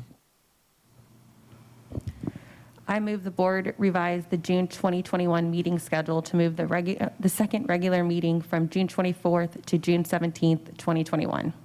I second. All right, all those in favor? Oh, any other discussion? I'm sorry, I didn't ask. All those in favor, please raise your hand. 6 ayes, no nays, motion carries. Board members will also be looking at that date for our reorganization of board officers. We normally do this around this time frame. If you have any questions, though, or any changes, or you think July's, but if you have something, reach out to Donna. Otherwise, that's when we'll have it. All right, we'll move on to the next item of our agenda. Down in 9C, we have operations. We've already done item 1, 2, and we'll move to 3. Consider approval to a call for a public meeting. Oh, I hit the wrong button. I got so excited. For a public meeting for the purpose adopting the 2021-2022 budget and discussion of the proposed tax rate. If it feels a little deja vu, it might, and there's a perfectly good reason for that. Elaine, do you want to take it away? Yes, good evening, Madam President, members of the board. I'm very pleased to be here still on Thursday night. Was afraid it would be Friday morning, but because we did just change the June board meeting schedule, we need to redo the item to call the public meeting. Last meeting, we called the public meeting for the budget and proposed tax rate to be June 24th. So now that there is no meeting, we need to call the meeting for June 17th. We will continue to publish the current M&O and INS tax rates, and the revised dates for publishing will be June 3rd and June 6th. Madam President, I move that a meeting of the Board of Trustees is called for 6:15 p.m. on June 17th, 2021 for the purpose of discussing and adopting the 2021-2022 budget and discussion of the 2021 proposed tax rate, and authorize the administration to publish a tax rate of $1.4184 for the purposes of the notice of public hearing, thus rescheduling from the June 24th, 2021 date previously approved by the board. I second. Have a motion from Jim, second from Gloria. Any other discussion? All those in favor, please raise your hand. 7 ayes, no nays, motion carries. We'll move on to the next item of our agenda, which is considering, oh, I keep touching the wrong buttons, considering, it's a tax, no, it's not. Yeah, it's consider approval of a resolution authorizing the extension of Leander Independent School District Unlimited Tax Commercial Paper Program. Good job. It's a mouthful. So we've been discussing the extension of the commercial paper program with Wells Fargo for several weeks now. And on May 6th, I presented the board with the amendments to the actual agreement. Since then, Bond Counsel has provided a resolution to be used in approving the extension. So in your packet, you have the resolution and the revised agreement. There was one additional housekeeping change to the agreement regarding a tax opinion, and that change is in red in your packet. But tonight, we're asking for approval of the resolution to extend the program with Wells Fargo. I move the Board of Trustees adopt a resolution authorizing the extension of the Leander Independent School District Unlimited Tax Commercial Paper Program to extend the agreement to September 30th, 2022. Second. Have a motion from Gloria, second from Aaron. I'll remind our community and audience that these are discussions we've had before, so that's why we might be moving through the voting items sometimes quicker because we've already had previous discussions. Are there any other questions? All right, all those in favor, please raise your hand. 7 ayes, no nays, motion carries. We'll move on to the next item, which is consider approval of Bank Depository Services RFP. Okay, by law, the district was required to issue an RFP for depository services this year. This is the selection of a bank to handle the district's day-to-day banking activities, such as processing checks and deposits. We received 4 proposals in response to the RFP, and we narrowed the selection down to Wells Fargo and JP Morgan Chase. 2 smaller banks submitted proposals, but due to the services provided and the lack of branches within the district, they were removed from consideration. So both Wells and JP Morgan submitted competitive proposals, and after a best and final offer from JP Morgan and the benefits of a consistency depository, meaning we don't have to change all of our checking accounts, the recommendation is to award the RFP to JP Morgan Chase. The initial term would be a 2-year agreement, and the district would have the option of 3 additional 2-year extensions under current law. So we are seeking approval of awarding that bid to JP Morgan Chase.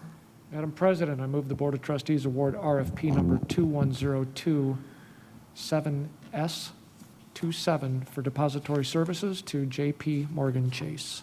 Second. I have a motion from Jim, second from Aaron. Are there any other discussions? All those in favor, please raise your hand. 7 ayes, no nays, motion carries. We'll move on to the next item. Consider approval of capital project bond funds budget amendments. So this is the second amendment we have brought to you for funds under the 2007 and 2017 bond. If you'll recall, we started looking at the process in November through a workshop, and then November, December, January timeframe, you approved one amendment to the bond funds. And so this is closing out the Glenn High School and Aiken Elementary construction contracts for a total of $943,000. That represents project savings on those projects that are complete. And so we would move that to the project savings line. Madam President, I move that the Board of Trustees approve the amendments to the projects under the capital project bond funds to close out the Glenn High School and Aiken Elementary School construction contracts to project savings. I second. I have a motion from Aaron, second from Christine. Any other discussions? All those in favor, please raise your hand. 7 ayes, no nays, motion carries. Elaine, I'm going to put a small pause. Board members, we are moving along quickly, but we did have a personnel evaluation of chief audit executive that we need to conduct.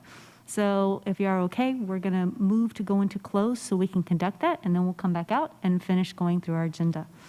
So without further ado, I move, it's 10:34 p.m., that we go into closed session for purposes permitted by Texas Government Code 551.074, personnel evaluation of the chief audit executive.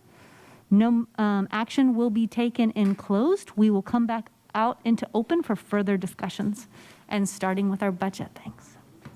Tremendous.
All right, board members, it is 11:25 and we are back in open session. We will pick up our agenda item 97C.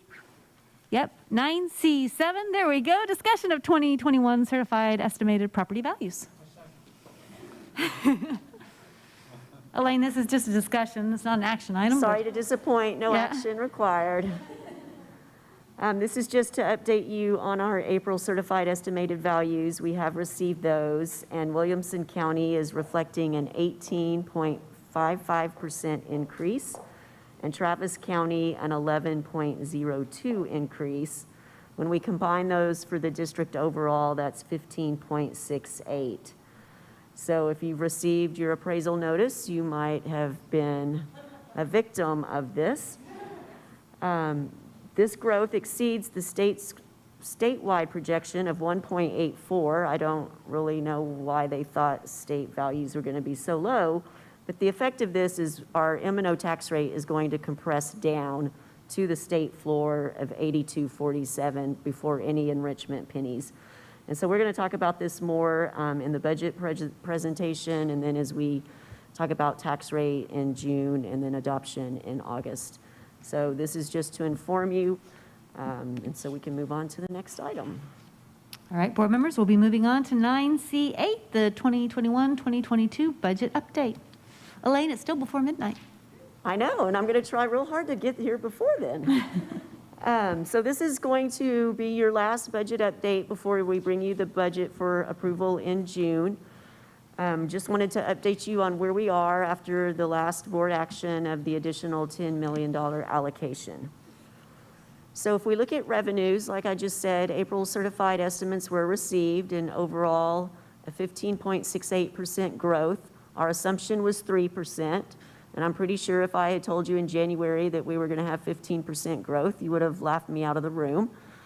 We are looking at the 2.5% revenue gain, or the floor under House Bill 3, and I'll show you how that is working. To remind you, we are budgeting state aid and staffing on an enrollment of 41,749. These revenues continue to include one disaster penny, and we have reduced budgets for our other local revenues such as interest earnings, rental income, and athletics. So our revenue budget continues to be very conservative. And then we are, under the budget assumptions, increasing overall revenues by $4 million. I did go back and look from the Focus on Finance, version 3, and every year, revenues exceeded original estimate by at least $4 million. So I feel pretty safe about that additional budget. This is a graph to depict what's happening with the property values. So you can see in 2014, the district saw over 13% value growth. So 15 is not completely out of a line with history. And then from 2015 to 2018, value increases were in the 10 to 11% range. But then most recently in 2019 dropped to 7.5%. In 2020, very low growth at 3.9. And as you know, what's going on in the housing market in this area, they've jumped up to the 15. I would say, though, the 15% increase is on a much bigger base, and so that 15% is a pretty dramatic number. It is, definitely. So let's look at what this is doing to our revenues. So the first column I have for you here is what we're projecting for the current fiscal year. So if you're looking at our revenue and expenditure projections for 2021, we're projecting revenues of just over 368 million. When we were estimating at 3% growth, we were looking at revenues of 368,283. Using the 15.68 value growth, revenues are 368,537. So merely a $253,000 change on M&O. Why am I showing you 2021 revenues? Because this is what's interesting and further proves we're being very conservative. If you look at what we're projecting to end this year with in revenues and what we're starting next year's budget with, it's only 472,000 more. And so the takeaways here are the value growth is not benefiting us on the M&O because these values will be applied against a lower tax rate, so the tax rate will be compressing, and we're not seeing substantial revenue growth from year to year based on the 41,749. On the flip side, on the INS debt service side, when you use 15.68% on our current tax rate, now you're seeing an increase of $15 million, which is 12% growth in revenues from the 3%. So I just did some math. If I had 12% growth on general fund revenues like I'm seeing on the INS, it would be fantastic. We'd be looking at $44 million more in revenue. Of course, recapture would probably kick in at that point. Yeah, we wouldn't have gotten that before, No, right? no, we would have received some of that before House Bill 3, but we're not seeing any of that value growth. And so this is substantially different in school finance and substantially different for our taxpayers because the tax rate will compress, which before, and I think I have a slide in here later, the tax rate stayed pretty steady at $1.04 regardless of what values were. And so I just have a graphical depiction here. You can see on the left, M&O is staying relatively flat, but you can see at 3% growth, state aid was $82 million. At 15% growth, state aid is $75 million. So the state is not kicking in additional money to make up for tax rate compression. The state aid is actually declining and the bucket is staying the same. So that is like a key slide. In fact, when I called you, and we camped out on this for a long time, and I want to keep sharing the air so I won't go too far down a rabbit trail here. But what this shows me, and correct me if I'm wrong here, at some point we're going to have to figure out, because if your M&O taxes raised to a certain level, you become a recapture district, and we're getting ready to get that, and so we wouldn't, or we could get that way if our M&O grows. And so the best use for tax dollars, we might start looking at the INS side of it because we're getting more value for our tax dollars out of INS. But let me make sure I'm right on this, and then you can correct me. INS, we can't just use that and say, okay, well, we have a facility, we'll use our INS dollars. We have to use INS for debt or debt payment. Correct. You just use this excess money on the debt side to fund projects. It has to be used for the repayment of debt. And when does M&O end up becoming recapture? Because later we might ask about, I think we need details on the discussions of a TRE. So if we do a 2-cent or what swap or whatever, what point do we start losing the value of our M&O dollars that taxpayers are putting in and end up going to recapture? And we've looked at that internally. I don't remember the specific numbers, but it takes a lot for us to get to the point where it recapture. And so that's not in the foreseeable future, but a TRE is definitely something we need to start considering because flat revenues and expenditure growth is not a recipe for success. I need to tie the revenues to enrollment though, right? Because a lot of the reason the revenue is flat is because the enrollment is flat in our budget, correct? So students will increase revenues, but this is a true apples to apples comparison because 3% and 15%, the students are the same. Yeah, so if you keep that steady, then what this is pointing out is that value growth does not get us extra dollars. Understood. In these two bars or sets of bars, right, we're comparing the same number of students. But in prior comparisons, we were looking at different budget years. And so different enrollment numbers when you were comparing revenue change, correct? Are you talking about the slide we just looked at or in a previous presentation? No, earlier slide from this presentation. So the students in 2021 are our current 47, lost the number, plus the hold harmless, because we budgeted on 42.8 something. Students on the left-hand side are the 41,749, so they're constant in both the second and third column. So just to be clear here, the 2020-2021 is based on what enrollment? Our projected final? Our projected final for this year. Which is the average. Elsewhere is 4,287. The budget was 42,000 students, but we didn't have that this year. So the 368 is the average ADA for this current year plus hold harmless. Yeah, sorry, I'm looking at another page in the not the presentation, but in the board book for tonight, where the adopted enrollment for the 2020-2021 budget year was 42,870, but our projected final is 40,287. And so I'm trying to understand here, the 368, 064, 181 for the current budget year is based on which enrollment number?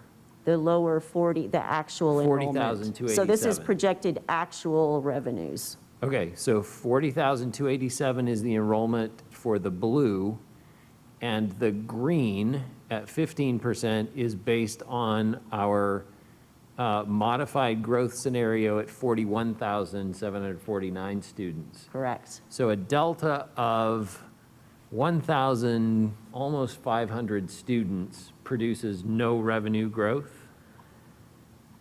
It does, because the only way you can get revenue is through additional pennies or students, but because we're being so conservative in our other revenues, the total revenue is not growing as much. Plus the illustration here is value growth is not getting you additional dollars.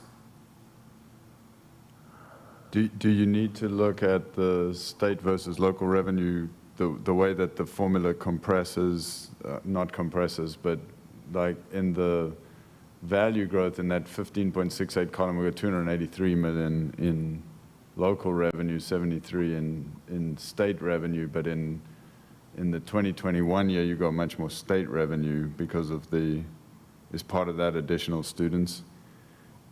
Well, that's why I asked about the enrollment, right? Because if we're saying that from the blue column to the green column, we've increased almost 1,500 students, but our revenue is unchanged, I'm scratching my head saying, how can that be?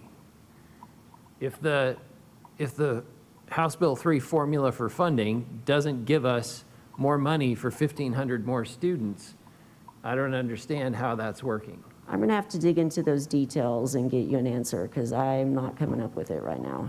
Okay. So if we could go to slide 6, and then we'll let you finish and go through.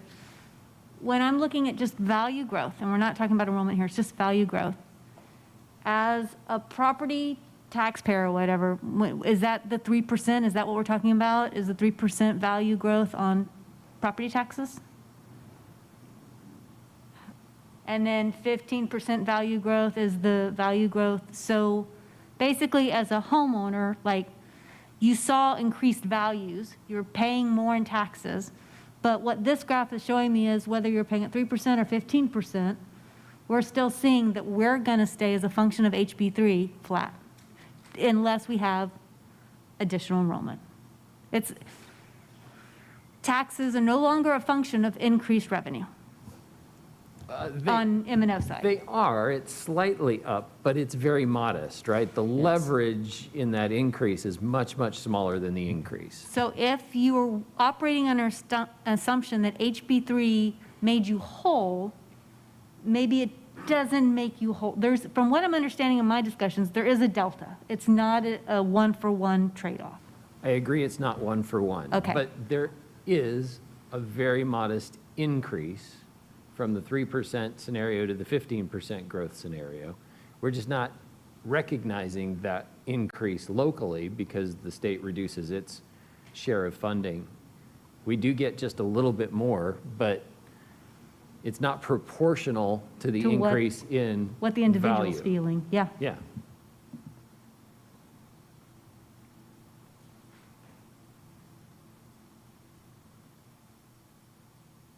Move on.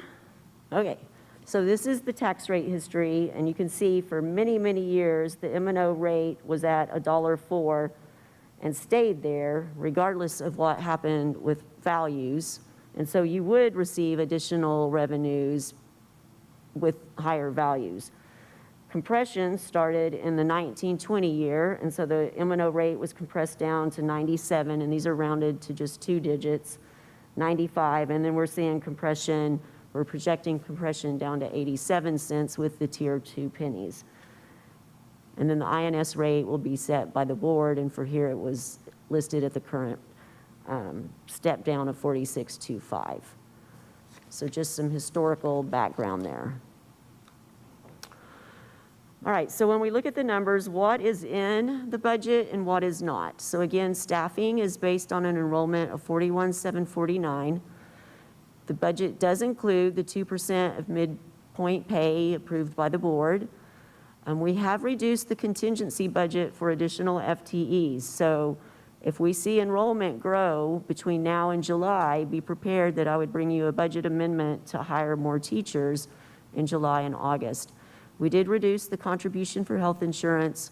We are funding major maintenance for next year with bond savings, and the budget does include the cost to open Tarvin Elementary this summer and Elementary 29.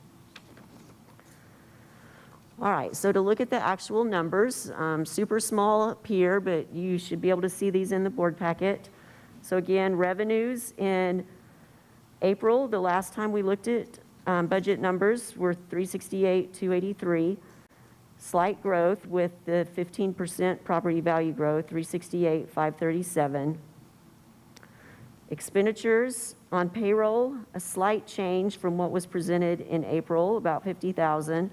I just want to point out that there is a reduction in staffing due to the formulas because we were budgeted this year for the 42,000 enrollment, so 41,749 reduces your staffing cost, and so those new positions show a negative because there were reductions there.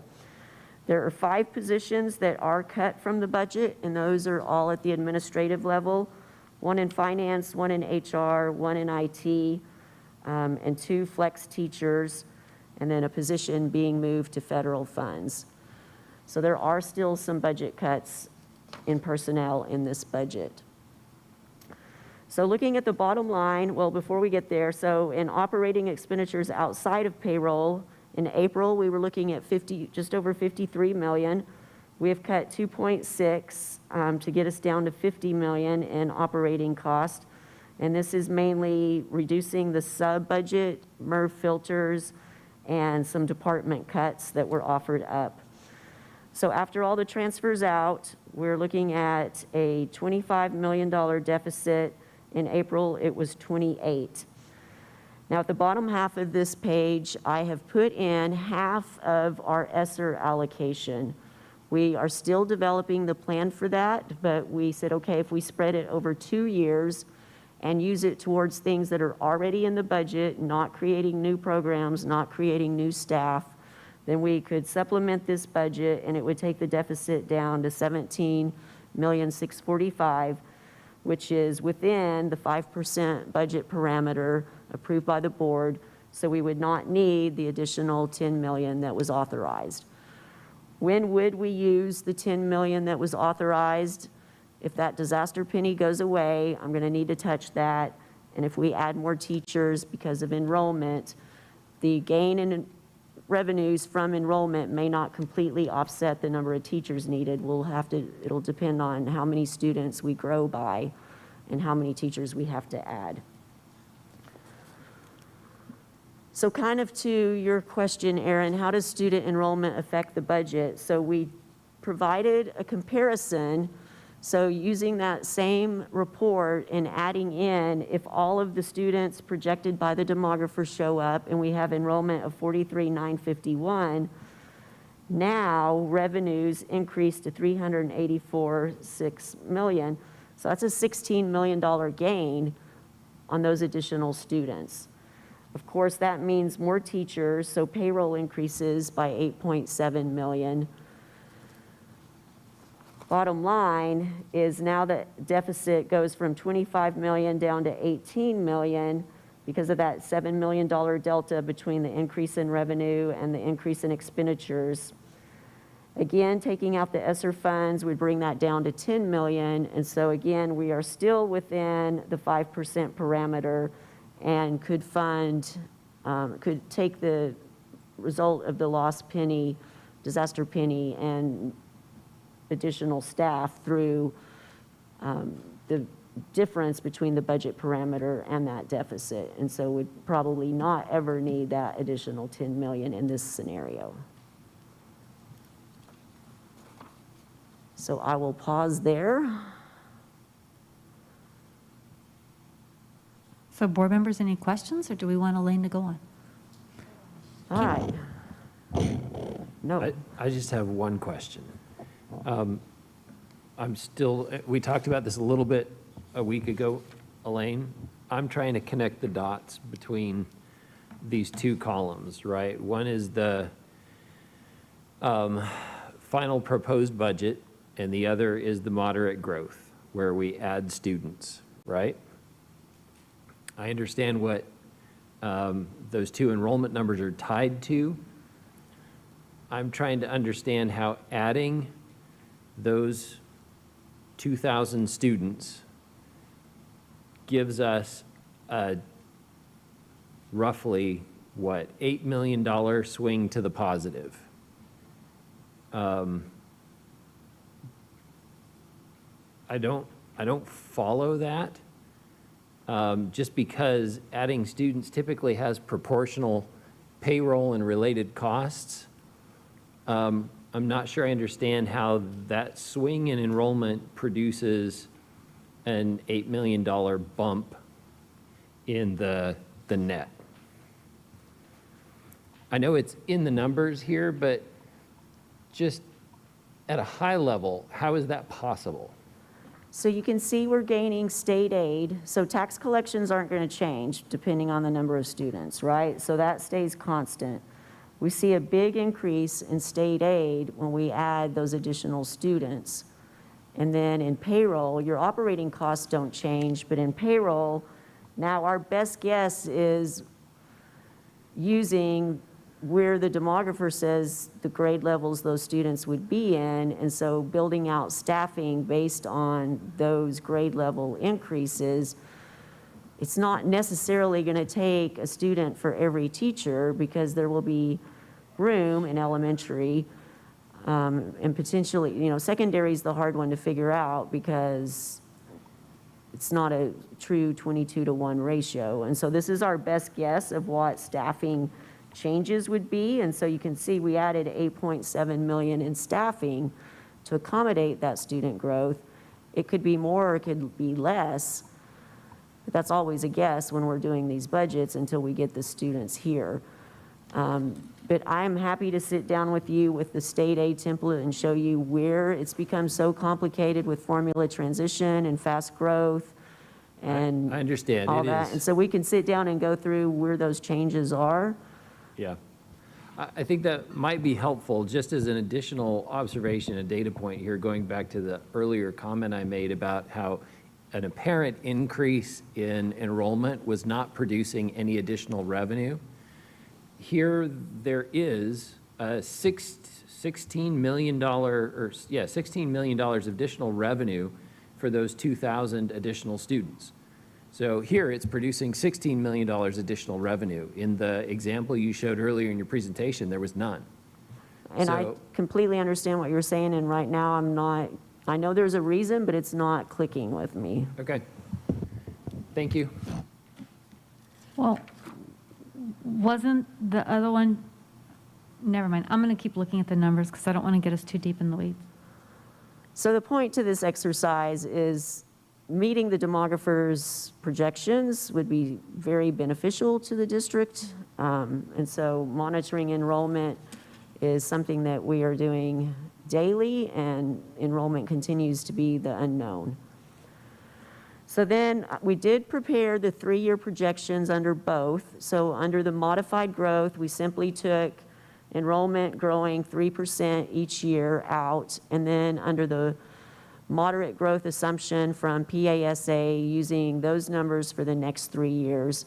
And the takeaway here is long-term continues to show deficit budgets, illustrates the need for a change in either increasing revenues, decreasing expenditures, or a combination of both.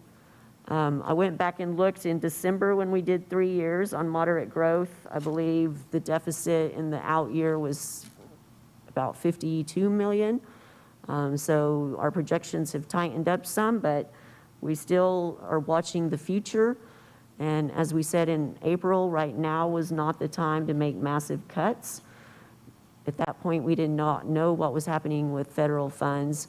But we're going to continue to monitor this and monitor enrollment and make plans for the future budgets. So a recap, again, we're using 3% growth versus 8.6. We feel like we're going to fall somewhere in that range.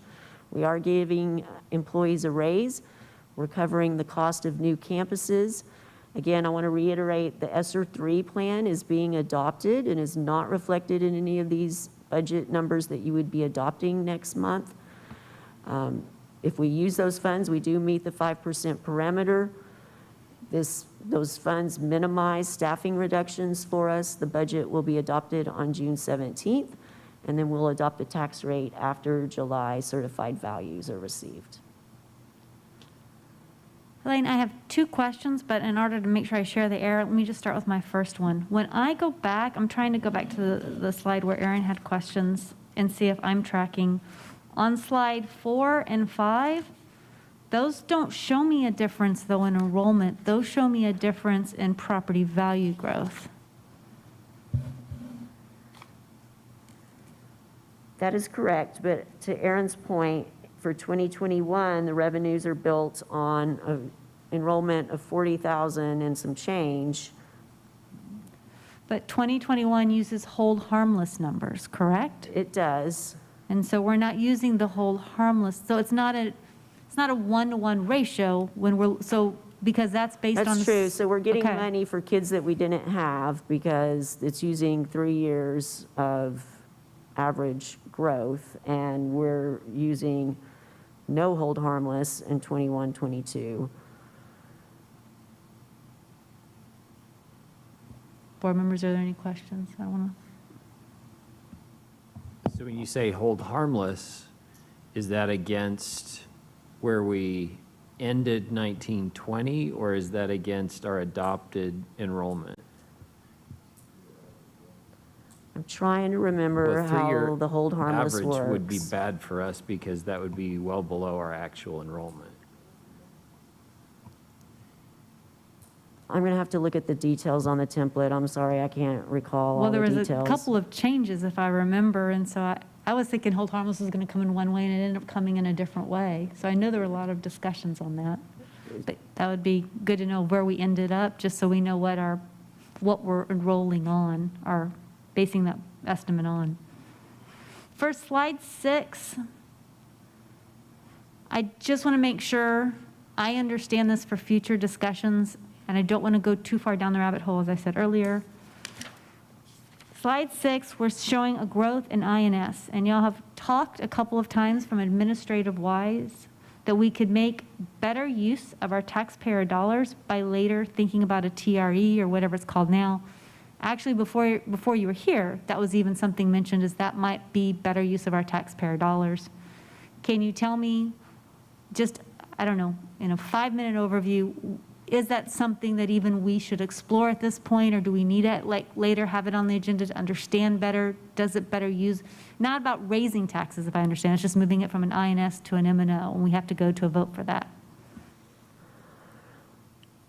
So I want to clarify better use of taxpayer dollars and what you mean by that. I think it's management of the tax rate so that you have the dollars in the right buckets. What slide 6 illustrates is dollars are growing on the INS side, but they're not necessarily growing on the M&O side. And so how do we manage the overall tax rate to fund the district as a whole and all of the needs, and not just work in silos of, well, this is INS and this is M&O, but making sure all district needs are funded appropriately. For instance, the major maintenance, which has always been on that M&O bucket. And because revenues are now not generated by taxes, the dedication of those 2 pennies isn't necessarily sustainable, where those projects could be funded out of INS, where you're now seeing additional capacity. All right, so that's about major maintenance. So we don't need to discuss a TRE, then we're good. No, we definitely need to discuss a TRE. Okay. Can we pull it off in this year? I don't know. That would have to be called by August 16th, as well as the bond, and that's a quick turnaround. Okay. So that's planning for the future. It's definitely something we need to start looking at. Just help me make sure I've got this clear, though. If that's something later we end up talking about, that doesn't necessarily have to be a tax increase, or does it have to be, when we say TRE, is that going to end up being where they overall could see an increase in their amount of their tax bill, our taxpayers? So we could lower the INS to offset the increase on the M&O. You know, we have been over levying on the INS side to pay down debt. With this value increase, that over levy increases. So you have more capacity to lower the INS and still make your bond payments and service a new bond while moving some pennies over to offset an increase on the M&O. But then what we end up deciding on the bond dollars helps us better understand what capacity or room we have in INS dollars. So I don't want to have a discussion if it's not beneficial to our taxpayers or to our district. But if it is, I don't want to either just preclude not even having it in somewhere in the periphery if we're going to be looking at how we're accessing when our bond committee comes and tells us something. So I don't know how to, if we need that in somewhere in an agenda item or some kind of minor update in a Friday memo, but just so we understand some of those mechanisms. That's my only thought about that right now. So if I understand this, basically doing a TRE, we're saying, hey, we want more on the M&O side, and what we're going to do is we're going to take it out of the INS side. We're going to lower the INS to match what we're going to ask for in the TRE. It's going to be a wash as far as the taxpayer is concerned, but what it does for Elaine is it allows us to take that money out of the INS side that we continue to over levy and move it over to the M&O so we can take care of day-to-day ops. That makes perfect sense to me. That explanation aside, I think this is a rather complex matter. I don't think a Friday memo is likely to be adequate in terms of addressing all of the various options. I think it merits some significant discussion. I think one of the most important discussions is the power of our taxing pennies, right? So the INS pennies, as we've seen from the slide Elaine presented earlier, we're getting full value for those pennies, right?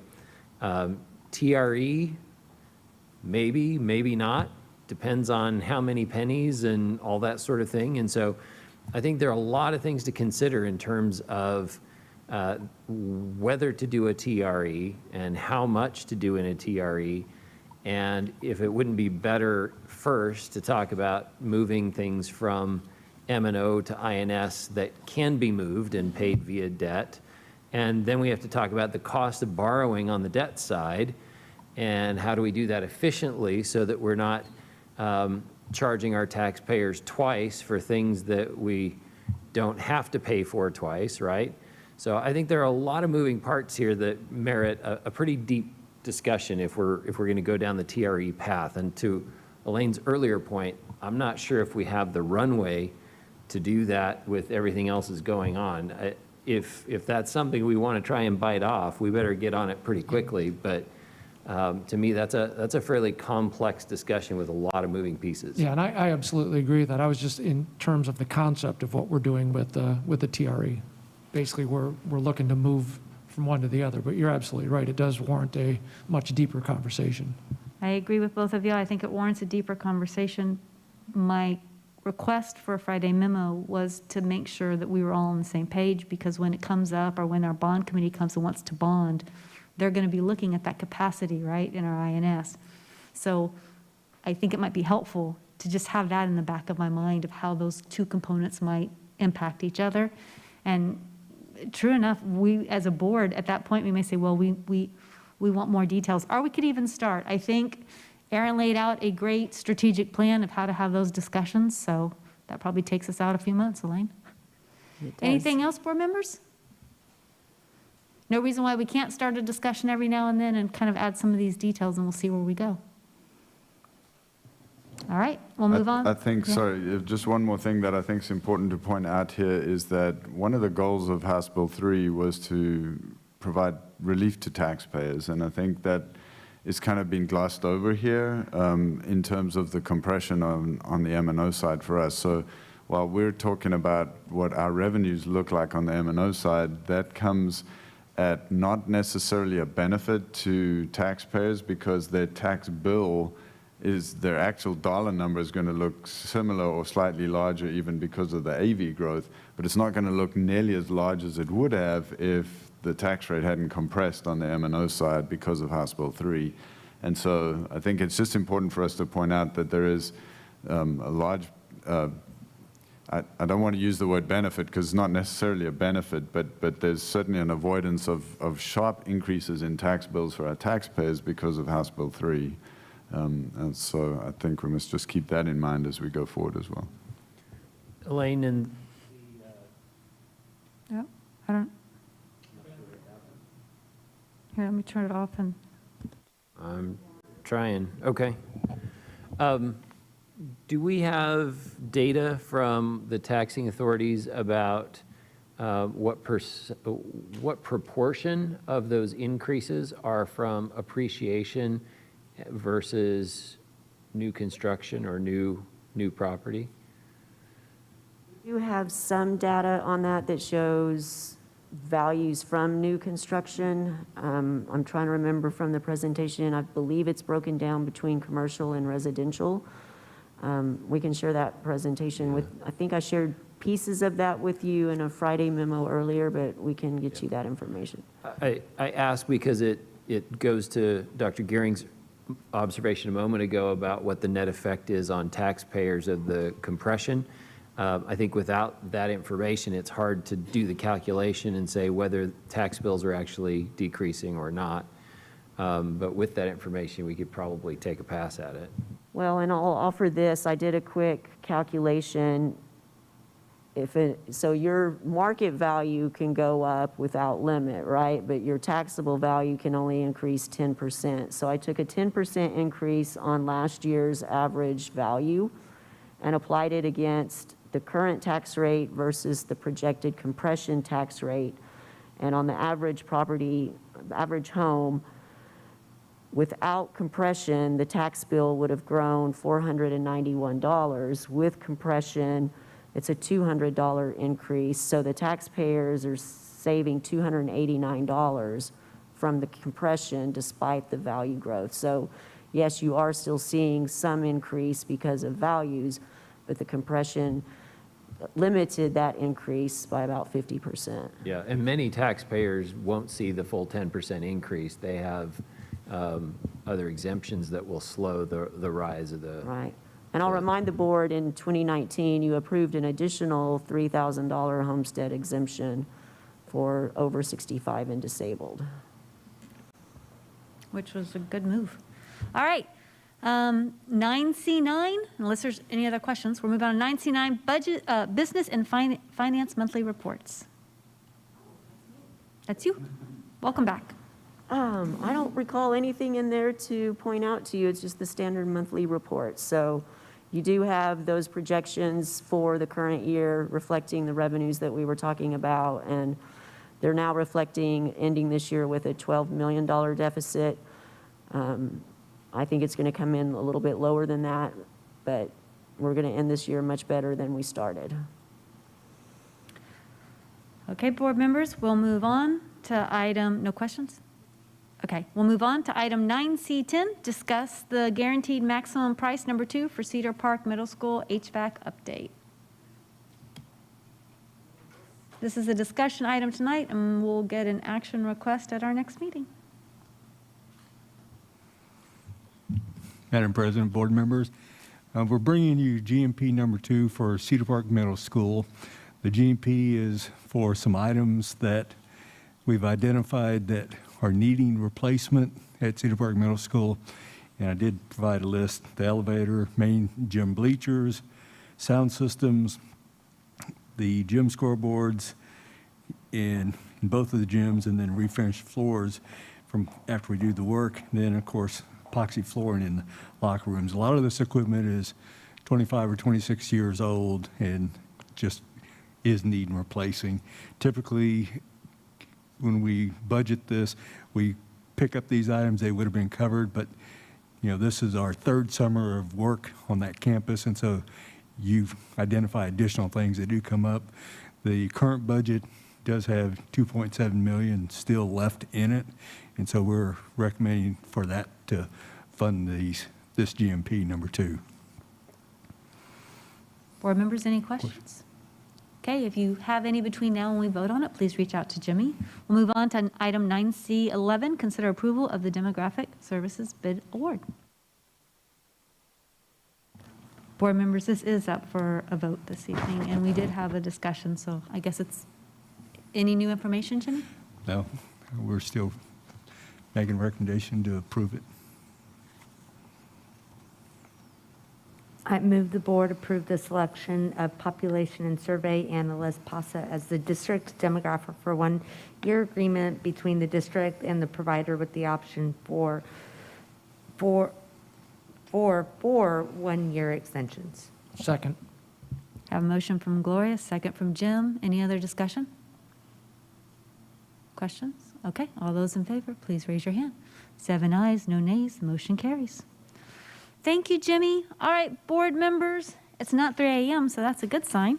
Let's move on to closed session. It is now 12:06, and we will be moving into closed session for purposes permitted by Texas Government Code 551.071, consultation with attorney regarding pending or contemplated litigation and/or attorney-client privilege matter. Texas Government Code 551.074, personnel to deliberate the appointment, employment, evaluation, reassignment duties of a public officer or employee. Texas Government Code 551.0821, deliberation regarding matters whereby personally identifiable information regarding 1 or more students will be disclosed. And Texas Government Code 551.074, the Team of 8 communications. There will be no action in closed. We will come out here for action.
Board members, it is 1:15 and we are back from closed session. Do I Madam have? President, I move the Board of Trustees accept the recommendations for administrative probationary employment contract for personnel additions as presented in accordance with salary scale policies and contract of the Leander Independent School District for the 21-22 school year.